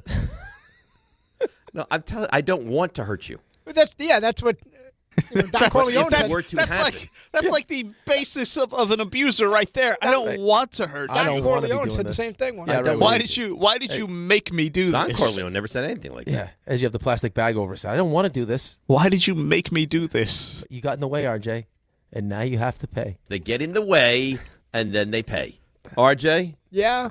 Oh, this is a nasty email. I'm not going like a real psychopath. Are you ready to do these stuff that people might have missed? Yeah, okay. Let's go. Now. Walk-up three-pointer. He got it. See ya. Score! Put it in the box. The you missed. All righty. So some good news for you. Nolan McLean and Clay Holmes going to pitch for Team USA in the World Baseball Classic. So you have that to look forward to. Clay Holmes is another Yankee. That's right. You've seen the list of Yankees. The manager's a Yankee. Yeah. Yeah. The manager before him was a Yankee. I mean, listen, if you're going to go and get which you can, it's plausible. You get 2024 Luke Weaver and you get pre-Yankee Devin Williams. I mean, you're looking at probably the best late game bullpen in baseball. Right, but if the Yankees thought they were going to get 2024 Luke Weaver, they would have signed Luke Weaver back. That's right. Although it felt like it really ended poorly between the Yankees and Luke Weaver. Yeah, well, I mean, rightfully so. But before he got hurt, he was great. So really good. So here, I mean, the hamstring injury is kind of a line of demarcation. So he, before the injury, had a 1.05 ERA in 24 appearances. Beginning of the season this year. Great. Elite. Came back, 40 games, 5.3 ERA. That's a large sample size. So the hope for the Mets is that he just wasn't healthy, and that's the reason he wasn't good. Well, I dug into it a little bit. His fastball got hit a lot harder. His changeup is lethal, but he's a fly ball pitcher, and 8 of his 10 home runs he allowed came on his four-seamer.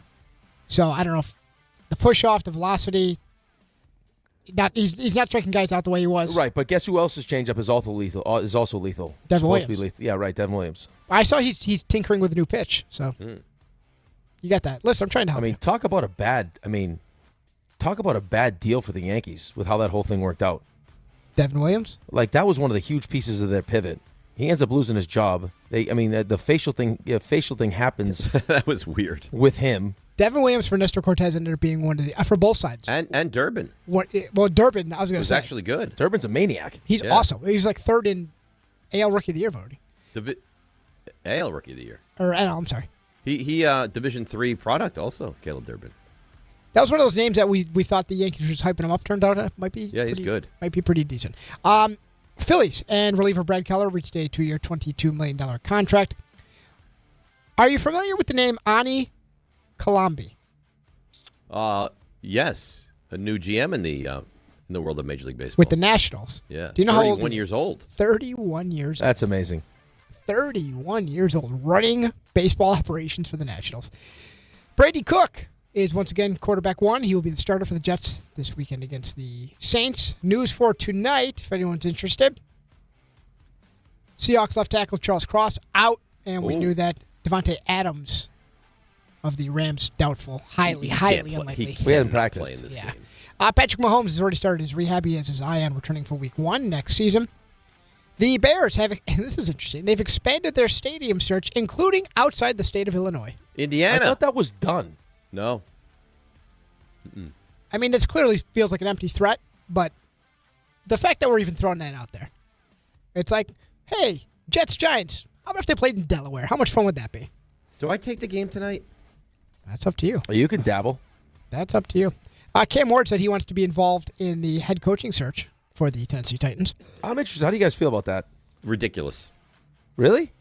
Yes. Well, he explained his logic here. I want to meet all of them. Every coach who's going to get the opportunity to come here, I want to meet them, have conversations throughout the whole process with them, because that's someone that I'm going to be here with, for that time. We got to just continue to be it around and being open to no matter whoever we try to hire, because I know at the end of the day, who we do hire is going to be the right fit for us, whether it's a defensive person or offensive person. They're going to make sure that every person, in the right place and make sure that every person is set up for success.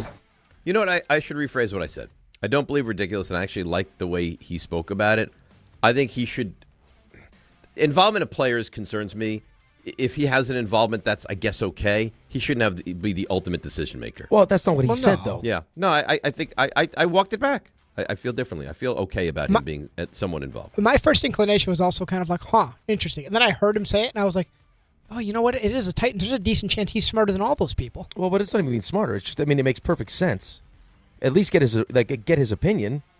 It could it could potentially change your mind, or it could just hammer home what you already thought. Right. And I'm not sure how many people that currently work there know what they're doing. It doesn't seem like a lot of them, though. No. Well, and then he left it. No, that was the Texans. Sorry. Did you see the video of the Texans owner that got? Was it Texans that got left hanging? They did the high five from CJ Stroud. They actually they made that right. It was funny because it was sad at first though. Yeah, CJ Stroud was coming off the field, and the owner was just left hanging with a high five, and they actually filmed that owner trying to find CJ Stroud going through the facility with his hand up and no one high-fiving him. They did a good job on social media. The problem is, you can't. It's like he looks like he could actually be lost in the building. Yeah, maybe. Who is this guy? I got to tell you, so Mekhi Lemon is receiver at USC. I like him a lot. I was just going to say. A lot. I'm timid to do this early. I think he's officially my draft crush. This is your. This is my guy. Ibuka, huh? This is my guy. He's something. He may not be the top receiver on the board, though, but I like him a lot. I don't think he will be. I'm going to take him with my first pick in fantasy just so you can't have him. I like that. Yeah. Jake Allen made 36 saves, give the Devils a 2-1 shootout win against the Golden Knights, and the Fenway Sports Group is going to sell the Pittsburgh Penguins to the Hoffman family. Oh. And that's it. Who are the Hoffmans? They're rich. Mm-hmm. Some rich people. Wealthy. You think Jefferson is involved in any team ownership at all, or the probably not? Not yet, but the Gibson family. I think if he's too dumb to run a team. Oh my goodness. And I mean? I said it. Yeah. I stand by it. Wow. Is he in the restaurant industry, though, RJ? Not really? a bartender, RJ. Right. That's like, they'd be like the sound guy on a porn set. Oh, boy. He's been chirping me all day. What do you want me to do? So I'm also a porn star. No, you're not. You're the guy that holds the boom mic. Right. You're Mr. Parabolic. Mr. Parabolic. You believe that Jefferson Savage Gibson is a stupid person. Yep. Oh. Wow. I let you try to walk it back, and you just. I think you he's a didn't simple. want any I think part of he's that. he's a simple man. Simple man. Simple man.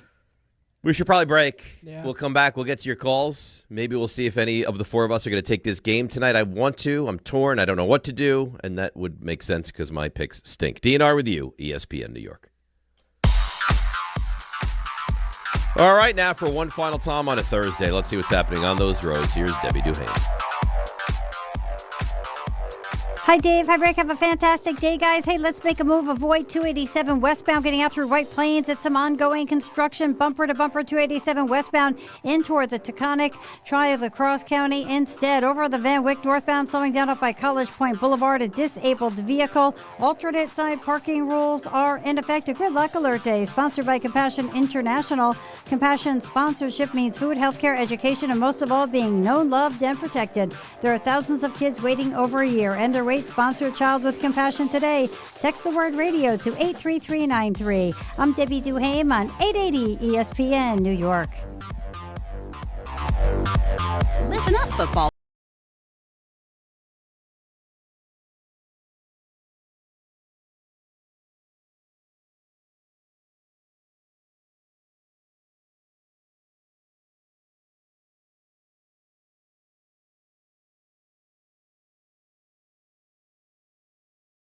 Never ordinary at Bet365. Gambling problem? Call 1-800-GAMBLER. 21 plus only. Must be physically located in New Jersey. T&Cs apply. In-app only. This is Rick Brunson, the assistant coach from the New York Knicks. I'll be driving to our games this season in style in my new Jeep Gladiator from Princeton Jeep. My friends at Princeton Jeep gave me all-star treatment, and you can expect the same thing. Just mention I sent you, and they'll treat you like family. Princeton Jeep has tons of inventory and great deals on new vehicles. Visit Princeton Jeep at 1045 State Road in Princeton, New Jersey, or online at PrincetonJeeps.com and tell them Rick Brunson sent you. Listen up, New York. It's football season, and you should be out there enjoying every play, every tailgate, every moment. But if you're dealing with neck pain, back pain, joint pain, or sciatica, even getting off the couch can feel like a challenge. That's where Dr. Jay Shaw at Sandwell Pain comes in. He's one of New Jersey's top pain specialists, Ivy League trained, double board certified, and dedicated to getting you back in the game. Here's the difference. No surgery, no scars, no long recovery, no pain medication. Just precise, non-surgical, image-guided procedures that get real results. Dr. Shaw treats everything from neck pain, back pain, migraines, nerve pain, and chronic joint pain. And he builds a custom game plan that's right for you. Same day or next day appointments are available with offices in Woodbridge, Livingston, and Inglewood. And yes, most major insurances are accepted. So don't let pain keep you on the sidelines this season. Go to SandwellPain.com to call, text, or book online. Relief is closer than you think, and it starts today. Looking for a fantastic holiday deal? Stop by Boost Mobile tomorrow, Friday, December 19th from 2 to 6 p.m. at 8425 Fifth Avenue in Brooklyn for their special holiday event. Free gifts to the first 50 kids and free photos with Santa. Bring the whole family, and while you're there, check out their amazing deal. Unlimited talk, text, and data for $25 a month. Forever, as in for life. Make the move and watch your savings stack up. Switch now at boostmobile.com. After 30 gigs, you may experience slower speeds. Pay $25 a month as long as you stay on the Boost Unlimited plan. This college football season, show your school spirit every time you pay. Introducing college-branded Venmo debit cards. Rep your team on and off the field with custom school designs that let everyone know who you root for. Whether you're tailgating, grabbing snacks for the watch party, or celebrating a win, you can unlock 15% cash back at ESPN. 1 free year of Perplexity Pro and more. This college football season, score more with the Venmo debit card. Get yours now in the Venmo app. Learn more at venmo.com/collegecard. Max cashback varies. Terms apply. The Venmo MasterCard is issued by the Bancorp Bank, N.A. Out here, days are getting a little cooler, and mornings are starting with a few more layers. It's the season for more time at the grill, more feed for your animals. Heaters burn late into the night, and the woods start calling your name. We appreciate hard-working hands, shared moments, and love for our land. That's why season after season, we're here for your life out here. Tractor Supply.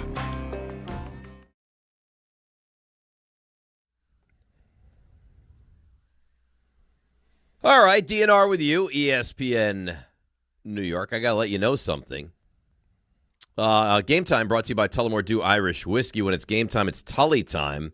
A busy night tonight. Last night, not so busy. Tonight, very busy. NBA Cup champions. The Knicks back in action tonight in Indiana against the Pacers. And I know it's not the same Pacers team, but you still hate the Pacers. That's at 7 o'clock. 7:30, the Nets welcome the Heat to Barclays. And at 8 o'clock, Rangers drop the puck in St. Louis against the Blues. And then, of course, we have, certainly a Mount Rushmore NFL game tonight, the Rams and the Seahawks. That's at 8:15. And that's game time brought to you by Tullamore Dew, the original triple distilled, triple blended, triple cask matured Irish whiskey. Be sure to grab a Tullamore Dew or try the new Tullamore Dew Honey during today's action. Glasses up to enjoying Tullamore Dew responsibly. So you're out. You're not involving yourself in this game. You've said that. RJ, you said you might be in. Are you closing in on a decision of whether you're going to take this game tonight? I'm getting really close. I should know in about 8 minutes. Raymond, chance you're in or you're out? I've been having a battle with this one because with yourself. A battle with yourself. Because I feel like there's a reason for me to take it. I really do. But I want to take this game so bad. Yeah. But I think I'm too scared. But the state of the Rams receivers, that bothers me a bit. The fact that all the money has now shifted to Seattle. Yeah. Doesn't make you feel I guess great. the question is, do you have 3 other games on the board that you really That like? is the question. Not that we'll hit them because we stink. And that is the battle. That is the battle right now. Oh, really? Did you just throw that in there? What? Did you say especially you? No. Oh, I said especially us. Oh. Not especially him. I'm worse than him. How could I say especially you? RJ's rolling right now. You were hoping Well, that's why I was about to say especially us. Like Ray and I are the worst 2 of the 4 of us. I thought you snuck in there. Why do you think everything I say is nasty? Why do you think everything I say has an agenda? No, because a lot of things are nasty. Because you lead with nastiness. I don't. I lead with generosity. No, you lead with your bumper also. The fact that you're so torn up about these animals that run in my way. I didn't realize that you drove a Deathmobile. They get in the way, and then they pay. Psychopath. Not a psychopath. Okay. You've hit animals. It happens. It's part of life. Yeah, but I feel terrible if it does happen. All right. Well, then you're different than me. I got other things to focus on. Are you taking the game? Think about it. Don't push me, okay? If I want to take it, I take it. I want some juice tonight. Come on. You want juice? I think it's fair to say at least one of us is going to take this game tonight. Somebody has to take it. RJ should have to take it because the way he talked up those pancakes yesterday, they were the best pancakes ever. Very underwhelming. RJ, how do you feel about that? And you know what's so painful for me in this scenario is that this was my meal. This was my baby. And I had a place on the docket ready to go, which I think you guys would have absolutely loved. And felt like I was talked out of it. We went to this breakfast place. Best pancakes I ever have, I was told. We need to go there. I was like, you know what? Fine. Let's go there. We go there. Underwhelming, but now it's my responsibility. So, RJ, you have some real explaining to do. Well, I didn't lead the charge to get the location moved. That wasn't me. Don't pin that on me. Okay. If someone says to you, Rick, these are the best pancakes I've ever had, wouldn't you be inclined to up and move the original brunch spot to the best pancakes you've ever had place? Don't you put that evil on me, Ricky Bobby. Don't you put that on us. Especially knowing that the people going to this meal love pancakes. Who doesn't love pancakes? Right, but listen, Brunch didn't get pancakes. John got pancakes. I got pancakes. Ray got pancakes. RJ got pancakes. You had a pancake. Well, you know why? Brownshaw's like a sharp bettor. He must have knew that the A-list chef had the day off or something. Something happened, and they weren't that filling. I could have easily eaten 2 or 3 more orders of those pancakes. That was not the performance I saw. That's like you watch a team 1 week and they roll 31-7. When did you realize you were in trouble? Like at what point that we're sitting there, did you think to yourself, "Oh no, this is not the place that I know"? First drive, I knew immediately that those pancakes come out and there's a little bit of a darkened crust, and they were left on too long. The first bite, it's all gone wrong. Our game script right in the trash. That was unfortunate. Yeah. Not good. Terrible. I ate him, though. I wasn't going to let them sit there. You're a real warrior. Yeah, but he powered through. He was sitting next to me. Powered through. Come on, it wasn't a bad pancake. He was very underwhelmed. Underwhelmed, sure. It wasn't the pancake you were anticipating, but it wasn't a bad pancake. It was fine. It was an average pancake. Right, but okay. I'll say this. Wasn't a terrible pancake. It was fine. At the very least, let's have bigger. Like, they weren't big either. Well, you know what the weird thing is? I think they made different sized pancakes for different people. I think they sized you up, looked at how big you were, and made the pancake according to that. Because John's pancakes next to me were enormous. The ones we got last week were gigantic. And yeah. I know you could say the short joke, everything's gigantic. But mine seemed much more typical. Way he got out in front of it. Yeah. Well, I mean, Raymond, you were there both times. What would you say about last week? I thought they were bigger last time, and they tasted better last time, too. Something changed. So something went wrong. So here's the question. Do we go back for a third helping, third for you guys, second for us, and see what that place really is? Or do we cross it off and it's no longer in the rotation? I think we move on for now. I think for the we time move on being. from now. Yeah. Unless we're going to have alcoholic beverages, then we could go back. Because they had some very delicious-looking drinks on the menu. They really did. They did. Maybe we try your place next, and then we'll really see who do we trust? Come on. Well, I'm just saying. Come on. I take. Dave's place is supposed to be like the elite of the elite, place though. Come on. In fairness to RJ, it's the Shangri-La of brunch places. Oh, okay. In that case. All right. In fairness to RJ, though, the people around us the meals around us did look good, though. Our pancakes were average. They were average. Yeah. This RJ, you got to wear this now. You know. Now there's no such thing. I'll pass the blame. No, pass it right over. This is on you. I don't think so. If you don't mention how we had such a great brunch with the greatest pancakes I've ever had, I imagine you're a pancake connoisseur. I imagine you're a guy that's had pancakes all over the place. For you to say the greatest pancake you've ever had, I thought these were going to be like incredible pancakes. Guess what? This place, not afraid to say it, couldn't handle the moment. They let down. Or they had so much success, and maybe word got back to them. You think they were feeling themselves? Spent a little too much time, reading their press clippings? Yeah.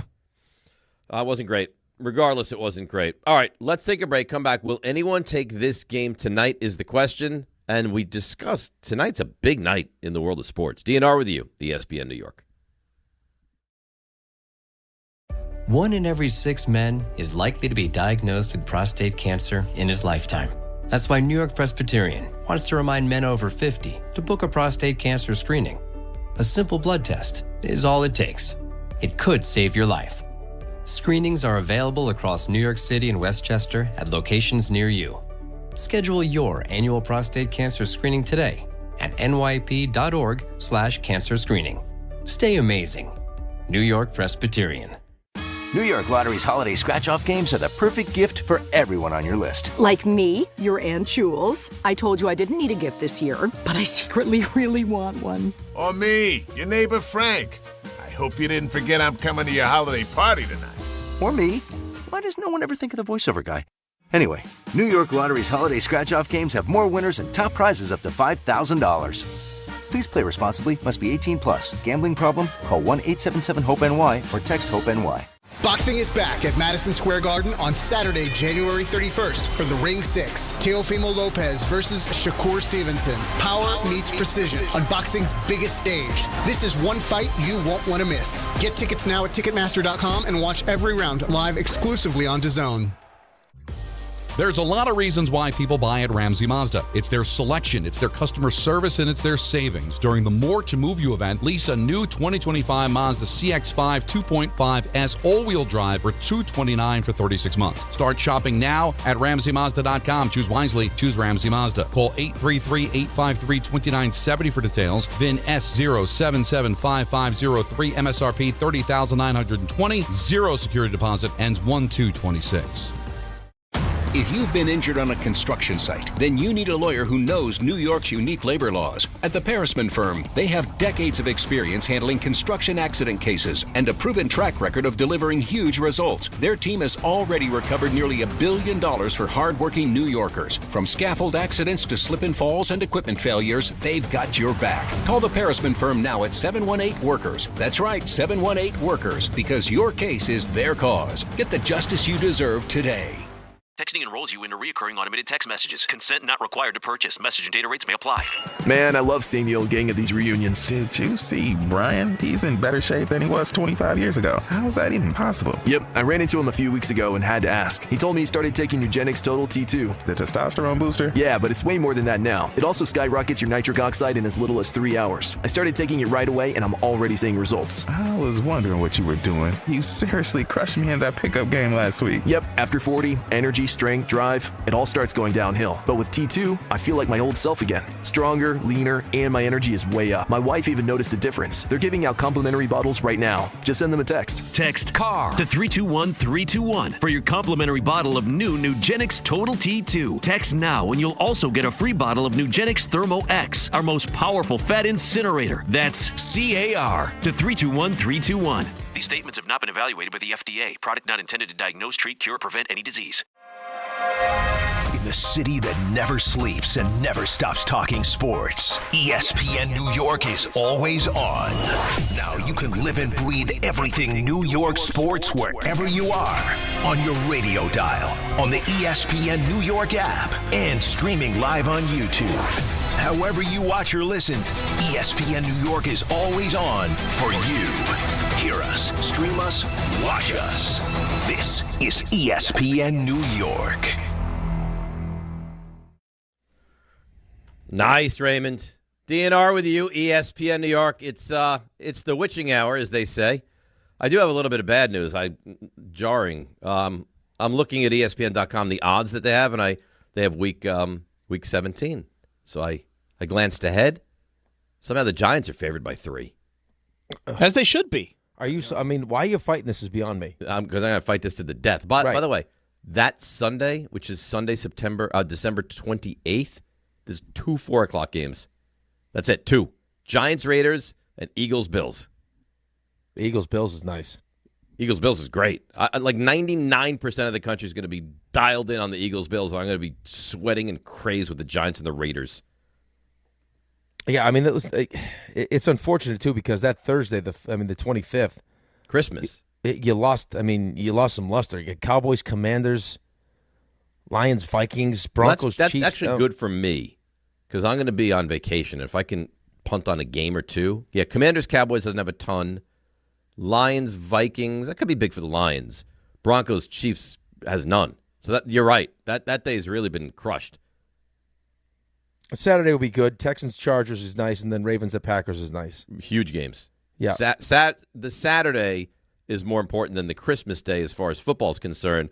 And I also think this is nice for the people that don't want to just be consumed by football on Christmas Day. There are people that are turned off by football on Christmas Day, you know. I'm surprised by that. I mean, it just feels like, I'm not going anywhere on Christmas Day. You like to have it on, right? Yeah, right. Kids are playing with all their toys. It's nice to have something to watch, you know? I agree, and I don't celebrate Christmas, so it's different for me, but there's a lot of people that think like Christmas should be just for family and right, but the NBA's doing it. I know. They've done it forever.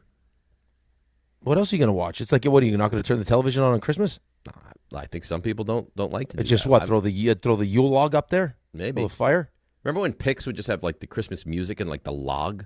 Yeah, that's what I'm saying. 24 hours.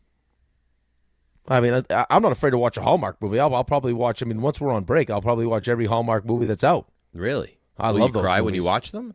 Sometimes. Mm-hmm. All right, so it's time now. It is time to make these, if we choose to, these picks. Let me refresh. Get the most up-to-date, latest number. Seahawks, -1.5. Rick, you're out, right? Yeah, I'm out.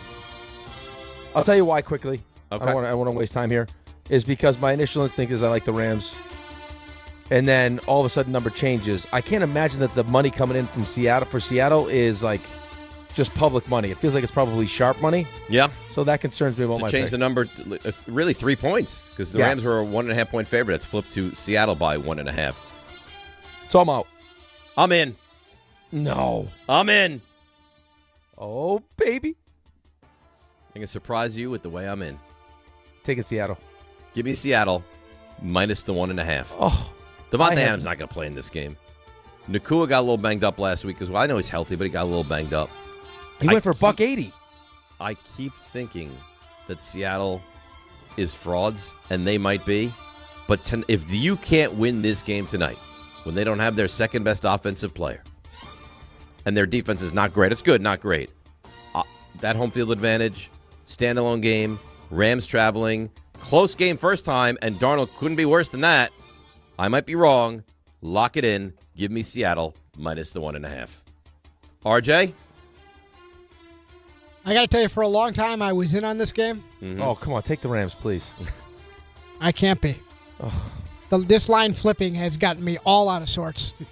And my Thursday rule, because I've gotten in trouble on Thursday. I think I'm winless on Thursdays. I think I've picked 3. I think I've lost all of them. And that's when I had conviction. I have no conviction. Where are you inclined to go? The Rams. Good. Taking that the Rams makes me all feel week. better because you're not good on Thursday nights. But such a violent line movement has me scared. I'm sorry. Okay, so you're out. Yep. Raymond?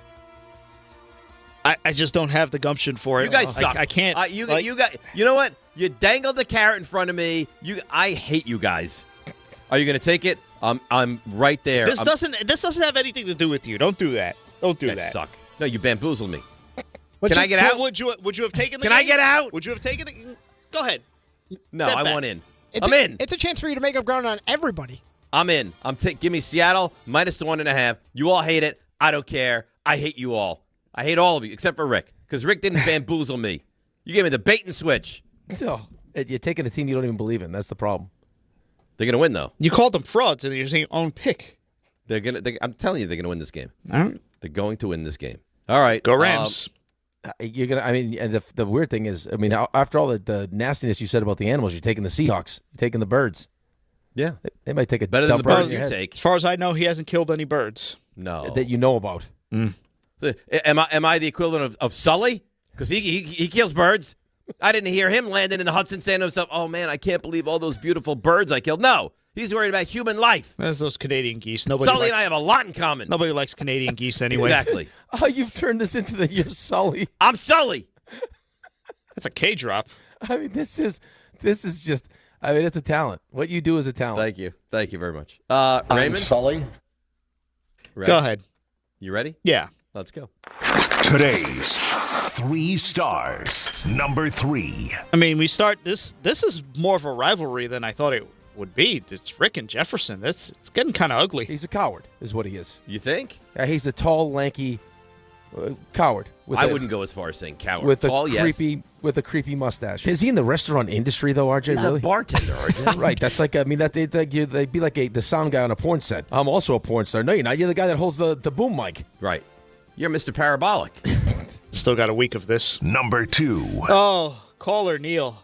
Let's go to Neil. Good morning, guys. 56-year Jet fan. I listen to This is a 4 treat. hours minimum of Jet content on YouTube. I'm probably the number 1 caller on the Jake Asman show. Which I was know wondering is how an long you would let ESPN this show. continue. You guys hear me? We hear you. Oh, we got you. Yeah. Not only did you let it continue, you let him role play with you. Are we role playing here, Neil? Yes, we are. I don't know which one are you going to. Who's going to play the Aaron Glenn? All right, I'll play Aaron Glenn. I'll play your game. Okay, you walk into the room, you put your How you arms doing? out, and you know. This is getting weird. Okay, all right, let's go. We'll pick it up. Speed it up. Number 2, you're keeping players. Number we're 2. Gonna go through 5 things. 5 whole items. Finally, Dave tapped out. Hang on. Cut. RJ. Yes. What do I do? Parachute. Anything else? Jump out. Literally anything else. I love how he says cut, and like that all of a sudden that means that the guy can't hear him talking. Scene. The scene was over. Number 1. RJ, this guy stinks. What do I do? You're our bad guy, so I'm going to give it 2 co-number 1s here. You want to hear from Ian Begler? Does it say Begler on the system? Yeah. Ian Begler on the putback. You're not a good guy. What do you mean? I didn't even notice that. You are such a bad guy. How am I a bad guy? You are such a bad guy. It's not even your worst bad guy tendency. All the animals that you kill with no remorse. Now you've got a new highway slogan. We're going to send it to the Highway Safety Association. They get in the way, and then they pay. Yeah, so everybody walking on your way home, 10 o'clock, beware of Dave Rothenberg, as Debbie said, on the West Side Highway, because They get in the way, and then they pay. We don't want anybody to pay. See you tomorrow for Football Friday. See you tomorrow. Football Friday. Go Seahawks, man. You guys got to find a way tonight. All right. Come on, Rams. Come on, Rams. It's Rule 76. No excuse to play a champion. It's DiPietro Rothenberg. The Seahawks. Right here on ESPN New York and on YouTube. They get in the way, and then they pay. Hey, it's Michael Kay talking to you about my friends at PC Richard & Son. They're local, family-owned, and I trust them, and you can too. Right now, save on all holiday gifts for everyone on your list.